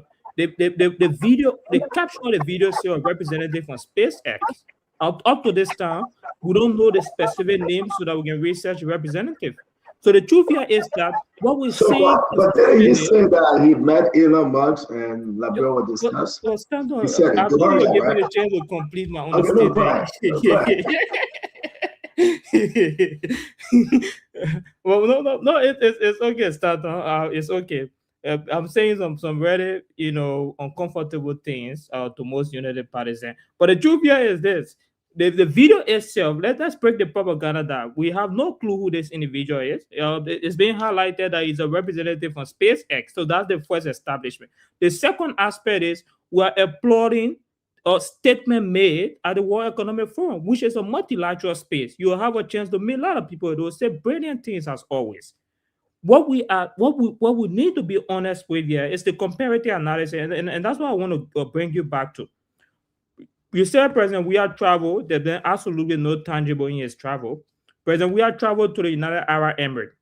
He came back with Emirates Hospital in Bopolu. The amount he spent in a hospital today provide us over 100-bed hospital. That's tangible. You can't, no way we can be able to disagree with that. But that's not the only thing. We have the Emirates and Abu Dhabi Development Sport Leisure, which today we have a lot of parks across Liberia. But that's not the only thing. We can point to a lot of diplomatic, accomplishment on the president. The truth is, we must be honest about this conversation. If we say, President, we are travel and there's been no tangible, then we can point to the Emory Hospital that's still existing up to today, that came through its international engagement. So these diplomatic point of handshake and stuff will not change the country. This is why we say we are as an alternative to 2029, because right now in this country as we speak, the representative of Elon Musk will not use the representative of Elon Musk to go or pay for food in the market. Market women today are complaining on the lack of circulation of money in our economy. Unemployment is skyrocketing. President Barker just sacked his Minister of Youth today as a demonstration that the entire plan at the Ministry of Youth and Sport is a failure. This is a demonstration that even the government appointees are failing completely. We spoke about corruption and massive, political handout. Today we have FOIA project. Liberia is now one of the most malnourished countries. We are one of the most malnourished countries in the world today. So the truth here is that we may say all these things that we are saying will come back to the fact that this government is a failure. This government, only timeline they have is waiting for 2029. They will be massively defeated because they have no solution for the Liberian people. They are consistently play out on diplomatic propaganda. And today, the Ministry of Finance presence in Davos is a demonstration that they are still peddling that propaganda. And propaganda will not win you an election in this century. It must be tangible. It must be based on fact. It must be based on evidence. So with all the CDCs who are here today, I just posted on my page that We Are is coming back. Go and comment. So maybe stand on and see that, and then you will be a little bit moved. But the truth here is that we're heading nowhere with this kind of analysis. Let's be honest. Let's elevate our discourse and be fair with the analysis. Thank you. Stephen, can I finish? Yeah, go ahead. Simo. Go ahead. Okay. Stephen, I sent you a picture about the new sports minister. I sent you a picture. Can you upload it? Okay. You sent me a what? A picture of the new minister of youth and sport. But we know Colonel Crab. This is her. She right there. No, I sent you one. I sent you another one. Nah, I'm not gonna put that picture of my SCD show. You're crazy. Lead again. No, my man, put that picture up, my man. No. I mean, we see the gap. We see the woman picture here. I'm just showing what a It's not joke. appropriate. It's not appropriate. It's not appropriate for the show. She put it on Facebook. She put it on. No, it's not appropriate. Yeah, but you see, you want us to go back and forth now, right? No. Yeah, but Cap, can you put it up for me? Cap. It's not appropriate for this show. I cannot put it up. Okay, good. Thank you. If that picture is not appropriate for this show, but she put it on Facebook, shows that the picture is not even appropriate for her to put it on Facebook. That's the minister that's the person that the president took Kubangalo and put somebody there. What a joke. You take Kubangalo and put a playgirl there. That's how you know that this government is declining. What a joke. You take a serious business. A woman who one of the executives that are building their headquarters gave her youth and sport and say, you know what? Take some of that money and build our headquarters around town, around the country. That's what they're putting her there for. Take her somebody. I may disagree with Kubandalo, but you take her a caliber like that, and then you just put in some playgirl that you expect go around and be building stuff. What kind of joke? Are we not serious in this country anymore? That's why I want for the people to see that picture, because she put it on Facebook. That's a mini. That's a material. I'm not going to show nude picture of a young lady, and this is so bad. She put it on Facebook, not me. She put it there. And that's why we're not showing, guys. We are all men, right? You don't want someone showing your daughter or your wife or your sister or your mother in such a form. I doubt whether she put it there, right? But I would defend her. Okay, I would say, fine. But I would defend her. Okay, that's not a photo for us to show yet. We gotta respect her. We can disagree with her, but we gotta respect her and respect our sisters and our Liberian ladies and ladies across. Even if you put that in our chat room, it was so inappropriate. I don't think you should even share that in our chat room, because you know why? We gotta respect her. Now she's the Minister of Youth and Sport, right? I think she would change, right? But I understand where you're coming from. Yeah, but I think what she needs to do is she needs to first of all respect herself, not put that picture on Facebook. Kev, Because I don't think she remove. is respecting herself. Kev, remove. And like I said to everybody, I would not show that picture. I deleted that already. But that show the mindset. That show the mindset of the president. That show the mindset which the president is putting there. Okay, let me bring in Paul Kennedy. Let's talk, my brother. Let's hear you. Yeah, thank you, Stanton. The video. We are on the video of the gentleman who has attested or is giving an evidence on the seamlessness, the ease to which people can make business now in Liberia under this government in this new Liberia. He, according to him, is a representative of SpaceX, Elon Musk's group that had to get licensure in Liberia. And he said in less than 3 months, that license was, given to them. The process was really seamless. There was no bottleneck. He thinks Liberia is doing very well, and he will personally move around to encourage other businesses, multinational investments to come to Liberia. Those were his words. That's an exceptional PR for Liberia. We applaud the gentleman. If what he's saying is truth and he's actually going to do it, I think it's going to bring some attention to Liberia. I don't know him. I've been trying to research, I've not been able to know him, but the fact that he's saying that in a side meeting about Liberia, I don't know the audience you're speaking to. It could be a bunch of Liberians. It could also be his colleagues on the dinner table at the side meeting. Whatever that utterance was a positive image of Liberia that a foreigner is trying to preach. But let's get to the issues now. SpaceX Starlink is in Liberia. I talk to Liberia every day. But it's difficult to speak to Popolu. How I hope that these kinds of arrangements will really transition to the common everyday people. We're not talking about Wanto who's come from Oxford, he can afford the Starlink. I'm talking about Oman Kebe in Sapema. I'm talking about Tobabian. Those are my relatives. They will never talk to me. I have to cut somebody in Monrovia to call them, to talk to me. That is not the kind of services we're trying. Get a Starlink. Why can't you get a Starlink? I cannot get Starlink for the whole village. It's not possible. Yeah, but that's not development. Development is when the entire country. We're talking about Starlink. They said that development. Get a Starlink. But you are interrupting me.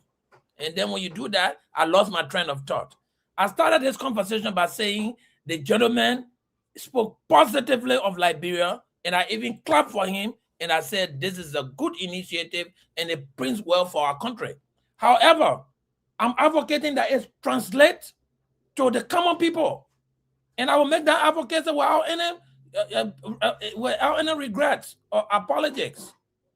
Liberia has to consider the country as a whole. We can't be the few elites benefiting from this kind of interaction when the rest of the 5.7 million people will never come close to it.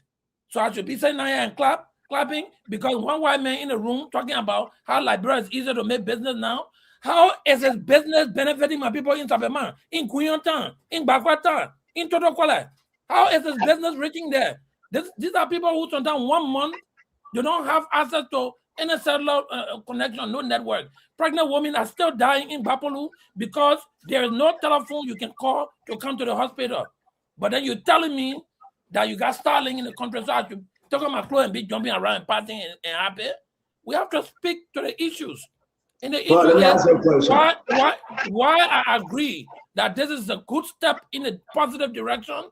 It should not be limited to only the elites or few people in Monterrey and Monrovia. Let the government begin to think of how they can generally get to help the people who really deserve them and are in need. That is my comment. Well, let me ask you a question. And I think it's a very beautiful concern and comment, Paul. But let's face it now, my brother. Tristan Boga is 2 years, he have entered his third year.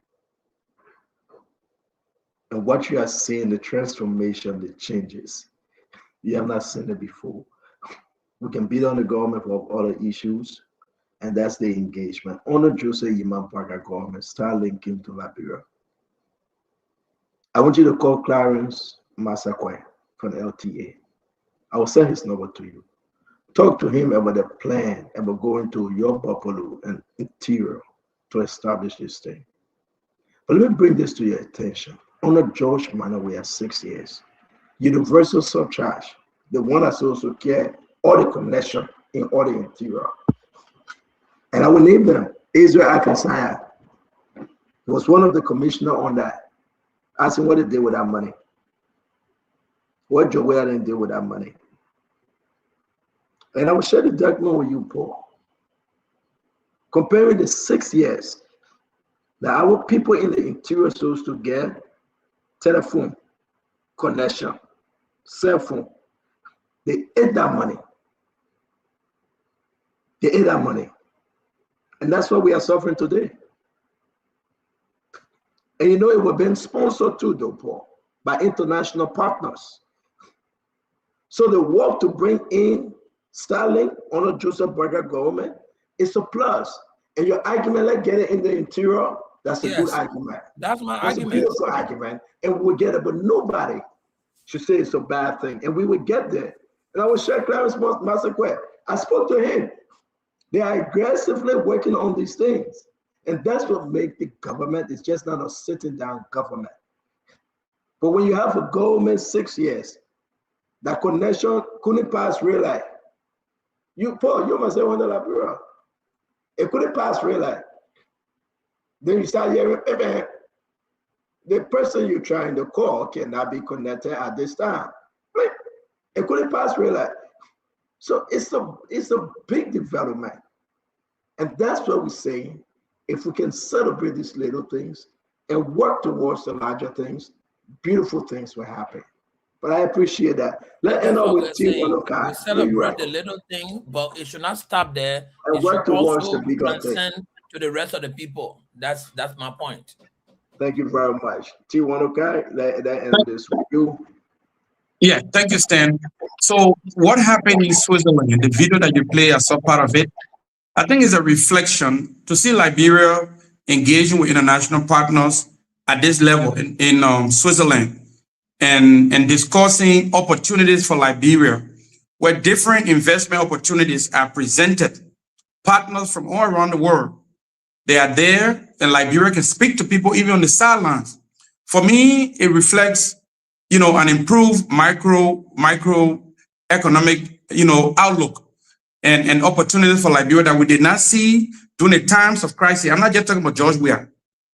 During the time of the Civil War, we did not have the type of opportunities where we can engage with international partners like we did or like we are doing right now.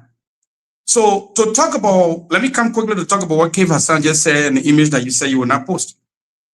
Let's not minimize our young people and women in this country. When it comes to LACRA, she is a very, very sophisticated, elegant young lady who, when you and I was running around during the Civil War during 1990, she was not even born. This lady was born June 27, 1990, after the Civil War began. In the heat of the war and through the years, she acquired her education. She had worked in the corridors of government. She's a reflection of what young Liberian women dream of. So to try to denigrate her, to try to bring her down, all because we got political differences, I think it reflects poorly not on her, but on you. And anybody that thinks that way, to think that a young lady perhaps can go to the beach and have a good time with her friend, and then you go digging her social media profile from over the years to try to use it to denigrate her, and think that that's what will bring George Weah back. Y'all got to think again. This is not okay. And thanks, I says, thank you so much for rejecting his ridiculous request to post whatever that image is, because it will reflect not only on Kev Hassan, it will reflect on the show that the Liberian people have come to fall in love with. So I think this was leadership on your part, to reject that kind of request. And all I want to say here is we can discuss, we can argue, we can disagree. But when it comes to what reflects Liberia's position in the Committee of Nations, let us be objective. Let us talk about facts. So Paul Kennedy, I want to say thank you, for your premise in terms of how you describe the opportunities that Liberia has been exposed to, at the forum in Davos. Thank you, Stan. Senator, can I get 10 seconds? My man, Fubi, you're kind of close to the show. Yeah. 1, 2. I think that's it. Yeah, very quick. You see how folks are so hypocrite? Stanton, let me ask you the question. Why you show Joey picture on the advertisement? You see how hypocrite you are? But you got nothing else to say on the show, man.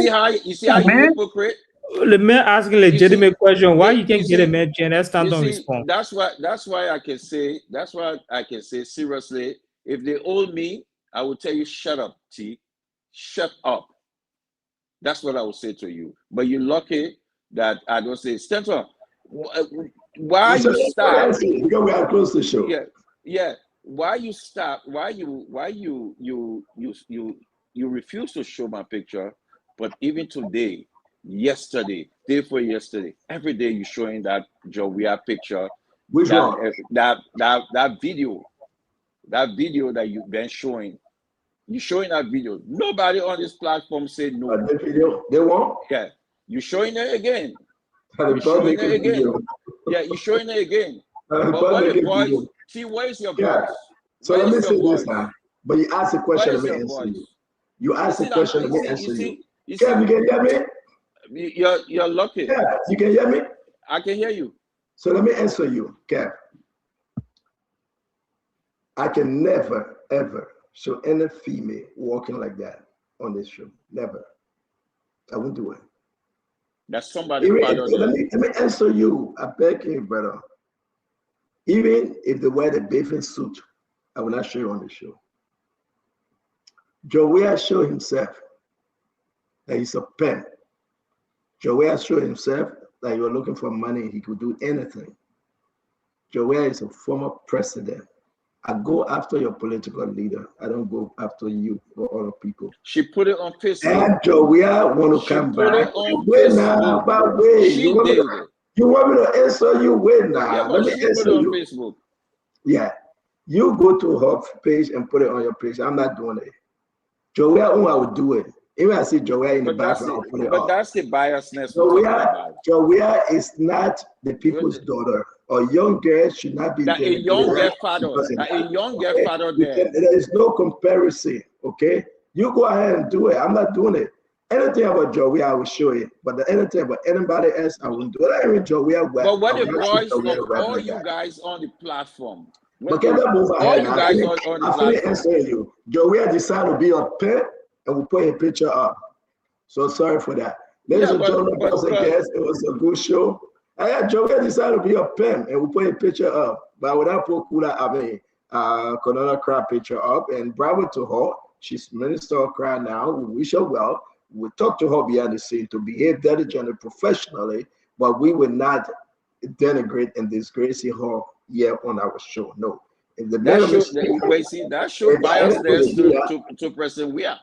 That show biasness to President Weah. That show biasness. You put President Weah. Mark the video. This other girl call herself deputy minister. You talking about that video, right? You talking about that video, right? Opposition posted a video 2 hours we are going to elected. Don't waste your time. It's okay. It creates more sympathy for we are. Of course, but I don't know why you're getting angry. We are wanting people to see the video. He made that video for money.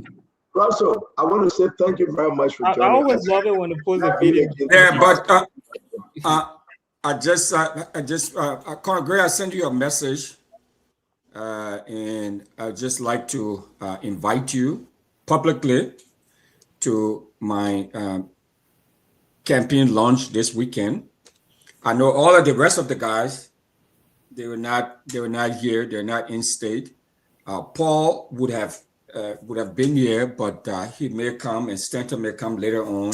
But for you, Conor Gray, you are invited to my formal campaign launch this Saturday at the Brooklyn Park Community Activity Center. It'll be a wonderful time. Just for 2 hours, we'll be there, pop in, pop out, from 3 p.m. to 5 p.m. So I hope to see you there, brother. And I'm counting on your support and your vote too. Even if you have moved out of Brooklyn Park, you have a lot of connections here and you have a long reach.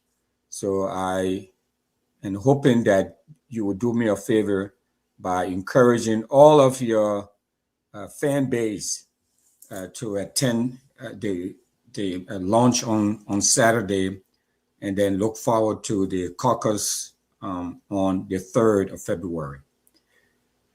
And for the rest of you out there, just like to say you are also invited and welcome to be a part of a momentous event on Saturday at the Brooklyn Park Community Activity Center. I'll be publicly and officially launching my campaign for a seat in the House of Representatives for District 38A, which represents the western part of Brooklyn Park.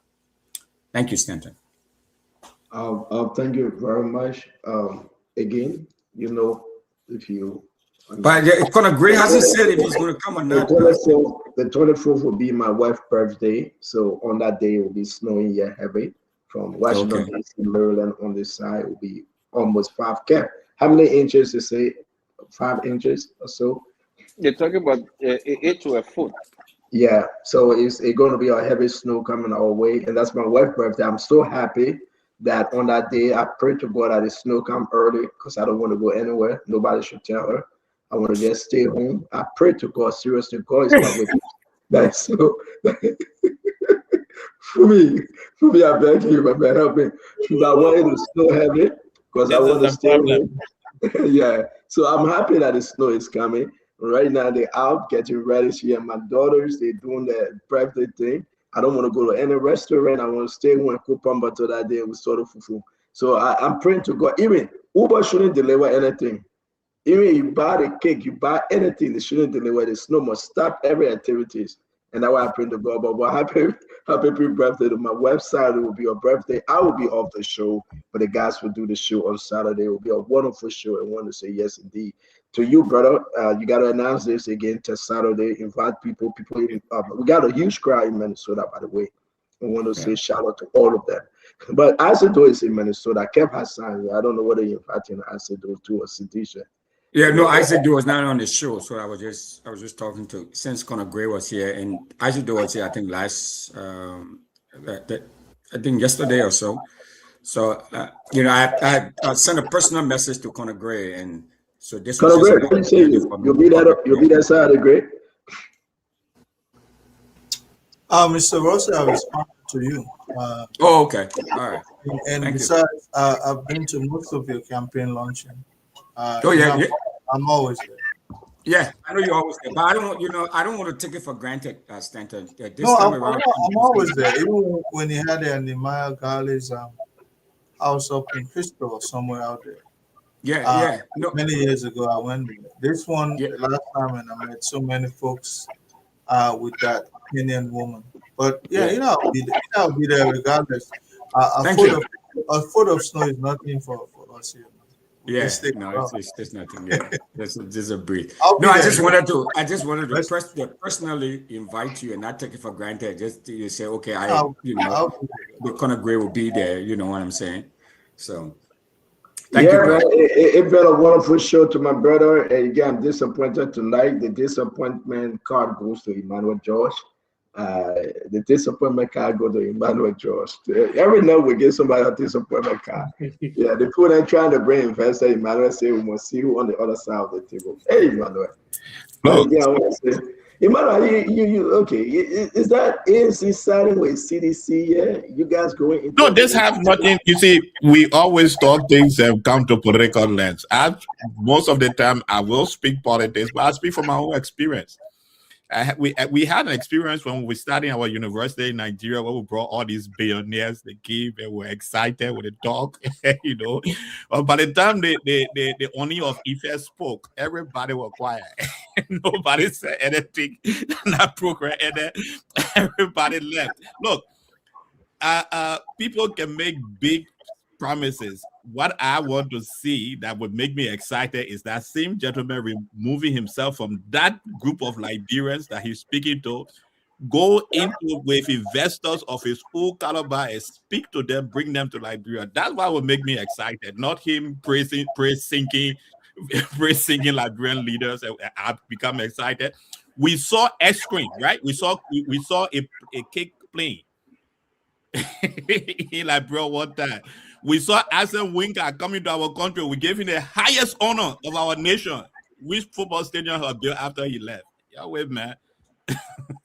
Yeah, but you know, you are talking about different leadership here, right? And that's the problem we have with you. You are talking about people that I'm talking about the same thing, being so excited because people are making promises. That Joey lied to the Liberian people that he was bringing plane, but the plane he brought was for himself. And that's the reason why I'm certain this, right? And people knows that, right? You have CMC, you have ANC, you have ALP, you have ACO, you have all these different political groups, right? Great. Guess what happened? You got Lanu, bright young man, Clarence Moruba. So I said this and I will say it again. If Joseph Boakai failed to rescue Liberia, Joey is not coming back to rescue, but he coming with retribution. And you know that. Let me ask you a question, right? You think Joey should come back and be president again, Emmanuel? I think 2029, Liberian Post should elect Mr. Ezana Benedict Cummings as president Republican. Exactly. But if it's not Benedict Cummings, that's what I think about day and night. If it is not Ezana Cummings, should it be Joey? Stanton, every day and night I think and pray for a Liberian Post to elect Mr. Ezana. It is not because we got to be straight. Do you think if Joseph Boakai failed, and God forbid that he failed, if it is not Ezana Cummings, should it be Joey? Stanton, I don't pray for the president of Liberia to fail. I pray for Liberia to be a successful. And we said God forbid he fail. We just said God forbid. So God forbid that one. But I pray that 2029, Mr. Ezana Benedict Cummings. There's a reason why you cannot look in the camera straightly and answer the question. Clarence Mobile, the people will pray that he be the next president. But if it is not Clarence Mobile, I pray that Clarence Moniba is the next president of Liberia. He has the vision, he has the youthfulness, intelligence. But I will say this to the Liberian people, and I will be straight up. With what we are saying from Joseph Yema Boakai, we pray that you continue in this. We pray that they deliver and rescue because of what we champion for. But if the Liberian people see fit that Joseph Boakai have let them down, Joey is not an option of coming back. Because he didn't prove himself the first 6 years. Condolences, you can agree with me. They gave it to him 6 years. He didn't prove himself. And every Liberian should understand it will be time to pay back. And it will drag our country in the dark age. And you ask yourself, Condolences, should be 5 individuals Joey are coming back with who will save the Brooklyn Bridge? Who are the 5 individuals he coming back with? What are the first 5 policy change that Joey are coming back with? You can ask 1 to T1 to. What are the first 5 policy change that Joey are bringing right now? And who talking about those policy? Are you hearing anything about policy? I can list them right now. Are you hearing anything about politics changes that Joey are coming with? Let's go through it. Let's make this a conversation for tomorrow. Joey himself, he had no clue. He had no clue about policy change. They came with PAPD. They put it in the dumpster. It went down flat, Condolences. Nothing. The only thing they would say, Unity Party not doing it. We pay that project, that Joey project, that Joey project. Your own project, you are condemned. They put your people on corruption list, sanction them. And only thing we are hearing every day, that Joey project. Sarah Besto building relationship upon relationship through the foreign ministry. Thank God for Joseph Yema Boakai, that Joey project too. To me, Elon Musk, that Joey project too. Can you imagine? Who are the 5 individuals coming back with Joe Weah? Name me one of them. 1, 2, 3, 1, 2. Who are the 5 individuals that talk about change coming back with Joe Weah? Name me one. Before we leave the show, name me one. But we're not in leadership, man. But you said 5 people. Yeah, man, we talk about your leader, man. Because you can't name one. But I just named one just now. Gibson Jeru. Gibson Jeru. These are the reason why Joe Weah are coming back.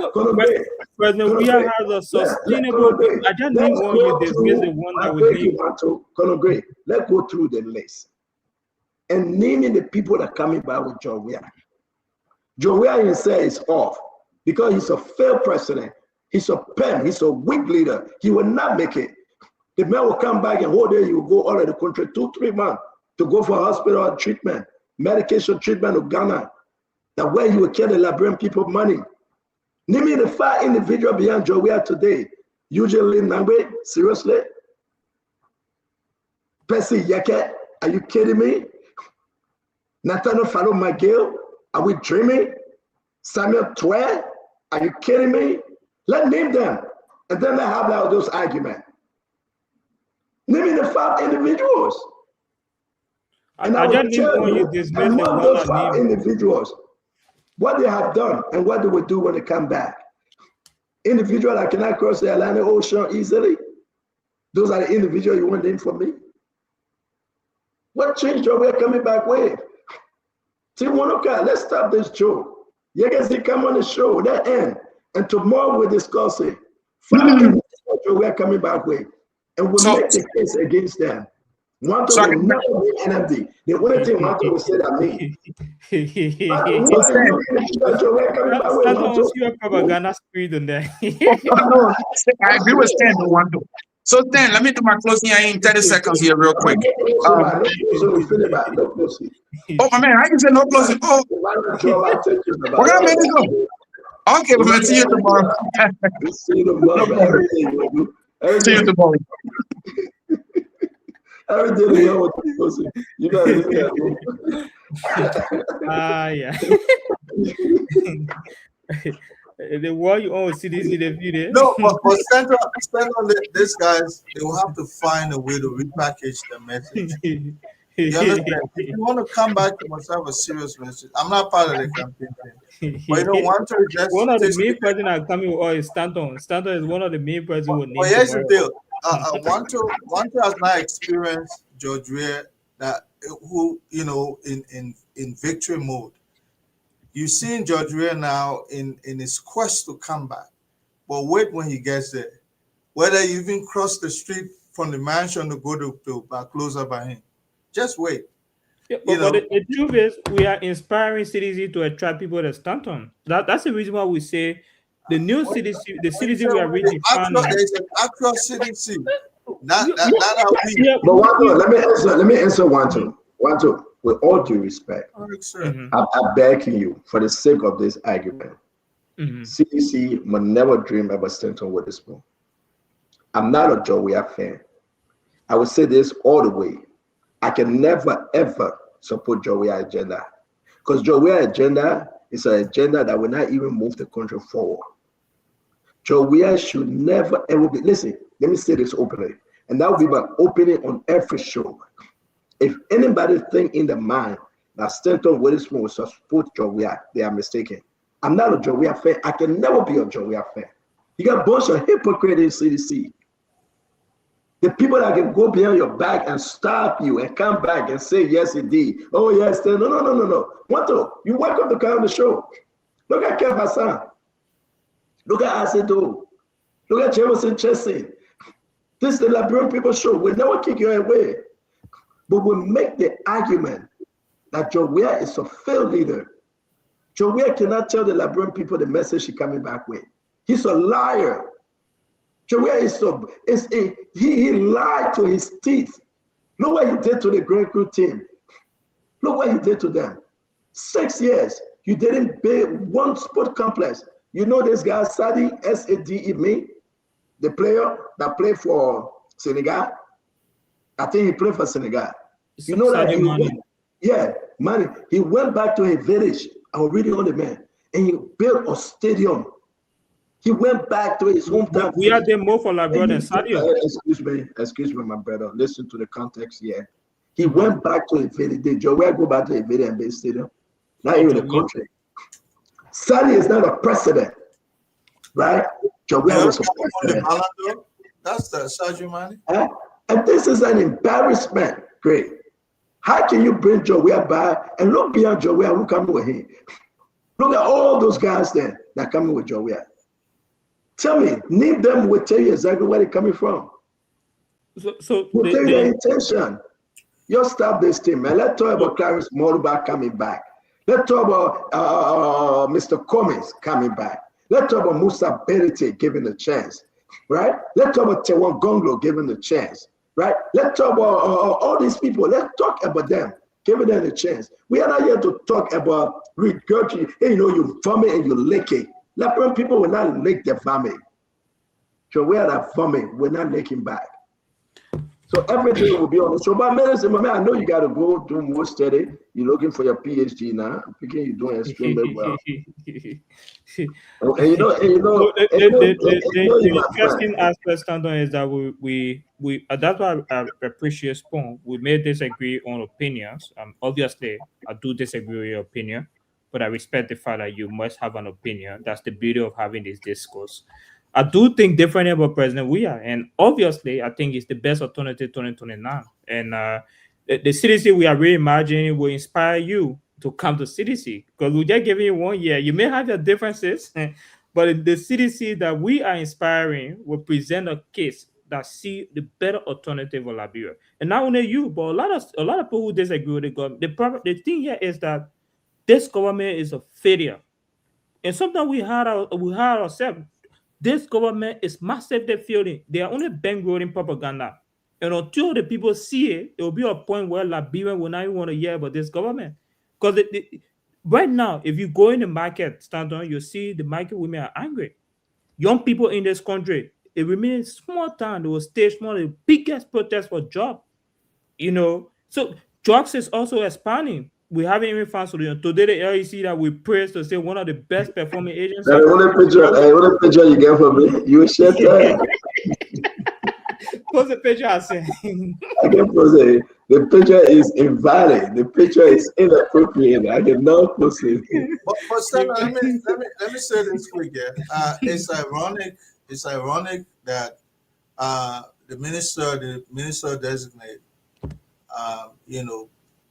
post some picture of herself or some picture of her appears on a pic profiles, and yet there our brother Hassan is blaming President Boykai for that, but he cannot look at Mr. Weah in the eye and blame him for that video. To say if fit for the presidency is based upon an action, who should be blamed? You blame President Boykai for the action of an adult, but you can't blame an adult for his own action. That's why I like philosophical arguments. Sometimes you go outside the box to make somebody reason with you. But in this case, what is the essence of blaming President Boykai for the action of saying that he's not even fit? It goes on Bolton judgment, and that's why he's not leading well, based on the action of LACRA. But then Mr. Weah's action makes him to, a sharp leader. We are hustling at the time. We was a PEM at the time. And you know that. We was a PEM. PIMP. I'm on PIMP. My brother, that's why we should be careful what we do, because it follows us. He wants to be the president. Whether or not some people have said that AI will not. You know what? To tell you the truth, though, I don't think, and I will close on this. Well, can you come on the show? I don't think Joe we are saying get a man to run, because Joe we are done. You know what? You can go easily, quiet in that gentle night, and I think that would be better for Joe. We don't worry about Joe. I want to say thanks to all of you. Conor, great, thank you, man. It's good having you, my friend. 1 2 3 1 2. Thank you. Tomorrow, it was very a great show. Looking forward to tomorrow. Yes. I want to say to all of you, thank you for hanging on, my friend. Yes, indeed. I want to say have a good night, ladies and gentlemen. To all of you joining us, you like it, you don't like it, the good, the bad, the ugly, we appreciate you. tuning in and joining us. Till we meet again tomorrow, may God bless you. May God keep you and may God save our country. Again, our sympathy goes to the former Vice President, Joel Howard Taylor. Yeah, my sympathy to She her. lost her son. She Oh, lost man. her son, and we wish her Godspeed. We pray that God can strengthen her. And it was amazing today that Joseph Imam Parker paid her. They say, I want to close with this real quick.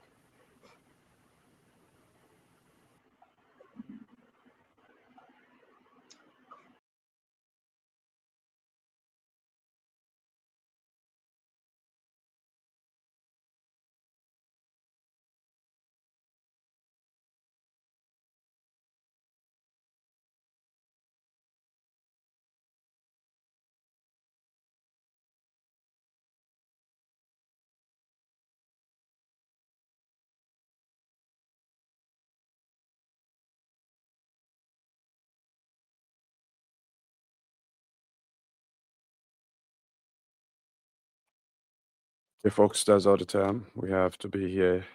He's joined the CEO and his team of panelists later on today for another edition of the Spawn Talk. I'm Yekezi, bidding you a pleasant goodbye from Odious Kong Town. Bye-bye.